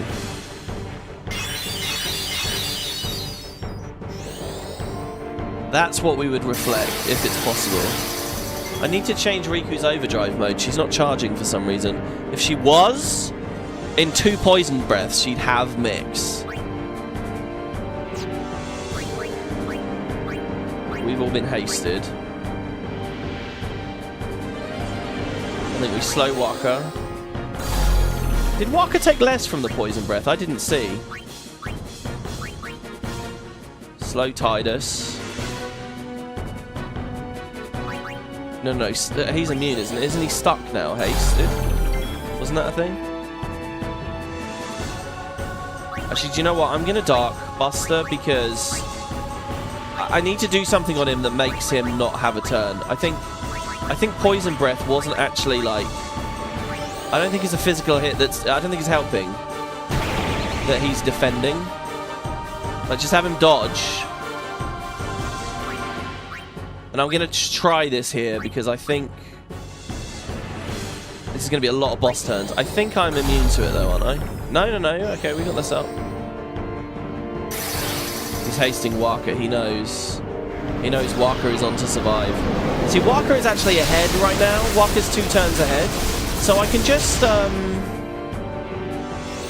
Oh god, Sleep Proof was a big deal, wasn't it?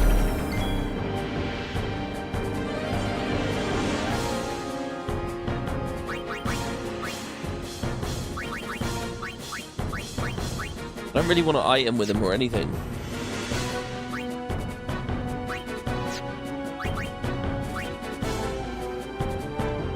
I think he should just throw the turn away.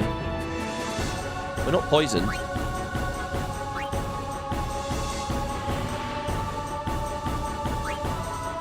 Throw the turn away with a delay attack, which is going to miss the boss. Oh my god, delay attack is good here. It's going to miss the boss, so it won't do that. You personally get slowed a lot. Oh my god, look at all the regen ticks. Wow, that was a lot of regen ticks. Let's throw it away again. Delay attack is cool in both fights. Okay, now Riku's awake. How are the turns doing? He's 13, Waka's 15, Tidus is 15. I think I throw a Chocobo Feather on Evray. Or another Albed Potion.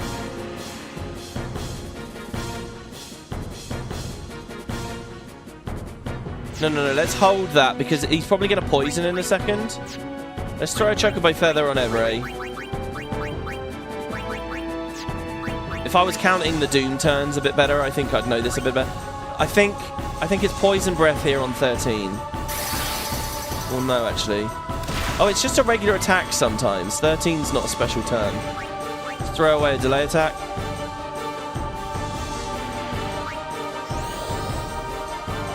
Don't hit him, for the love of God. Okay, Riku died. Okay, rip Riku. The thing is, Riku's like fully ejected, so is the mod gonna res Riku? We're both okay. All we need to do is stay alive. We're on for a win here. Everybody dies before us, just don't die. That's it. That's the whole storyline.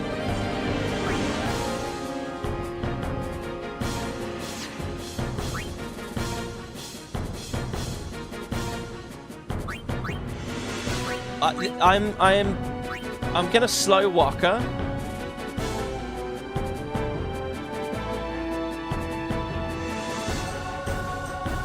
Because he's healthier. We're so many turns ahead that I feel like maybe actually take the 2 potions on Tidus, but then he's going to be on 12 and Everay's on 10.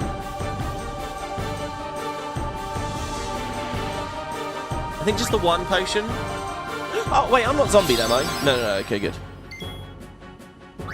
And now we slow Walker. Walker is fine. Go on, Walker. Okay, photon spray. That's 1k on both of us. This is so cool. This is like Tidus is really trying to help him out here.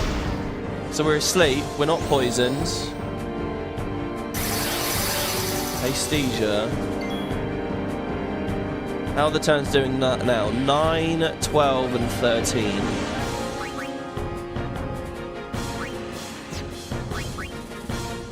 We're both still very healthy.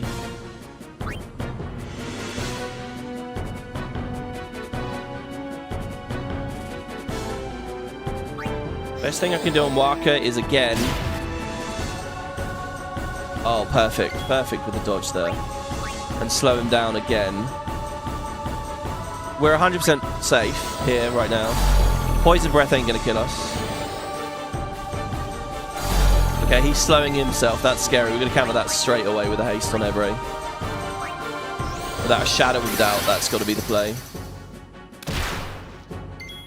That hurt Tidus, but he's alright.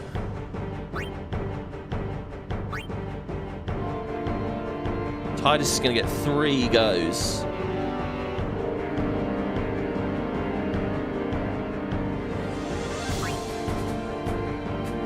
With a slow delay attack.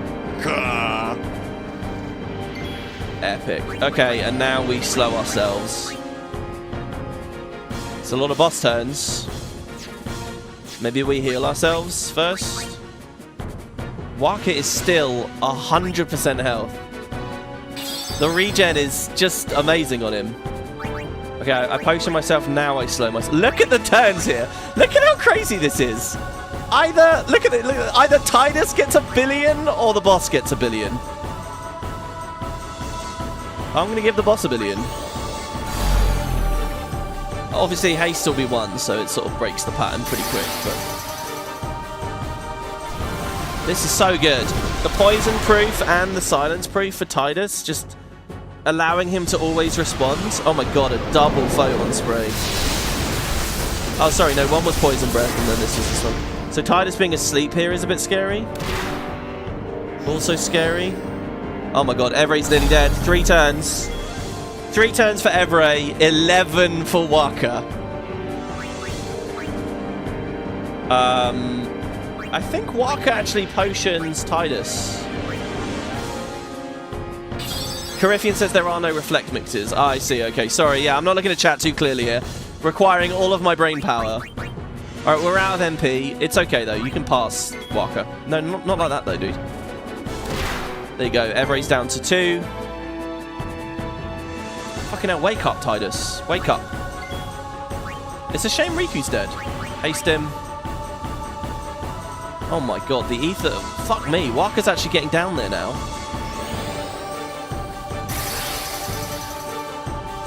Okay, 1. Oh no, that's the counter. Oh my god, Waka, 3 turns? Waka, no! Don't take these 3 turns. Do I seriously eat? We can overdrive to slow him down. I don't want to throw in ether just to... Look, what's the worst thing he can do for 0 MP? It's not defend, it's attack, right? I shouldn't have done these defenses. I don't really want him getting countered, but 6. Thank God we got as ahead as we did. Aesthesia, that's his last... Oh no, we've already seen his special things done. Oh my god, Evray's desperate. He's desperate. It's alright, Tidus is... Oh my god, Tidus is the safest one. The least doomed. What's his last turn going to be, I wonder? Poison Breath, probably? Poison Breath would be the scariest. Oh, there you go, he just did nothing. Nice! Does Riku get AP? That's the question.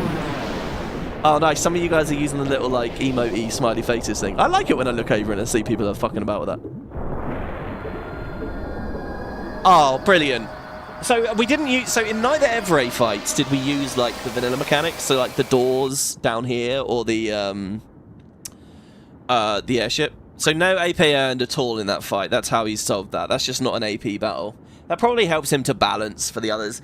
22 Mega Phoenixes. Are you telling me you're giving me Auto Phoenix now? You're giving me all this cool shit right before Seymour, aren't you? Oh, Lord. I'm going to no encounters. I don't actually know whether there are encounters here still, but I'm not risking anything. We did it, everybody! Oh, I never put the poll up. I'm really sorry. Okay. Let's save. Might have thrown a few too many items, but you never know. Let's have a quick look here. If we go to this place. Oh, nice, chill, Besaid music. How many chests does it say? Remember, Evray counters physical attacks. His stone gaze will petrify a character. If you execute the open gate, blah, blah, blah. How many chests? Just tell me how many chests there are. I think there's only... Isn't there like one per gate? I think it's something like that. Let's swim down and have a look.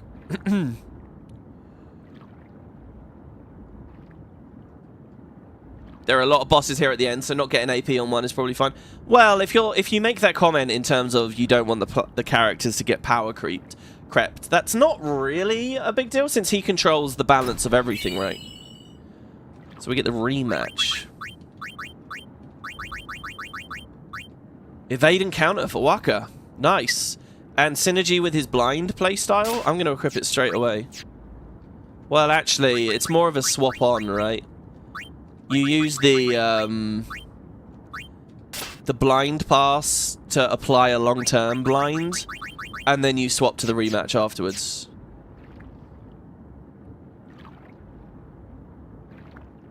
Farplane Shadow is Death Strike?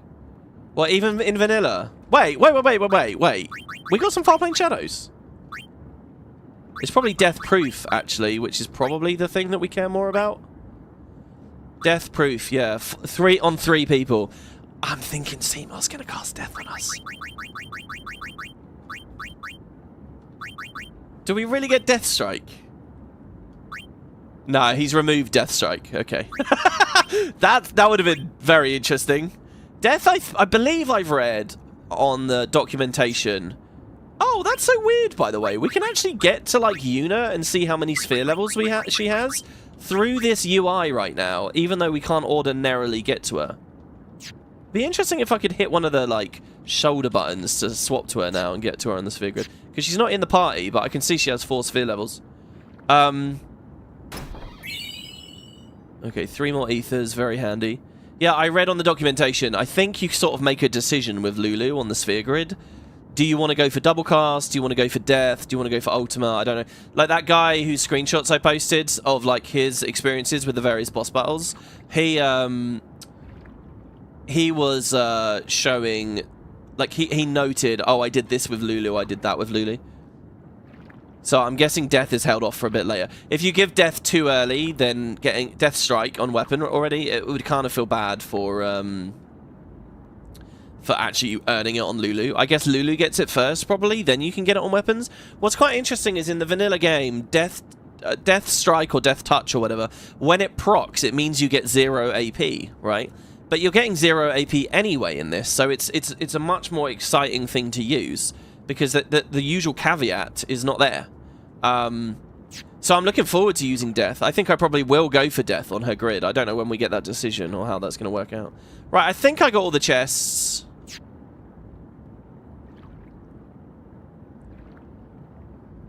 You're totally rewatching the X2 LP after this?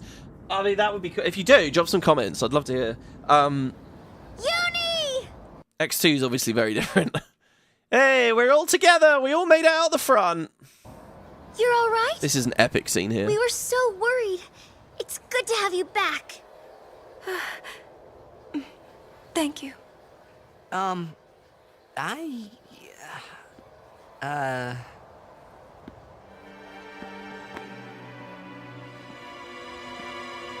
Keenock dead. Uh-oh. This is Kamari's like best moment in the game, I think. I mean, he has a lot of good ones, but...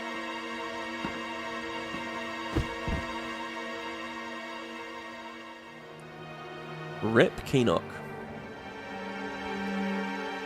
Keenock. Why, you... I have saved him. He was a man who craved power. And great power he had, but he feared losing it. Trembling at unseen enemies, he spent his days scheming petty schemes, chased by his fears, never knowing rest. You see, now he has no worries. He has been granted sleep eternal. Death. Okay, look, Seymour as like a fanatic of death. On the face of it, I really don't like the story. I think it's like, you know, it's just a nihilist. Like, you see this archetype, villain archetype a lot, and it is boring to me. But, within the context of Spira, and the game just talked about the spiral of death, and the fact that being an unsent is kind of like, you know, it's not the end, really, if you don't want it to be. I think he's really good as a character, but I think X's only mistake is not talking about those specifics a bit more, you know? Like, so being an unsent is really uncommon, right? So you have just killed him. Death still has stakes, you know, but for him, they kind of have less, I don't know. Is a sweet slumber. Is it now, a sweet slumber? All the pain of life is gently swept away.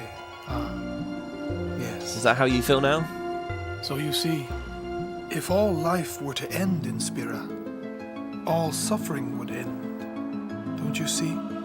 Do you not agree? See, he might actually have a point. I think if the game was brave enough to say he does have a point, or like he's lying to himself about how he feels as an unsent and stuff, and the downsides, there's a lot of really cool stuff that we could go through, some twists and turns there. But obviously we take the very base, you're crazy, and then that's it, you know.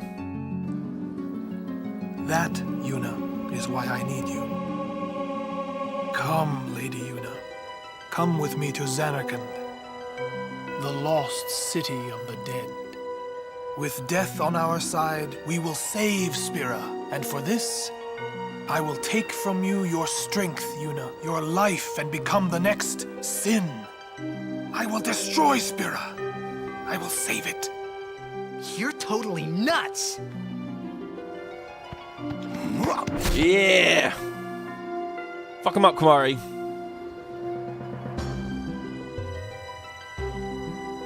Unpleasant. Very well. I will give you your death. You seem to want it so. God, oh God, well, do we believe him?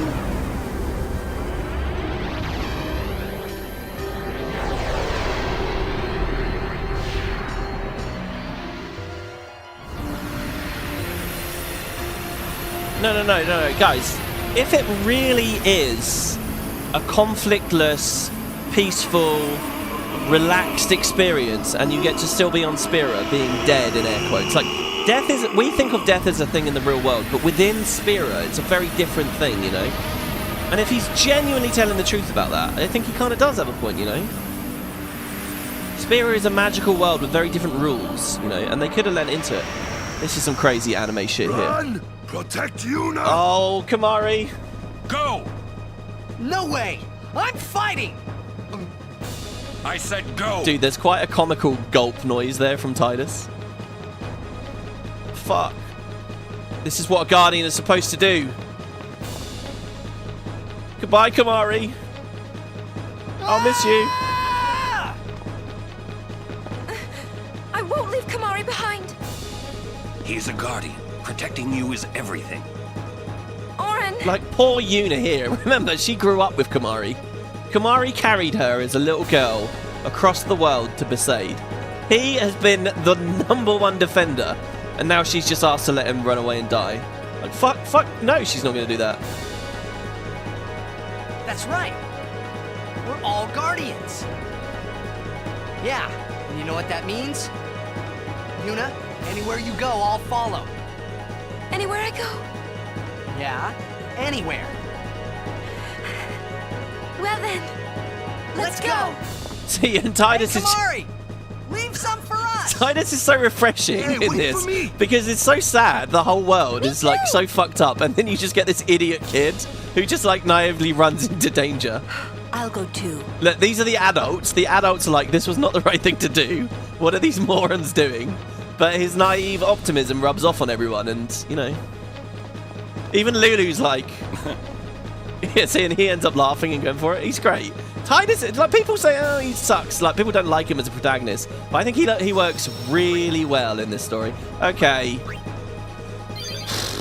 I was going to say we're at Seymour, but it's not just Seymour. We got all of Highbridge to get through as well.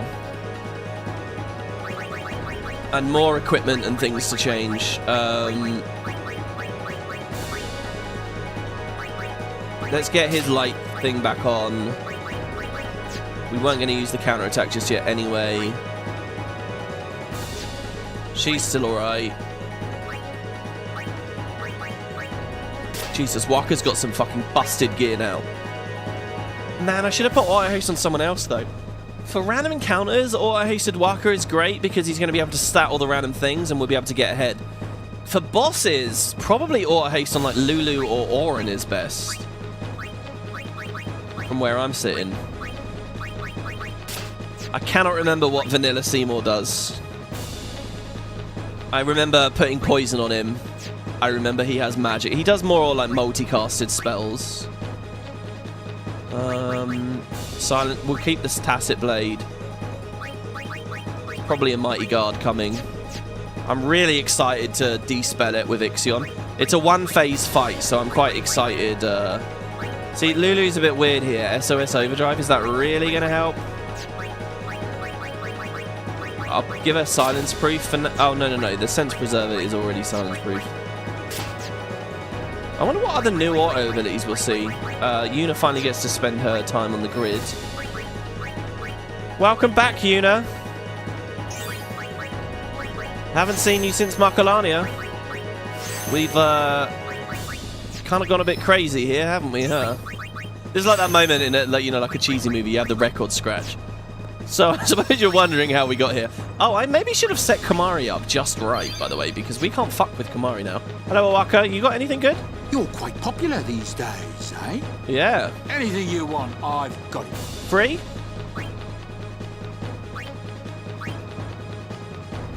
We have... The Gil is going up. We're going alright with Gil, guys. I'm going to buy some high potions. We could... Wait, I thought I got 20... I thought I got 99 potions. Oh, we did. Oh, right. Like, Auto Med might be really epic at this point. I could sell those to Owaka and put Auto Med on someone. Fuck it, I'm just going to do it. Life is for living, everyone. Let's play the game. Softs. So he's selling distillers. Doesn't this mean we can...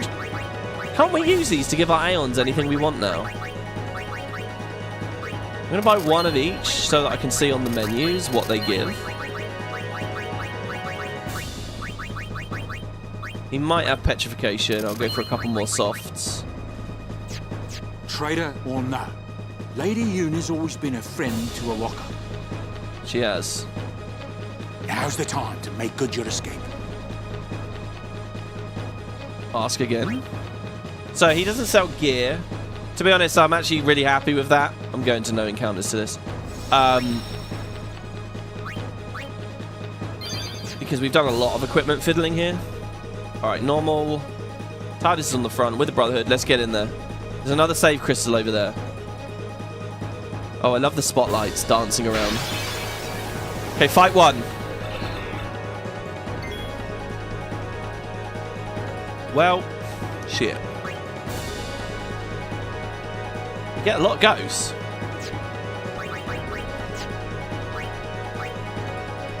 No Kamari scan, so we need Lulu to scan. So she has to weapon swap. We're instantly burning turns here. Okay. 8,000 health on the YKT. The problem is, that will eject us if we kill it. But if we don't kill it, we can't run into the backline, and the backline's going to nuke us.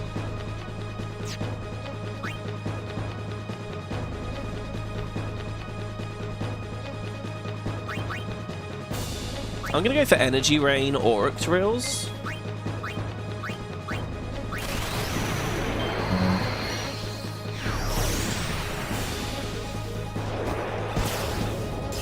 Will this AoE them all? It might not, actually. Is he technically... Ah. See, this is what's cool. Look at this. Look at the game engine here. That doesn't hit the thing in the back. That's fucking epic. I should have entrusted to Auron and shooting starred then, since we can't AoE here. Right, speaking of Auron.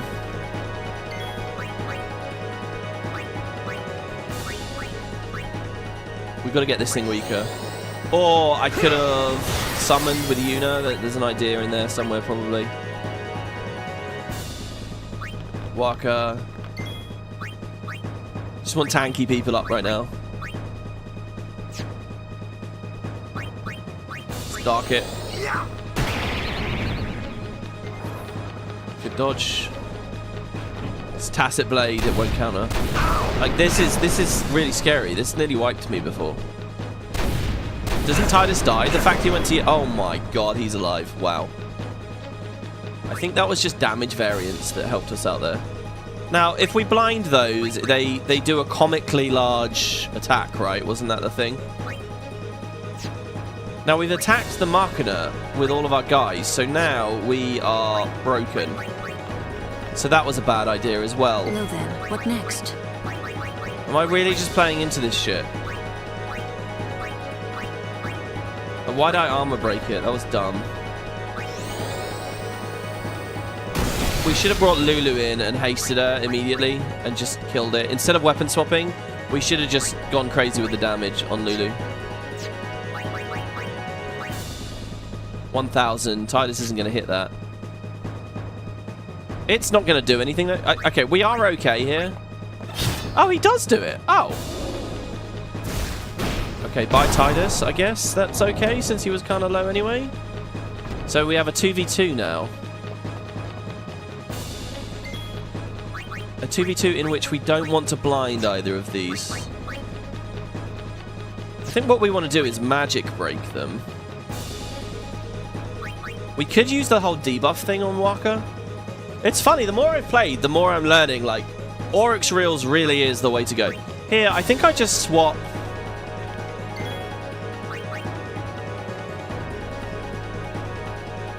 I think Auron's... Oh, he only survived. This is tough. This is tough.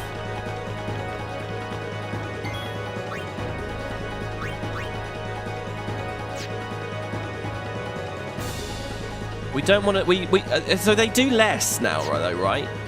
Do you know what? I'm going to do something really wacky. I'm going to double reflex. Oh, I can't double reflex. Because weren't we just straight up dodging before? Fuck it. Lulu, show me what you got. Just hit them. They don't like fire. Or water.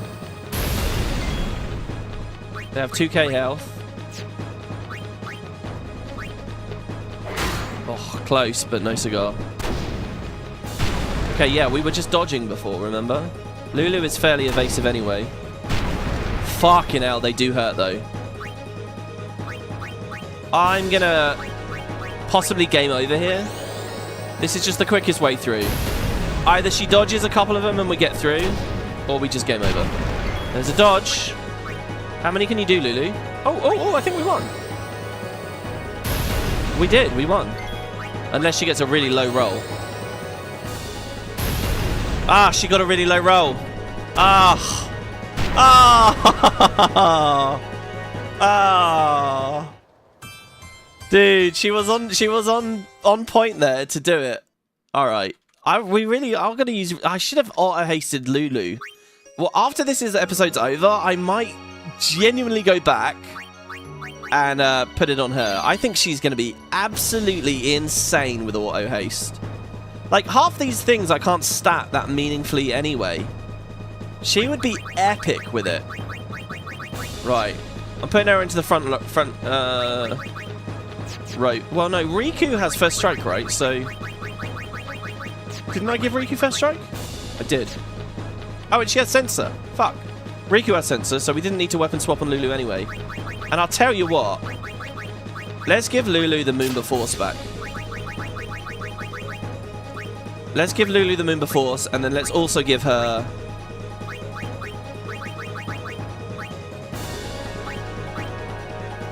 We can buy mana distillers now. Let's give her another 10% magic on it. How many saves have I gone? God, we're back up to 80 saves. Yeah, let's go, everyone. Of course, we might get a different layout now. Oh, yeah, we got, like, the inverse. Oh, my God, it's going to be a 1v1? This is vanilla, is it? Does this happen in vanilla? This is very cool. I don't remember that this happens, though. Oh, my God, guys, we've got such speed on our hands. Look at this. Holy shit, we've accelerated way ahead of them. I can double dark bust. Do we try to snipe the one in the back? Like, it is targetable. I don't want to do a 1v1 against that. That's going to be insane. I think we snipe it. So hold on. We slow that one as well now. I mean, a 1v1 where we're slowing it and we've like reflexed and stuff early. See, this is cool. I wish the game had more fights like these. These are really, really exciting to me. Now, we could entrust. I mean, energy rain wouldn't be bad anymore. We could entrust to Auron and Shooting Star to finish things. I don't know.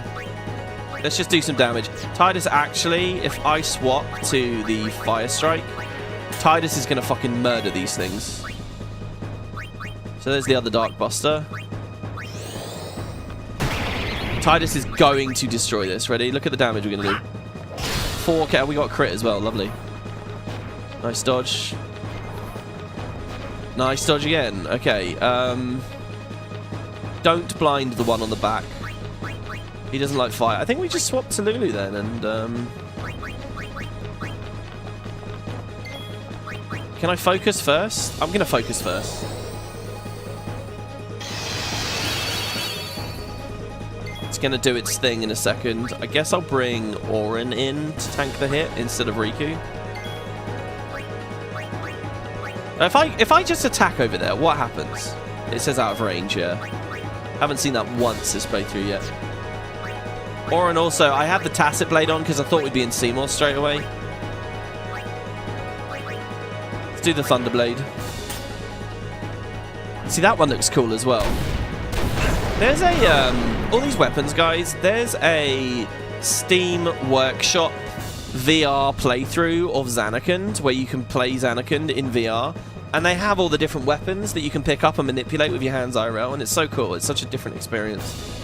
Right, I'm going to attack the one on the left now, which is basically wearing them down. The one on the left again.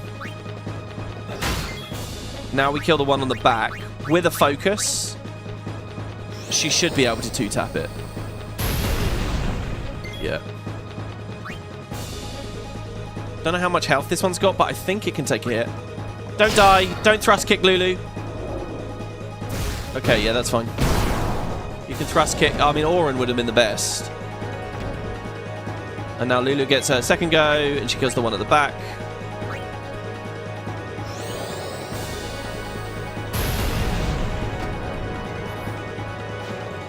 Then we just punch this.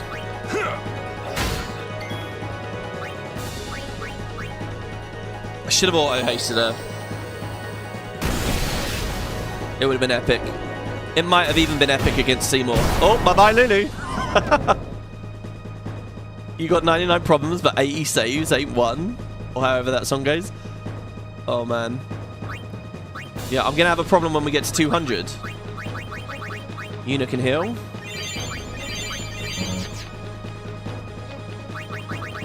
Back to Riku on front. Let's get in there. Looks like we're probably going to have 2, maybe 3 more random encounters. You with us, Auron? I am a guardian too, you know. Dude, what a fucking legend. I haven't heard that for ages. Okay, Riku with the slow.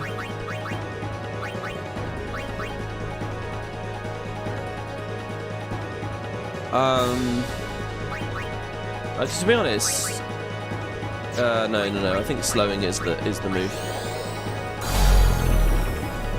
Riku with the other slow. What an opener, guys! What an opener! Initiative on these 2 quick guys, and they both have slow on them. It's like we're starting to get a build. Like, our playthrough now is going to really start diverging from others because of the choices we've made. Like, our characters are really going to start feeling different. And I like how it all still kind of works out, you know. What a great game. I'm going to entrust to Oren and Shooting Star, the one in front.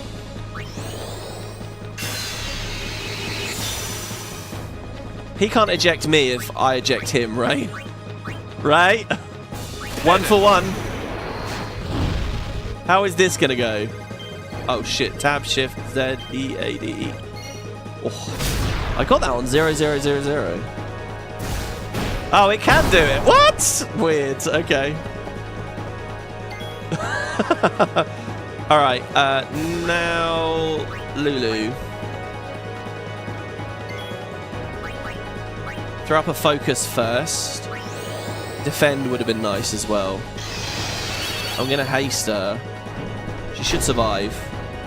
Oh, excellent. Oh my god, actually. I actually played that really terribly. I thought it was going to be the other thing. Oh, this is actually kind of really scary. I'm gambling big time here. I'm gambling really big. Actually, I don't want to gamble. I'm going to defend. I don't want to gamble. Okay. It was still the right play. Hindsight and all that, it doesn't matter. It was still the right play. She dodged, but who knows how the RNG would have gone before. She's just going to fucking destroy them now. There's no stopping her. Look at this.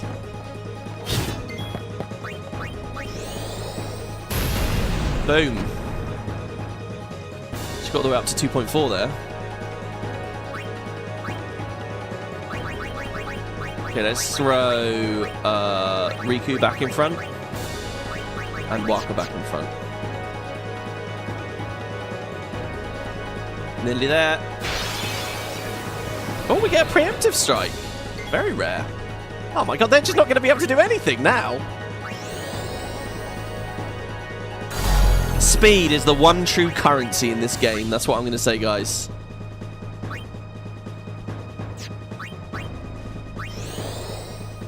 Time magic. Look at this. Waka, just get off screen. Just get off screen.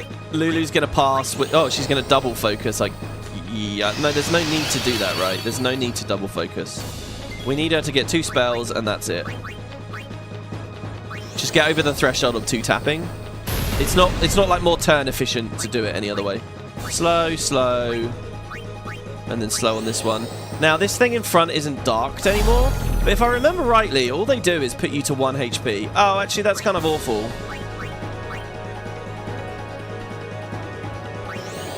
I'm going to just push through. We kill that one. That one's Monster A. That's the one that isn't going to go. Okay, so someone's dead because if I do this, someone's dead. I'm not going to do it.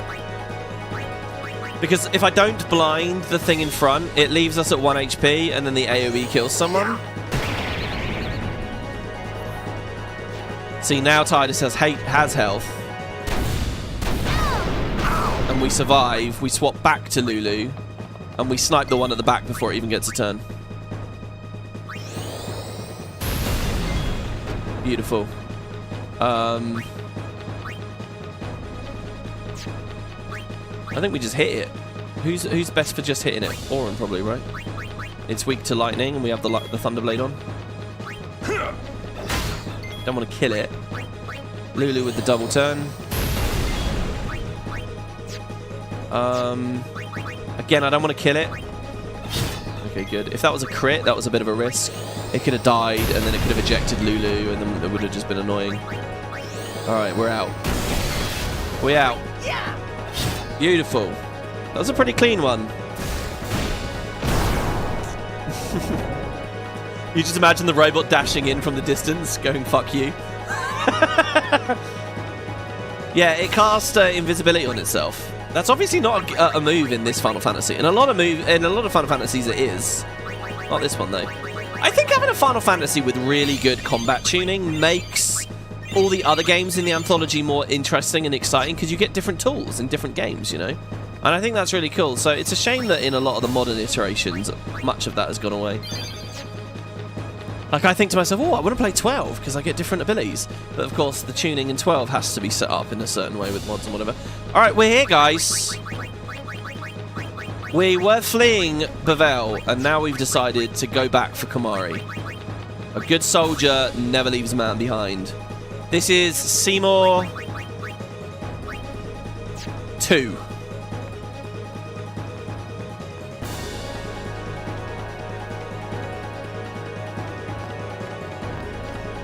Hey, bro. You're a part of the team. Oh, look, he's clearly smiling. Oh, yeah, the mortar body. Right. Okay, let's refresh. It's nerd time. Let's refresh on exactly how this goes, shall we? While Kamari waylays Seymour, your adventure continues with the other 6 characters at the end of the high bridge. Owaka is... By the way, we missed some dialogue trying to run out there. Owaka is peddling his items opposite the save sphere. Make your way to the north and remember to save your game before taking on Seymour. High Bridge is a perfect training site for your characters, who will find themselves up against warrior monks, YAT-99s and YKT-63s. The northern sector in particular is crawling with robots, a useful way to stock up an AP. You can use slow on all your opponents, and as with all boss fights, take the opportunity to build up your overdrives before the battle. Yeah, the High Bridge is like the most famous grind spot in the game for like nerds that know the game well. Like, you can do crazy shit here at High Bridge with the amount of AP that you get. You can very easily get in the normal game. You can get Lulu like really deep. You can turbocharge all of Yuna's Aeons. You can go very, very, very, very far with grinding on High Bridge. I can't remember. I think, isn't there a thing about some of the items you can get maybe as well? I don't know. Maybe someone more informed can tell me. But anyway, okay. So strategy for Seymour 2, Seymour Natus. I don't know why he's called Natus. I can't remember if it actually means anything. I probably had that trivia for you last time. So neither he nor the mortar body have any weaknesses. If I remember rightly, you kill the mortar body and it revives itself by hitting Seymour. And every time it comes back to life, it has lower health. It's something like that. Tidus, Auron, and Yuna can use trigger commands to increase their strength or magic defense at the start. It's weird, you'd think Kamari would get one at that point, but maybe it's not in his nature to talk. He's the silent type, right? Seymour Natus uses each of his elemental spells. Multi-Blazara, Multi-Thundara. They've got a typo there. They've written Multi-Thundera, Multi-Watara, and Multi-Fira to attack 2 of your characters. If you want to use null magic to protect your party, remember that even before Seymour takes action, Mortar Body will use all spells against your characters, and this uses up the null effect. You'll also find that Desperado will dispel. If Seymour's health gets below 24k, he'll use Protect, and then keep unleashing Break to petrify one character after the other. If Mortar Body attacks a petrified character, its victim will be completely put out of action. Unless you have some protection against petrification, you may want to use your Aeons for this phase. Although Seymour will immediately banish any Aeon from the battlefield, you can execute one move and do a lot of damage with an overdrive. Obviously none of that does anything for us. You can dispel his Protect, remember that. If his HP, and Yuna has dispel now by the way, if his HP drops below 12k, Seymour will use Flare. We can reflect the flare in vanilla. We don't have reflect this time. Mortar Body will now regularly heal using Cura. If you use reflect on Seymour, your party will benefit from the healing. But again, we don't have reflect yet. Don't worry, inflicting damage on Mortar Body will also have negative consequences for Seymour. Once it dies, it sacrifices. Okay. Kinda sounds like there's sort of 3 phases to this in vanilla.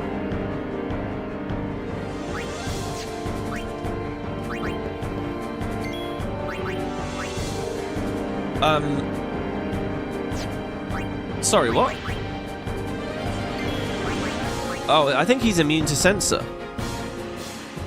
Incredibly deadly, but weak to slow is the advice. Well, I'm going to use my initiative Riku for that. Oh, we start with Yuna and Kamari on the screen, so you actually can't use Tidus's first strike. So Seymour is incredibly deadly but weak to slow. The mortar body, it just says supports and empowers Seymour. Oh, this is actually kind of perfect. Now we can bring Tidus in. Do you think we can slow the mortar body as well? I'm not going to try that just yet.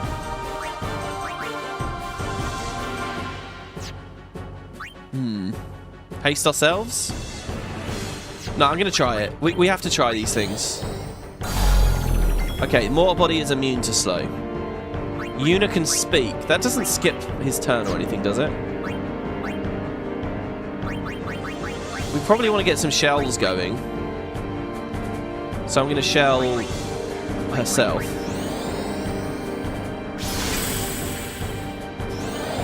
Okay, he's shelling Seymour. Pentablizzara. Okay, we just got fucking one-tapped. Okay, right. Waka has auto haste. Oh, do you know what? Did I don't remember. Is the cutscene shortened? The Seymour 2 cutscene been shortened? I thought it was only Seymour 1 and 3. Let me just check. Sorry, I'm on the mod page right now.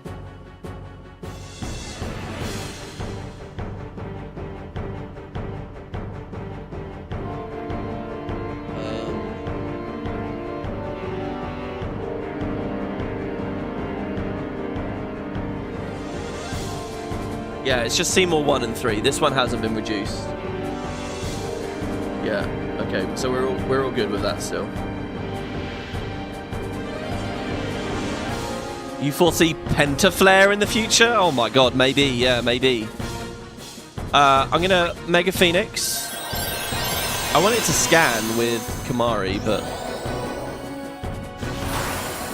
Do I have Alchemy on still? I don't, right? That Phoenix down felt really good. What happened there? Was that Protect I just saw go up?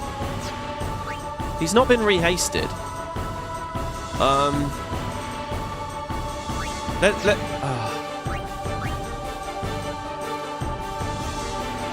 We need to know what he's immune to. We gotta get this. We gotta just work our way to scan. Let's see if he can be delayed. It's worth seeing, right? Okay, he can be delayed. So there's a demi there. Was that a counter? Or was that... Okay, it's a counter. Okay.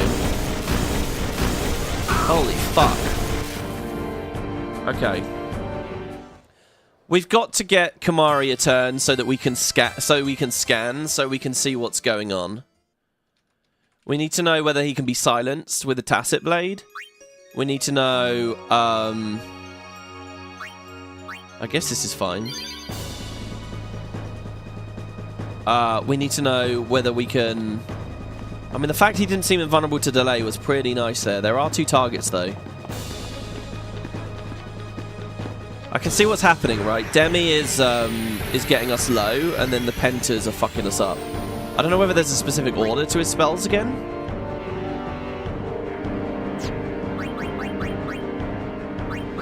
So there we go. Haste on Kimahri.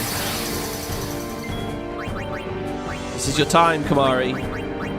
Let's scan Seymour.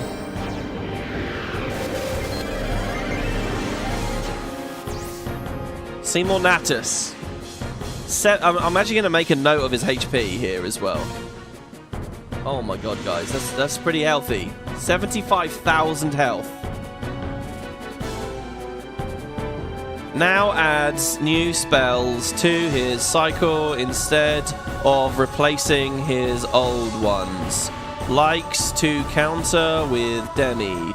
Do dispel buffs or things may escalate eventually. Okay.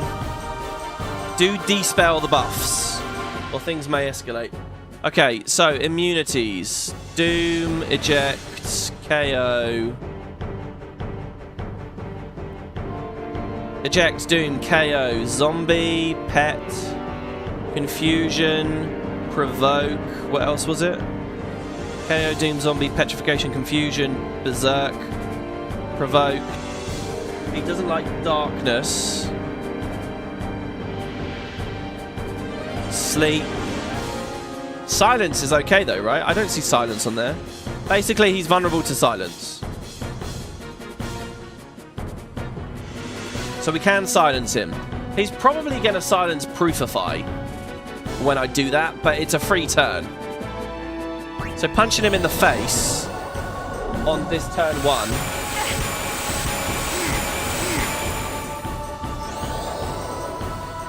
We've also got Provoke strat with Tidus, probably. Oh, I didn't see. What about his elements? Oh, no, he can be scanned. Oh, okay. So he doesn't like fire. Regens on ice. Water is... Wait, what does the divide mean? Half damage from lightning. Does that swap as the fight goes along? That would be quite interesting. Okay. So thing 1, okay, is we're going to... we're going to take the Brotherhood off of Tidus, since he's not here for first strike anyway.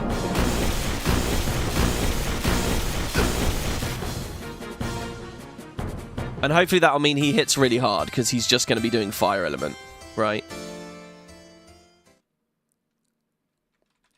Then we're going to, I think, just sub Auron in for an immediate silence. So we're going to load this file. This is the one right next to him. I'm going to turn encounters off for now. Okay, equip, Tidus.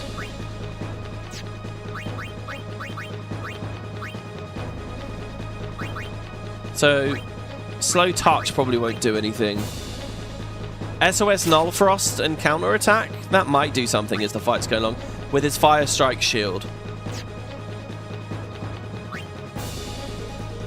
We want a Fire Strike weapon on Auron, really. No, we want the Tacit Blade. What am I talking about? Okay, this is something of an opener. This will get us into the fight at least a little bit. So I, here, have got Tidus, Auron, Lulu. But when we get into the battle, it's going to be Yuna, Kamari, and I think Riku is the last one, right?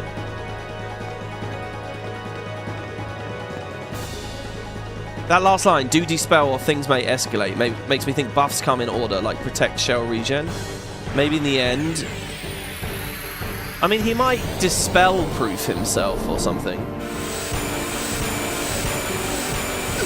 What the fuck? Oh my god, what? Okay, hold on. I thought... I guess I don't understand how the intro works.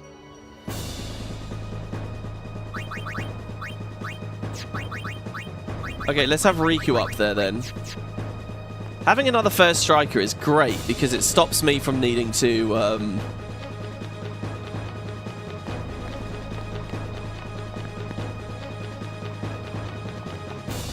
I remember Seymour talking a lot in this fight. Is that just because of the talk command?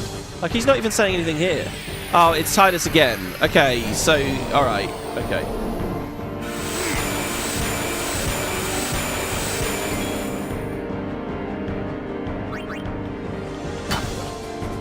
So we have to... So it's Tidus, Kamari, Yuna. Sorry, for some reason I thought Riku was there. But she's obviously not. This is perma alacrity quickness, Seymour. He now has ascended to being a meta player Chad.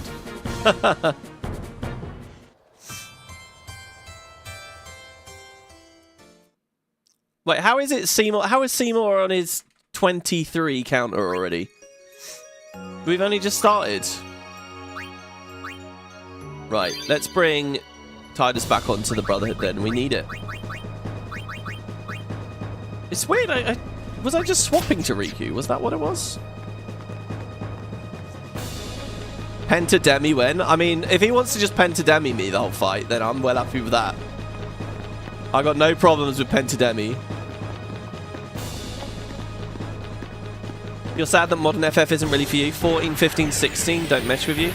Listen, 14 is very weird gameplay, but I promise you, 14's story is very good. Once you get to, it's like slowing him is immediately good. And there was no counter to that either. So I've slowed Seymour. Now what I'm going to do is I'm going to go to... What was my plan? Oren. And hit him with the Tacit Blade. But we're actually going to magic break him as well. Because I didn't see any immunities on that. There was... I did see the diamond there. Okay, wait, so he is immune to silence? So he is immune to silence. I thought that I didn't see silence on the list. There's no nulls or anything weird going on there. Okay. How the fuck do we survive then? I'm assuming...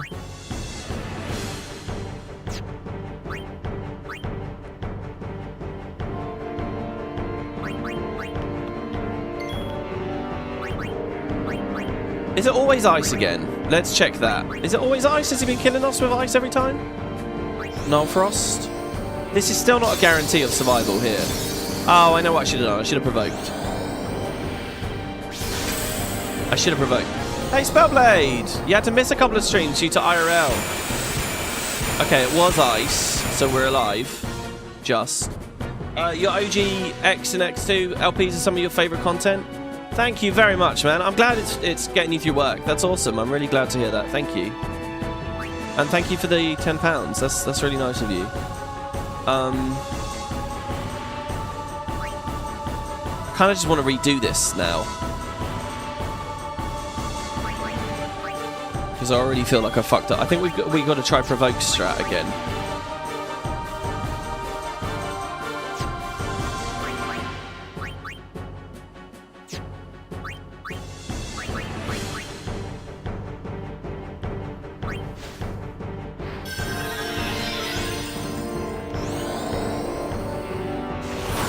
Like, I can't help but feel now as well, like, my Kimari is really hard. Okay, so that was protect, and we get to stay alive. Let's try and provoke here. Tidus will die. Again, he's basically doomed to die. But let's see if it works. No, he's immune to provoke this time. Okay. There's no way around it.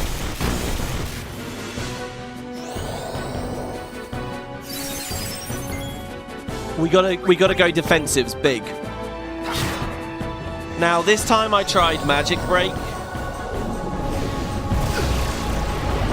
Fuck's sake! I gave haste to Waka, and Waka's like got no utility now. Waka can cast aim. It's not useful to us. All of his stats do nothing. If I had that haste on Riku, she could just item the whole team. I'm going to try to get her to do that anyway. This is fine for now. Unless we can stat the mortar body. I mean, I assume I'm not meant to ignore it, so maybe we scan the mortar body.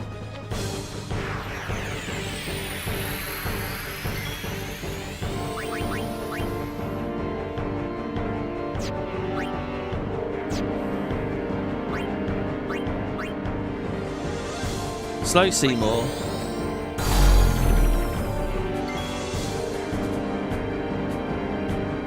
What the fuck do I do? I mean, Null Frost blocks 3 of the 5. It just depends on.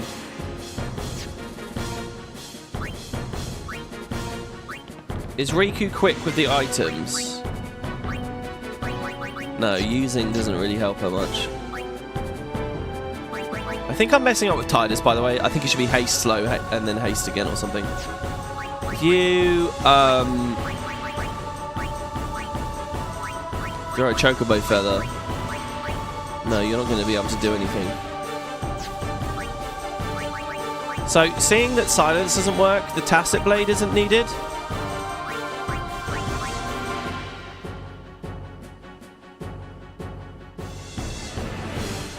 So we could have like a fire strike, a flame strike thing on Orin there. The problem here is I'm playing this the exact same way I just did.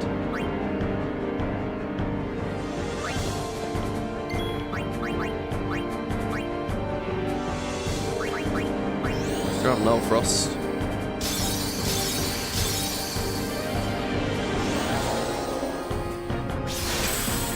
So there's Shell. Oh no, what? Oh, I think I just low rolled. I think I just low rolled last time. Okay.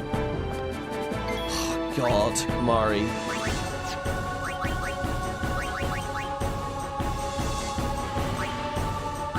Did it say he's immune to poison? No, poison is still available.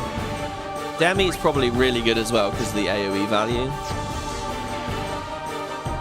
I've got to do focuses and stuff though. We've got to keep alive. And we've got to have shells. Problem right now is these three. I assume he's still queued up for Null Frost, by the way. We haven't checked Threaten either just yet. So if I de-spell on Yuna, do I essentially rob the Mortal Body of a turn? We have to shell though.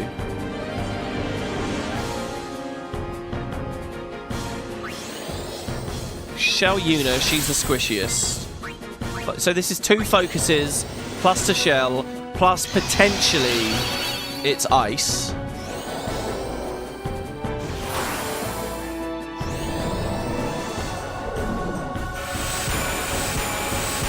Ah, fuck. I mean, we're kind of getting there, though. Hold on.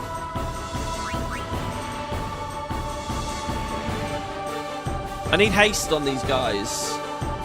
Let's de-spell Seymour for this turn. Because hopefully the Mortal Body will fuck around now. Izuna. What did... Oh, cleanse the slow. Alright, this ain't gonna work. We're too slow right now. We didn't have a good enough opener. Unless... Riku would have been an item machine.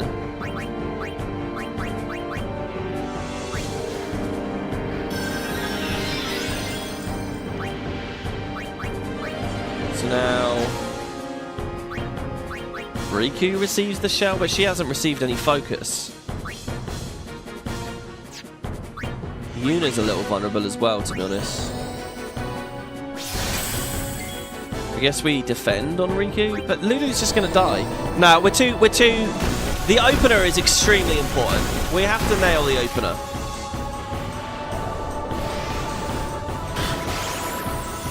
Wow, mental break. Interesting. We're gonna have to start zooming that off.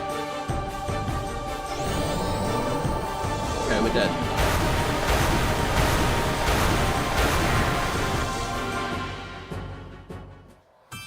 I think it needs to be all like speed moves at the start. It's got to be slow and like hasting people and shit.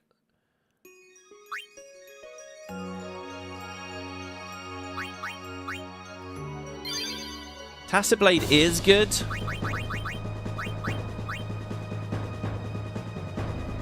But there's a bit of randomness in it, I guess. Unless I just made a fool of myself before.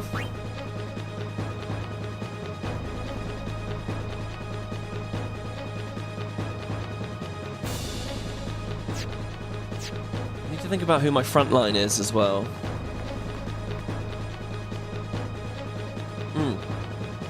Sorry, can I make null gear? Oh, you're right. We can actually. We can make some null gear. We can make some null gear. We could put like null... The thing is, Awaka's not selling me like empty slot stuff. You're right. There is null gear now, actually. Oh, for fuck... What the fuck?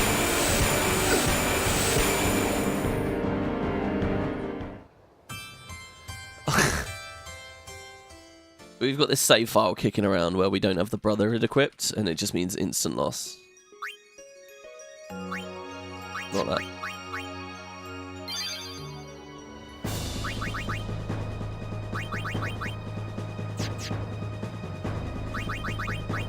Right. We could put a null on Tidus. The question is, how many...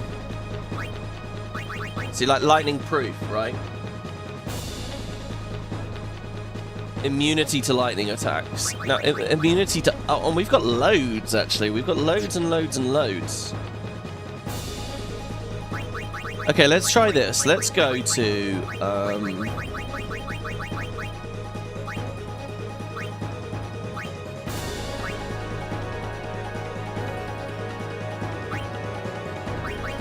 Let's give him ice proof.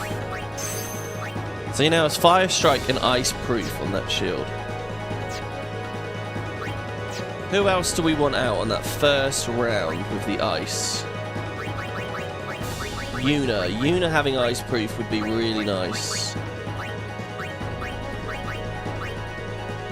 We could give Yuna all the proofs. What about that? Yuna got that fucking 4-slot empty thing. Look at this. She has a Tetra ring. Should we give Yuna immunity to everything? Oh, no. We can only do it on one person.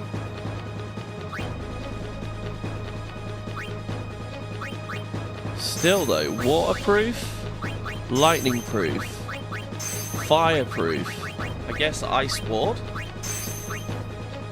That's weird, right? Maybe that's fun in some way.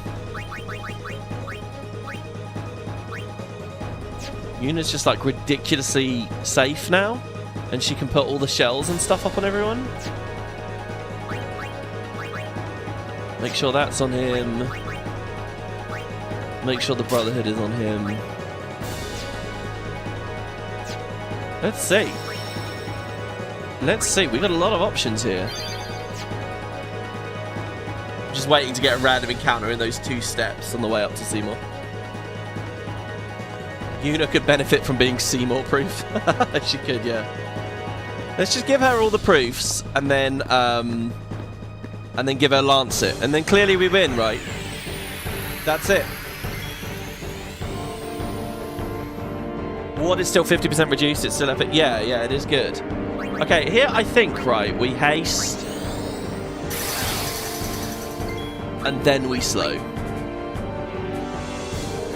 Oh, he's going to get a go.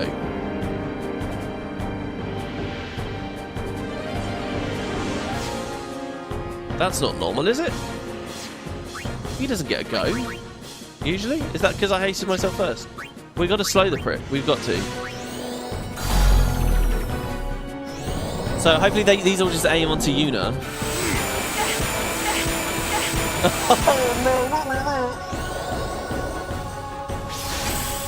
Okay, it has to be slow first. Ooh, redo it.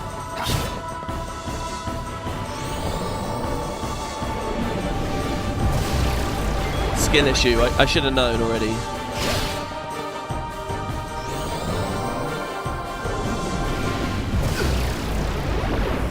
Ironically now, ice is the one element that she's not. I mean, look, Tidus is getting his licks in. I don't know how.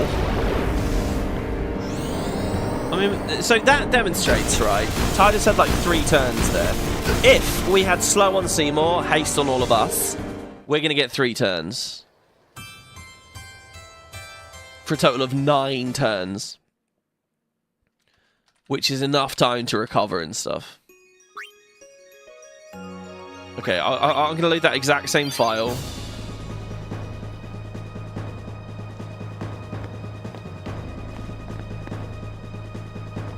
So hold on. Tidus is the ice-proof one, and he never got targeted once, right? That was what happened there.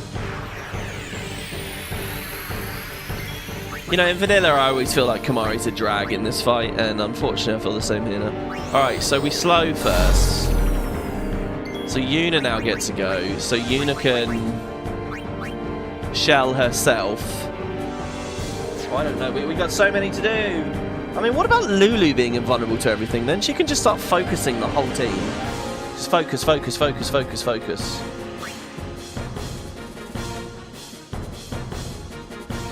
I think we shell Tidus and defend. No. We swap to Auron. We magic break him, I mean, this is an absolute must early.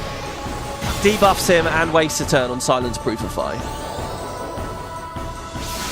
Shell is fine. Like, the mortar body doing this stuff is sort of whatever, really. Dispel is just excellent. Okay, now just leave with Kamari for now. Right, we need some more hastes going here. So if Tidus hastes himself, he can also tag Yuna this round of goes. So she's immune next turn. So I will haste Orin instead. Whatever he does, she's immune. And now we get another Yuna haste.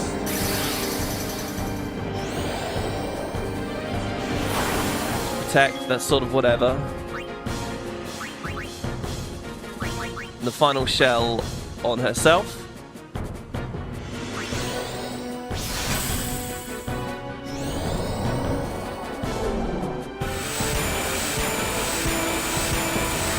Oh, excellent. That went very well. Okay. Now we get Orin off with a haste. But yeah, we get him off, everybody.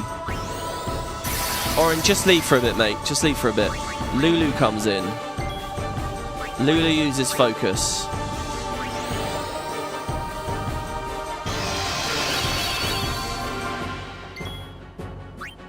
Yuna uses shell on her. Okay, let's clean this up. Here we go. Okay, so we need to re-slow that straight away. That was Azuna. That's bad. Re-slow. Okay, look at this. Here we go. We're into the fight now. We found an opening. Everyone's shelled. Lulu still needs haste. That's okay. Now we can dispel on Yuna as well here.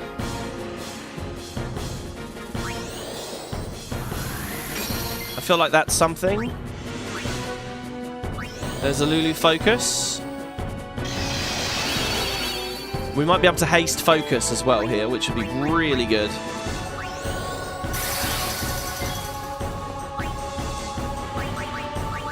We can start doing fancy things with Yuna as well now. We can start regenning or auto-lifing. I'm going to do regen. We're going to get dispelled, I'm sure of it. Okay, there's a mental break on Lulu. Scary. Probably means that Lulu dies. If I defend on her, she probably doesn't, though. She might, though. I'm going to go with the defense. I think it's safer. Jesus Christ! He still hits so hard!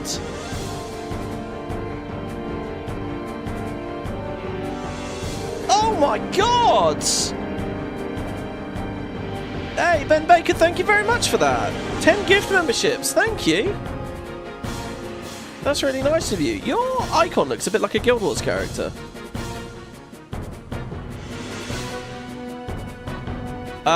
Also, I said that these live streams helped me through work, but honestly, I think I needed them much more for the Ice Food Saga than playing through DRMs.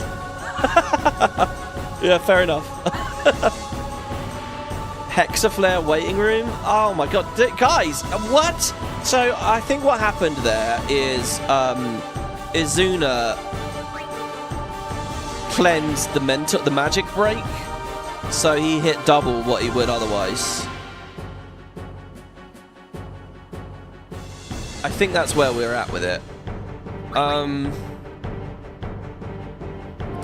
Man. I'm not sure there's any recovery possible. We are getting the turns in. It's definitely doable. I think there's a lot of back and forth here. We need, like, more focuses or more... Like, getting our shit back now is going to be tough.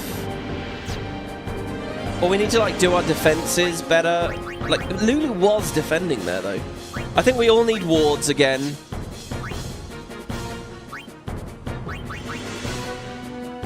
Let's talk. Let's see what happens, what stat we actually get. It is good to see you again, Lady Yuna, but you don't seem pleased. I'll only be pleased when you're gone to the far plane. I love how, okay, it's agility again. That's actually really handy. I love how he is, that thing on his back is his hair. Oh, what's really beautiful about this is we have so much we can do on Yuna. Like, she can get this agility, she can get the haste, and she'll make use of the lot of it. She's actually insanely tanky right now. She's received 4 focuses. She's immune to 3 of the 4 elements. She can actually hold us in for a good long while. Let's see what Tidus's talk is like. I feel it's a bit futile to speak on him. So, you too seek freedom from this painful life? You talk too much, Seymour. Oh yeah, get in there. It's definitely not a criticism you can throw at me.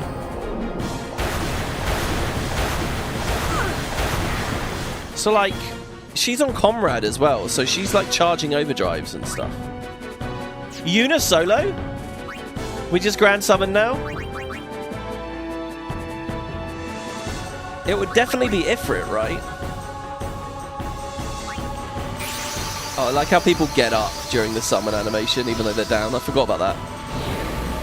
He doesn't like fire. He's going to take probably 13,000 damage here. Because it'll be 999 from the Hellfire. Presumably the Mortar Body dies as well. And then the Mortar Body sacks a 4k again. So it's 999 and then 4k on top. Assuming Shell doesn't reduce the shit out of this. But we might see another phase or something here.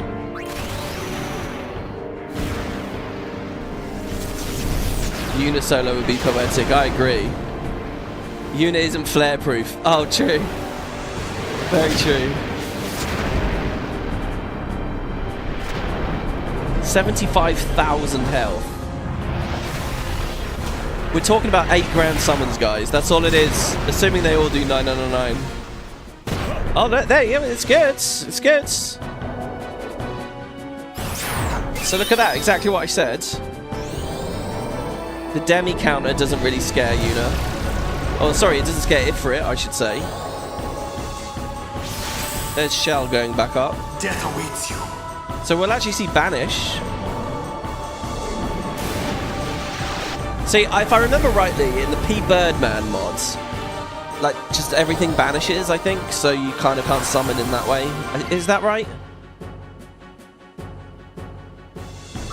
She's very healthy. She needs to keep rezzing people in order to get comrade value off of them. 25 megafit. Can I do auto Phoenix?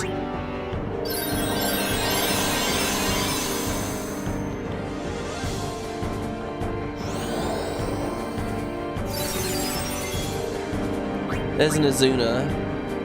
So we do need to reapply slow somehow. Riku could tag in. Is she hasted? No. It's not good enough.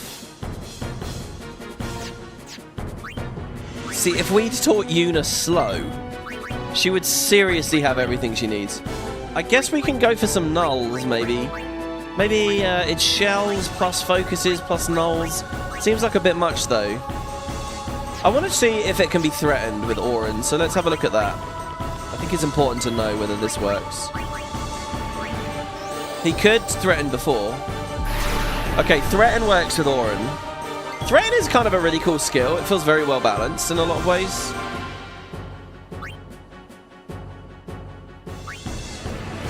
The question is, at what phase do we want to threaten the most?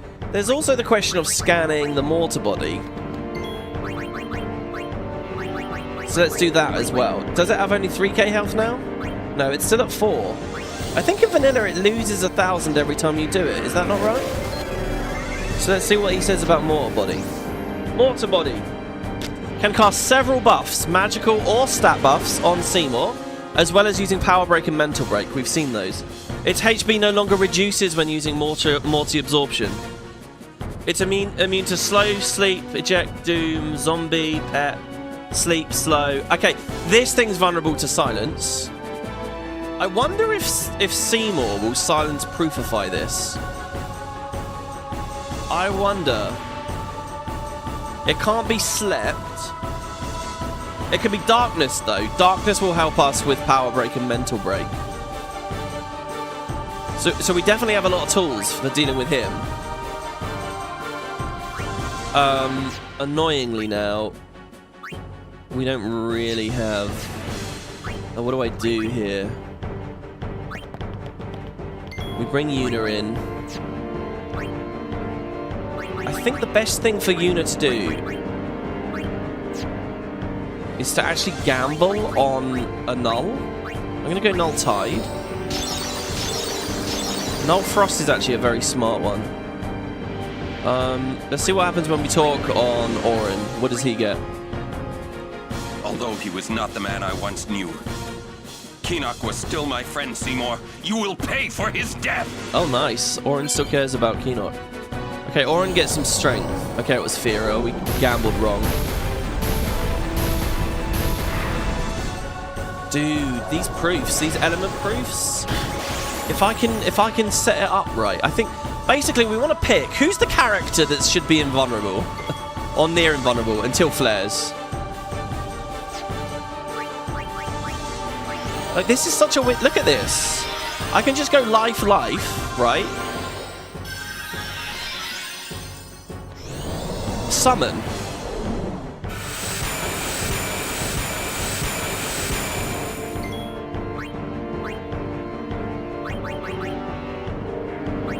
Until all of the summons are dead. Let's see what Valifor does with an energy blast. Yuna does have 70k damage if she does all of her summons. 14k times 5. You're right! Because of the extra 4k. This is not a strat. But this entire attempt, I've basically been just information gathering and not really trying. Or not thinking, let me put it that way. Let's go Energy Blast, because I think it has more damage on it. The thing is, Seymour will use ice on her in a minute, and if she's not defending, I don't know if there's a pattern to what he does. If she's not defending, then that's it. She's just dead.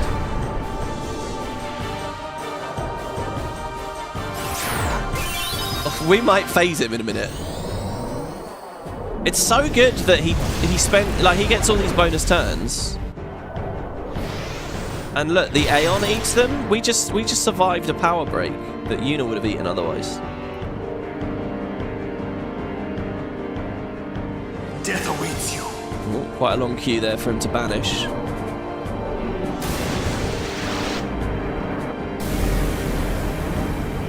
Thank you again for those gift memberships. I notice you're not really typing in chat, but thank you. Oh, what? What? No!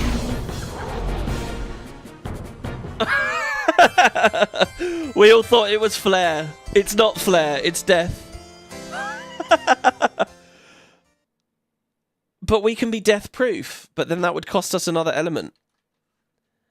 So we can choose to be invulnerable to all elements. I forgot about that, remember? Death is a thing. Okay, but. This is not that bad. We can give her 3 proofs. And then on the last one... It's going to be really low, isn't it? Oh no, Tetra Ring. No, it's not called the Tetra Ring anymore. What did I give her? I gave her auto regen or something stupid, didn't I? Oh no, I gave her Ice Ward. What if that ring was death proof?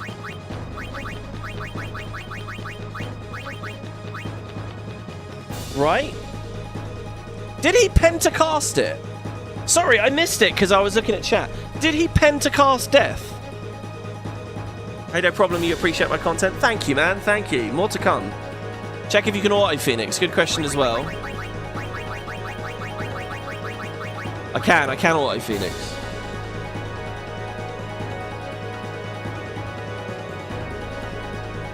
Oh, there's so many fun things we could do here. We can have a death-proof triple elemental immunity Yuna with auto Phoenix. No, we can't. We can't do all of those. Just charging her overdrives over and over as her friends die. Just popping off. There could be Flare. Oh, there's so many cool ideas, guys. Wow.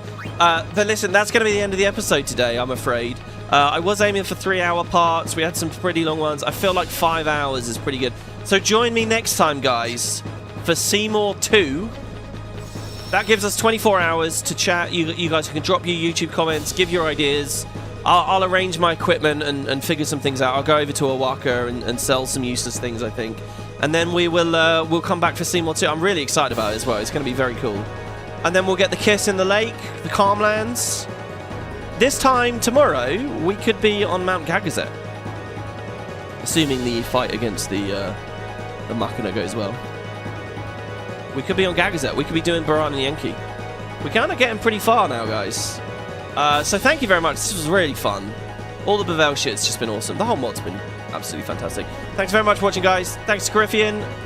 Check out the Nexus. It's on part 1, guys. You can just go to Google. You can find the mod for download there. Or you can go to part 1 of my playlist. As I say, in Discord, I do have a channel where I notify when we go live. That's about it, I think. It was just one death, not pentadeath. Okay, perfect.